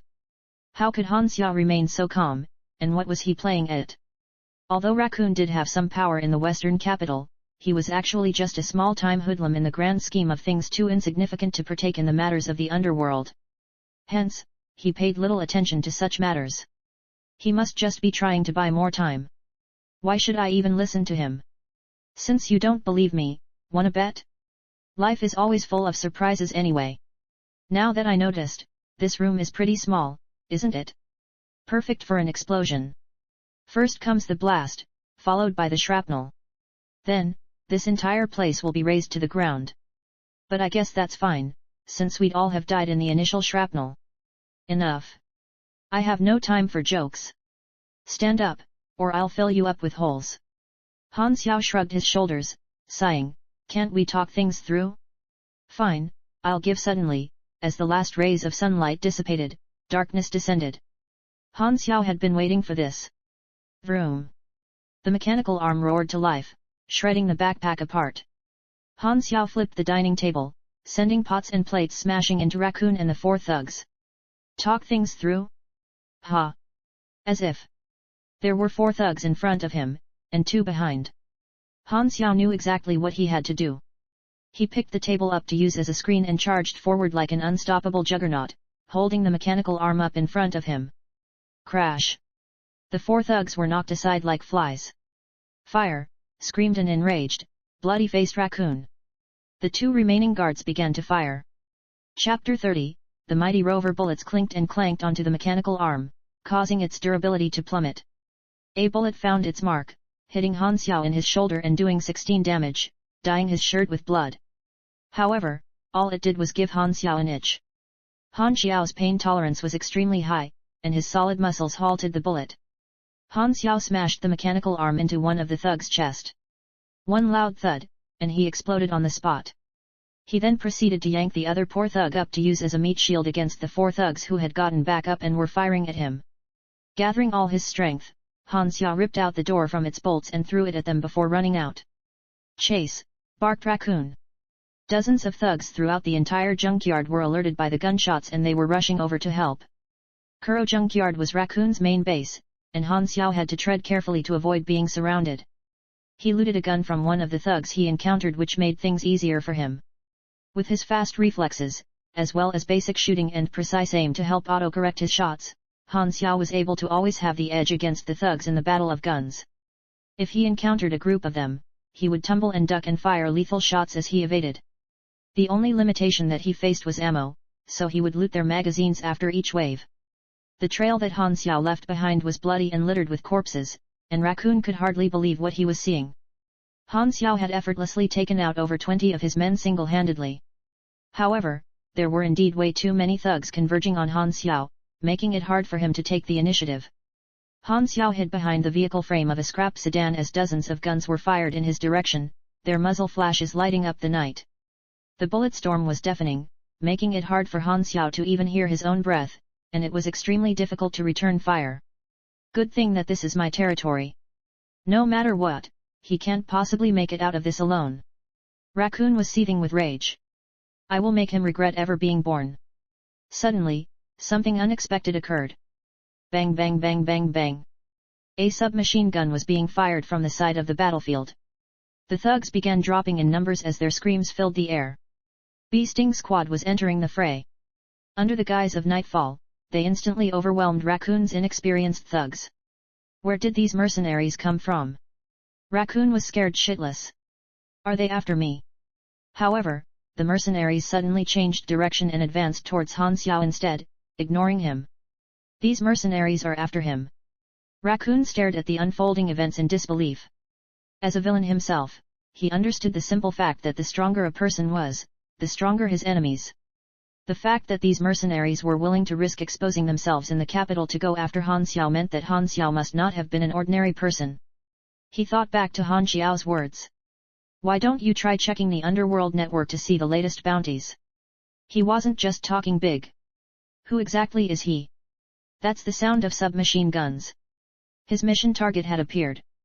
Han Xiao was able to sniff out the Beasting Squad's location from their muzzle flashes. 300m to the west, 6 people, 6 submachine guns.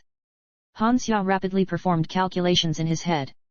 The enemy's firepower was overwhelming. It would be unwise to meet them head-on. Lucky, I came prepared with my trusty rover. Han Xiao sighed in relief. He whipped out the touchscreen remote control that he had created for Rover 1. When activated, the rover's visual feed would appear on the screen. However, the display was currently reading out of range. Han Xiao had to get to within 50m of the rover to activate it. Steeling himself, Han Xiao stood up and began to run back along his original path. He was instantly assaulted by submachine gun fire. Han Xiao made use of the heaps of scrap and junk to duck and take cover, advancing through the rain of bullets. Damn it! There's so much cover for him here, cursed a long-haired Beasting Squad member as he reloaded. He's faster than a bloody rabbit. Although their original plan had been to assassinate Han Xiao, they had decided to take advantage of the ongoing fight between him and Raccoon to mask their intentions. He's already exhausted. Go in for the kill. Kelly shouted out.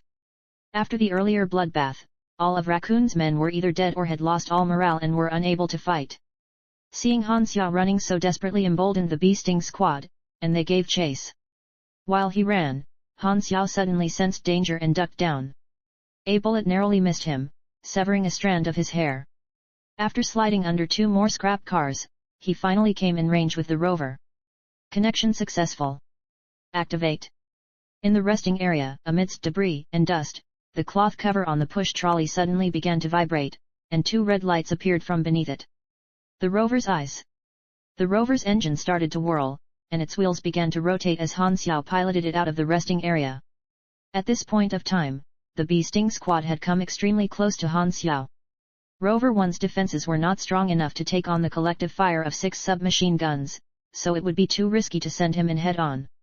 The sole edge that Han Xiao had over them was the element of surprise, as they would never imagine him to have a robot as a reinforcement.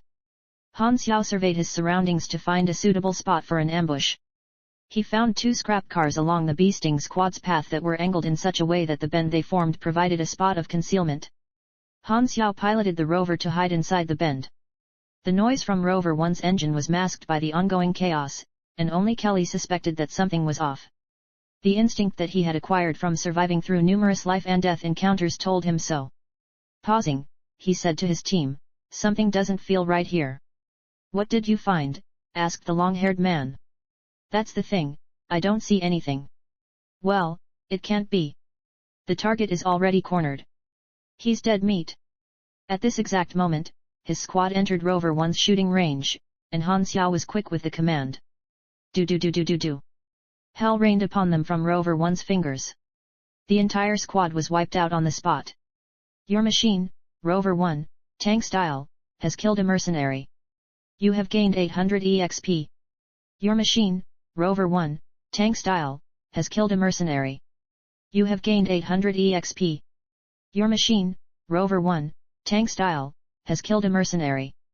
You have gained 800 EXP. Chapter 31. Silenced. Qi Li had managed to take cover in time, but he did not escape unscathed. A few bullets had grazed past his face, leaving him all bloody. He had been so close to perishing with his squad mates. What the hell was that monster? The long-haired man had also survived, but his condition was far worse. He had been shot in the abdomen and was bleeding profusely. Qi Li could hear him groaning in pain. Suddenly, 2 red lights began to glimmer in the darkness, terrifying the duo who thought that some kind of savage beast was approaching. Paralyzed with fear, they could only watch on as Rover 1 appeared. A robot. Qi Li stared at Rover 1 in disbelief. He regretted not trusting his instinct. What should I do now? Qi Li's immediate thought was to retreat, but the long-haired man suddenly went berserk and opened fire on the rover. Die! Die! Die! Clink! Clink! Clank! Clank! Rover 1's thin armor was slowly dented by the barrage. Seeing that his attacks were effective, Qi Li and his other remaining teammate began to join the counterattack. Rover 1, tank style, has lost 14 points of armor. Rover 1, tank style, has lost 17 points of armor. As Rover 1's armor was made with inferior materials, it was not tanky at all, and its armor integrity plummeted under the trio's assault. In just a few seconds of barrage, the poor rover was reduced to a useless hunk of metal. It couldn't be helped. As Han Xiao had to work with limited funds, all he had equipped the rover with were the finger guns. Damn it! Where is Division 13? Suddenly, as if in answer to his prayers, the sound of a marching troop began to fill up the night. "Disarm yourselves," someone roared out. "Quickly retreat," ordered Qi Li immediately. The long-haired man emptied a final magazine onto the rover furiously before he relented. "Okay. Let's go." However, right as they were about to flee, the rover suddenly started to charge towards them as it began to glow. Self-destruction. The deafening explosion set the night ablaze, engulfing the trio. About 50 meters away, Li Hui and his agents were shocked by the massive explosion. "Damn it," cursed Feng Jun, "this was supposed to be a covered operation." He could already imagine tomorrow's headlines. From the moment that the battle between Han Xiao and Raccoon had begun, the situation had already gone out of control. The gunshots alone had already caught the attention of many civilians. However, as they were ordered to act only after the bee-sting squad appeared, they could only continue waiting in anguish, and it was now too late. Han Xiao got to his feet and brushed the sand off his hair. Things were not over yet. Although the other two mercenaries were not as fortunate, Kai Li had managed to escape the blast in time. He hastily scrambled to his feet to make a run for it when, suddenly, someone other than Han Xiao began to open fire on him. The shooter was none other than Li Hui. "Want to steal my kill?" Han Xiao frowned. He had to be the one to finish Kai Li off for the bonus reward. Han Xiao began to give chase, and he managed to intercept him effortlessly from the side. Kai Li looked at the man who appeared before him with trepidation. The current Han Xiao felt like a completely different person than before. Die! Kai Li gritted his teeth and raised his gun to fire. However, before he could pull the trigger, Han Xiao suddenly began to sway from side to side as he closed in on him like a veteran boxer. Flustered, Kai Li fired multiple shots, but they were all either evaded or blocked by the mechanical arm. Not even a single one hit. Kai Li was completely overwhelmed. By his estimations, no matter how strong Han Xiao was, he would at best be at the level of an elite mercenary. Only a superhuman could possibly move faster than a bullet. However, what Han Xiao was doing was equally frightening and hard to believe. He was predicting the trajectory of his shots from just the angle of the gun. It was a feat that only the most experienced of veterans could perform, and even throughout the entire mercenary world, there were only two he knew of that were capable of it. The look of disbelief on Kai Li's face amused Han Xiao. Compared to that time he piloted a mobile suit through the crossfire of entire fleets, this was just a piece of cake. Click! Kai Li inevitably ran out of bullets and he fumbled to reload. However, it was too late as Han Xiao had closed the gap, suddenly appearing in front of him. Paralyzed with fear, Kai Li could only watch on in horror. He could hear Han Xiao's muscles bulge as he stretched his left arm back to prepare for a mighty swing. Han Xiao twisted powerfully, transferring all the force and momentum in his body into his left arm as he unleashed a devastating hook, simultaneously shouting, "Overload!" Black smoke billowed out as the engine of the lightweight mechanical arm blared loudly, sending its gears and piston into overdrive. Its power was boosted by 30%. And Han Xiao smashed it directly into Kai Li's face. Critical hit. Crushing blow. Blood splattered everywhere. Kai Li may have survived a number of close calls, but he never stood a chance against this one. When Li Hui and his team arrived, they were greeted by a blood-curdling scene. Kai Li's corpse lay limp on the ground beside a blood-soaked, expressionless Han Xiao, whose mechanical arm was covered in pieces of flesh. Half of his face was illuminated by the fire while the other half was grimly enshrouded in darkness. As experienced as these agents were, they were unable to remain calm. You have completed the E-class quest hunted, gaining 10,000 experience. You have completed the bonus condition, kill all 6 assailants. You have gained a skill level up card, basic. Accept reward, Y/N no, selected Han Xiao. He could accept it later on. Don't move, shouted Li Hui after taking a moment to regain his senses from the initial shock. He raised his gun and pointed it at Han Xiao. Han Xiao calmly took off the lightweight mechanical arm before raising his arms in the air. 2 agents slung a black bag over his head to block his vision before leading him away, presumably to bring him to Division 13. About time, thought Han Xiao to himself. Feng Jun gasped when he looked around to see the aftermath of the battle. 6 mercenaries taken out so easily. Is that the power of his machines? Go gather whatever parts he's left behind and notify the police to follow up, ordered Li Hui sternly, after which they escorted Han Xiao to a car. Han Xiao sat in the back seat sandwiched by 2 agents. Although he couldn't see, he could sense that they were on their toes. Although 1 or 2 things didn't go exactly as planned, everything was still within Han Xiao's expectations. It was a quiet ride. The atmosphere amongst the agents was extremely tense, and only the sound of driving could be heard. They had been ordered not to converse with Han Xiao. On the contrary, Han Xiao had looked calm from the very moment that they appeared, which bewildered them. It almost seemed like he had expected them. Raccoon's face darkened as he looked at the aftermath of the battle. Bring me a laptop, he barked. As soon as he logged into the underground network and clicked on bounties, he was greeted by Han Xiao's face. 1 million bounty. He's wanted by the Germinal organization. Raccoon's face instantly paled and he slammed the laptop onto the ground in frustration. Damn it, he really did have a bounty on him. And it was issued by the king of the underworld no less, the Germinal organization. Sometimes, ignorance isn't bliss. Now that the dust had cleared, Ma Ji and Huang Mao finally emerged too.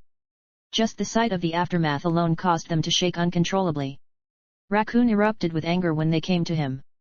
He kicked Ma Ji to the ground, screaming, "Damn you! It's all your fault! I will make you pay for this!" Ma Ji clutched his stomach in pain as he shivered helplessly on the ground. What did I do now? Suddenly, Raccoon heard the blaring of sirens and he turned to see 7 or 8 police cars arriving at the entrance. Humph, the ever-late police. Raccoon tidied himself a little bit before going up to receive them. He was not the least bit flustered by their appearance as, from his perspective, he was a victim and he also had connections with them. But before he could say a word, the fully armed officer pressed him to the ground to handcuff him. Raccoon panicked, and as he struggled to break free he shouted, "What are you guys doing to me? I am the victim here, okay? I know you're Commander's secretary." "Stop wasting your strength," replied the officer plainly. "This is Division 13's order." Hearing Division 13 caused Raccoon's eyes to widen with disbelief. Division 13 was involved with important matters relating to the country's security. Why would they come after me? It must have something to do with that damned Han Xiao. Division 13 is helping him? Why? Germinal traitor. Division 13. Star Dragon. Intel. The truth dawned on him. They want to silence me. From the moment that Han Xiao had shown him his face, Raccoon's fate was sealed. He set me up. Realizing his impending outcome, Raccoon began to tremble in fear and rage. Han Xiao! I curse your ancestors! Meanwhile, Ma Ji, shocked badly by the sudden turn of events, fainted and dropped to the ground. Chapter 32, A load of crap. When the bag over Han Xiao's head was finally removed, he found himself in a bright room. It took a few seconds for his eyes to adjust to the light. He was seated on a cold metal chair in front of a table. It was a typical interrogation room with a one-way mirror to Han Xiao's side. 2 people sat across the table, Li Hui and Feng Jun. Allow me to introduce myself, I am an intelligence officer from the Strategic Defense Division of Star Dragon, spoke Feng Jun. This is not the first time we have met. Do you remember me? I remember, replied Han Xiao nonchalantly. The man with the very big wallet. Feng Jun was speechless. Can you not bring that up? Division 13, Li Hui, introduced Li Hui. Both his expression and his manner of speech were stone cold. Star Dragon's Strategic Defense Division consisted of 13 sections in total and was referred to as Division 13. Should we call you Han Xiao, or Zero? Feng Jun asked. Whatever you like. Cut the crap, interrupted Li Hui. Explain why the Germinal organization has $1 million bounty on you and tell us everything you know. Why should I tell you? Asked a bemused Han Xiao. Li Hui laughed coldly in response. What do you think this place is? If we want you to talk, you have to talk. So what if I don't? Taunted Han Xiao. Shoot me. Do you think I wouldn't dare? Barked Li Hui. Enough, enough. Calm down. Han Xiao, you should know we are with the government. If you cooperate, we won't treat you badly. Han Xiao smiled and shifted in his seat to adopt a more comfortable posture before replying. Good cop, bad cop. How outdated is this tactic? Can you at least try something different? I, for one, have a thing for pretty girls. Having to talk to 2 stern old men is such a turn-off. Service with a smile, understand? Come on, smile. Han Xiao hit the nail on the spot, taking Feng Jun aback. Feng Jun coughed dryly and communicated with Li Hui through a glance, who understood the message. He abruptly stood up in an act of anger and pointed at Han Xiao as he shouted, This is not a place for you to try and act funny. I have the power to imprison you for as long as I want. How scary, mocked Han Xiao before suddenly wiping the smile off his face and adding, I'm from the Germinal organization. Threats? Do you think such things will work on me? Come on, you're making fools out of yourselves. If you want us to cooperate, sure. Show me your sincerity. Get someone qualified enough to speak to me. You two aren't. As Han Xiao finished his sentence, he tugged onto his restraints, slamming the chair so loudly that it echoed out in the tiny room. Feng Jun and Li Hui looked at each other. Their task was only to get a grasp on Han Xiao's position, and Han Xiao knew this well, which was why he was acting fearlessly on purpose to declare that he still had something up his sleeve. Suddenly, a deep voice was transmitted through the speaker in the interrogation room. As you wish, I will talk with you. Who are you? Asked Han Xiao as he turned to the obvious one-way mirror. Division 13, Intelligence Director. Do I qualify to speak to you? I guess you will do, Han Xiao nonchalantly replied. Both Li Hui and Feng Zhen's eyes twitched. What a shameless person. The intelligence director let it slide and started to ask, you just said that you are from the Germinal organization I was. Han Xiao corrected him mid-speech. So, you have deserted? Yes. What was your position? A logistics research personnel. What did you research? Machinery and weapons. You are lying, cut the intelligence director. How can that explain your $1 million bounty? Han Xiao smiled. He had expected this very question. Rather than call me a liar, haven't you guys already assumed that I possess some kind of valuable intel? Isn't that why you've been investigating me from a distance? He replied. Intel can indeed be used as a weapon, but only in the right hands. I left my trail exposed to prove my willingness to cooperate. I am not your enemy. The Germinal organization is. And they are my enemy too. Why should we even bother to cooperate with you? Asked the intelligence director in reply. Look around you, you are in our territory. We have all sorts of tools to make you talk. Han Xiao paused to smile calmly for a moment before suddenly saying, Message log, Galaxy Calendar Year 687, 14th of June. Signal location, Planet Aquamarine. Destination, Planet Blackstar's 8th base. The contents of this message are top secret. The intelligence director remained silent for a full 10 minutes. Li Hui and Feng Jun gave a start when they realized that although what Han Xiao had spoken of made no sense to them, it was clearly valuable intel to the director, who in turn had to go relay the information to the top brass for further instruction. After the long wait, the intelligence director spoke through the speaker again. This time though, he sounded extremely serious. Are you sure? He asked directly. How would I know of Blackstar otherwise? Fine. The intelligence director was wearing a grave expression. If the intel that Han Xiao had given him was actually true, it was extremely crucial to not only Star Dragon, but the entire planet. Han Xiao smirked. He had obviously come well prepared. In the exploration era, there existed 3 galactic powers who had been warring for tens of thousands of years. Although it took a long time, the 3 powers eventually came to an agreement and ceased their fighting. They agreed to work together for peace, order, and advancement. The universe was extremely vast. It was filled with countless stars and far more life forms that thrived in every corner. Large amounts of data and information were constantly being broadcast throughout the universe via technology, and the amalgamation of the thoughts and wills of all life in the universe gave rise to a phenomenon known as the whispers of the universe.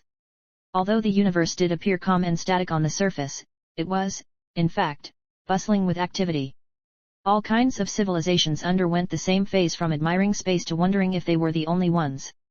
In their hubris, they would conquer their respective galaxies before entering the vast universe, thinking that they were the destined ones, only to find that they were not alone, and definitely not special at all. The explored universe could be seen as divided into numerous sectors. For example, the Shattered Belt, the Ancient Starfield, the Silver Spiral, and the Sea of Purity. A sector comprised of dozens of star clusters, each containing numerous galaxies that in turn housed planetary systems or star systems that were number-coded, homes to the innumerable planets. Together, they formed the thrilling universal landscape of the game galaxy. Shattered Belt Colton Group, the Garden 9th system planet Aquamarine. This was basically Aquamarine's place in the vast universe. Its precise coordinates would take a combination of words and numbers derived using complex math to describe. The interstellar power that had come into contact with Aquamarine was an advanced civilization of the Garden, the Cadolas. The black star that Han Xiao referred to was originally a part of the Cadolas, but they broke away in an attempt to seize power and were now bitter enemies. The world of Galaxy was massive, and many powers and civilizations were constantly at odds with one another. A civilization's degree of advancement largely depended on its space travel capabilities. As the Cadolas could freely travel between systems without relying on wormholes or stargates created by even advanced civilizations, they were considered a galactic civilization a few levels higher than planet Aquamarine. If the Germinal organization had actually come into contact with Blackstar and gained their support, things would be extremely grim for the Six Nations. An evil power like them paid no heed to the exploration rules laid down by the 3 powers, the Universal Treaty, currently in its 7th revised edition. The fact that Aquamarine had been contacted by an interstellar power was top secret information withheld by the Six Nations. Hence, the intelligence director believed Han Xiao to be speaking the truth, and this was what made him extremely nervous. However, the truth was that the Germinal organization had made no such contact with Black Star. Han Xiao simply made it up because it was impossible to verify anyway. It was a sly tactic to get them to not only value him, but also take action against the Germinal organization. Furthermore, it would help him complete his main quest, so why not? All the beginner planets were situated quite far away from each other. However, there were specialized galactic tourism services that one could get in touch with as long as he had a device capable of interstellar transmission. They would automatically locate the transmission and come to the buyer.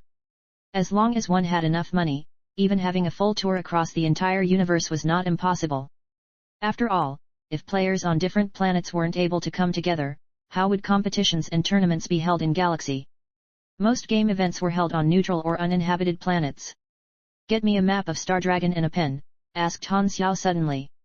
Feng Jun went to fetch the items and put them on the table. Han Xiao picked up the pen and circled 3 locations on the map, saying briefly, "These are 3 of the Germinal organization's secret bases in Star Dragon. Treat it as my proof of sincerity." "You only know 3. Han Xiao rolled his eyes inwardly. "Of course not. But you can go check these ones out first. We can talk more after." "What are your conditions?" asked the intelligence director at long last. Feng Jun and Li Hui closely watched Han Xiao in anticipation. "I just want us to work together against Germinal," replied Han Xiao with a mysterious smile. "That's all?" thought the director to himself. "I will relay our conversation to the higher UPS. Sorry, but you'll have to continue staying here for the time being." Click. The mic was turned off. Han Xiao frowned as he shook around his handcuffs.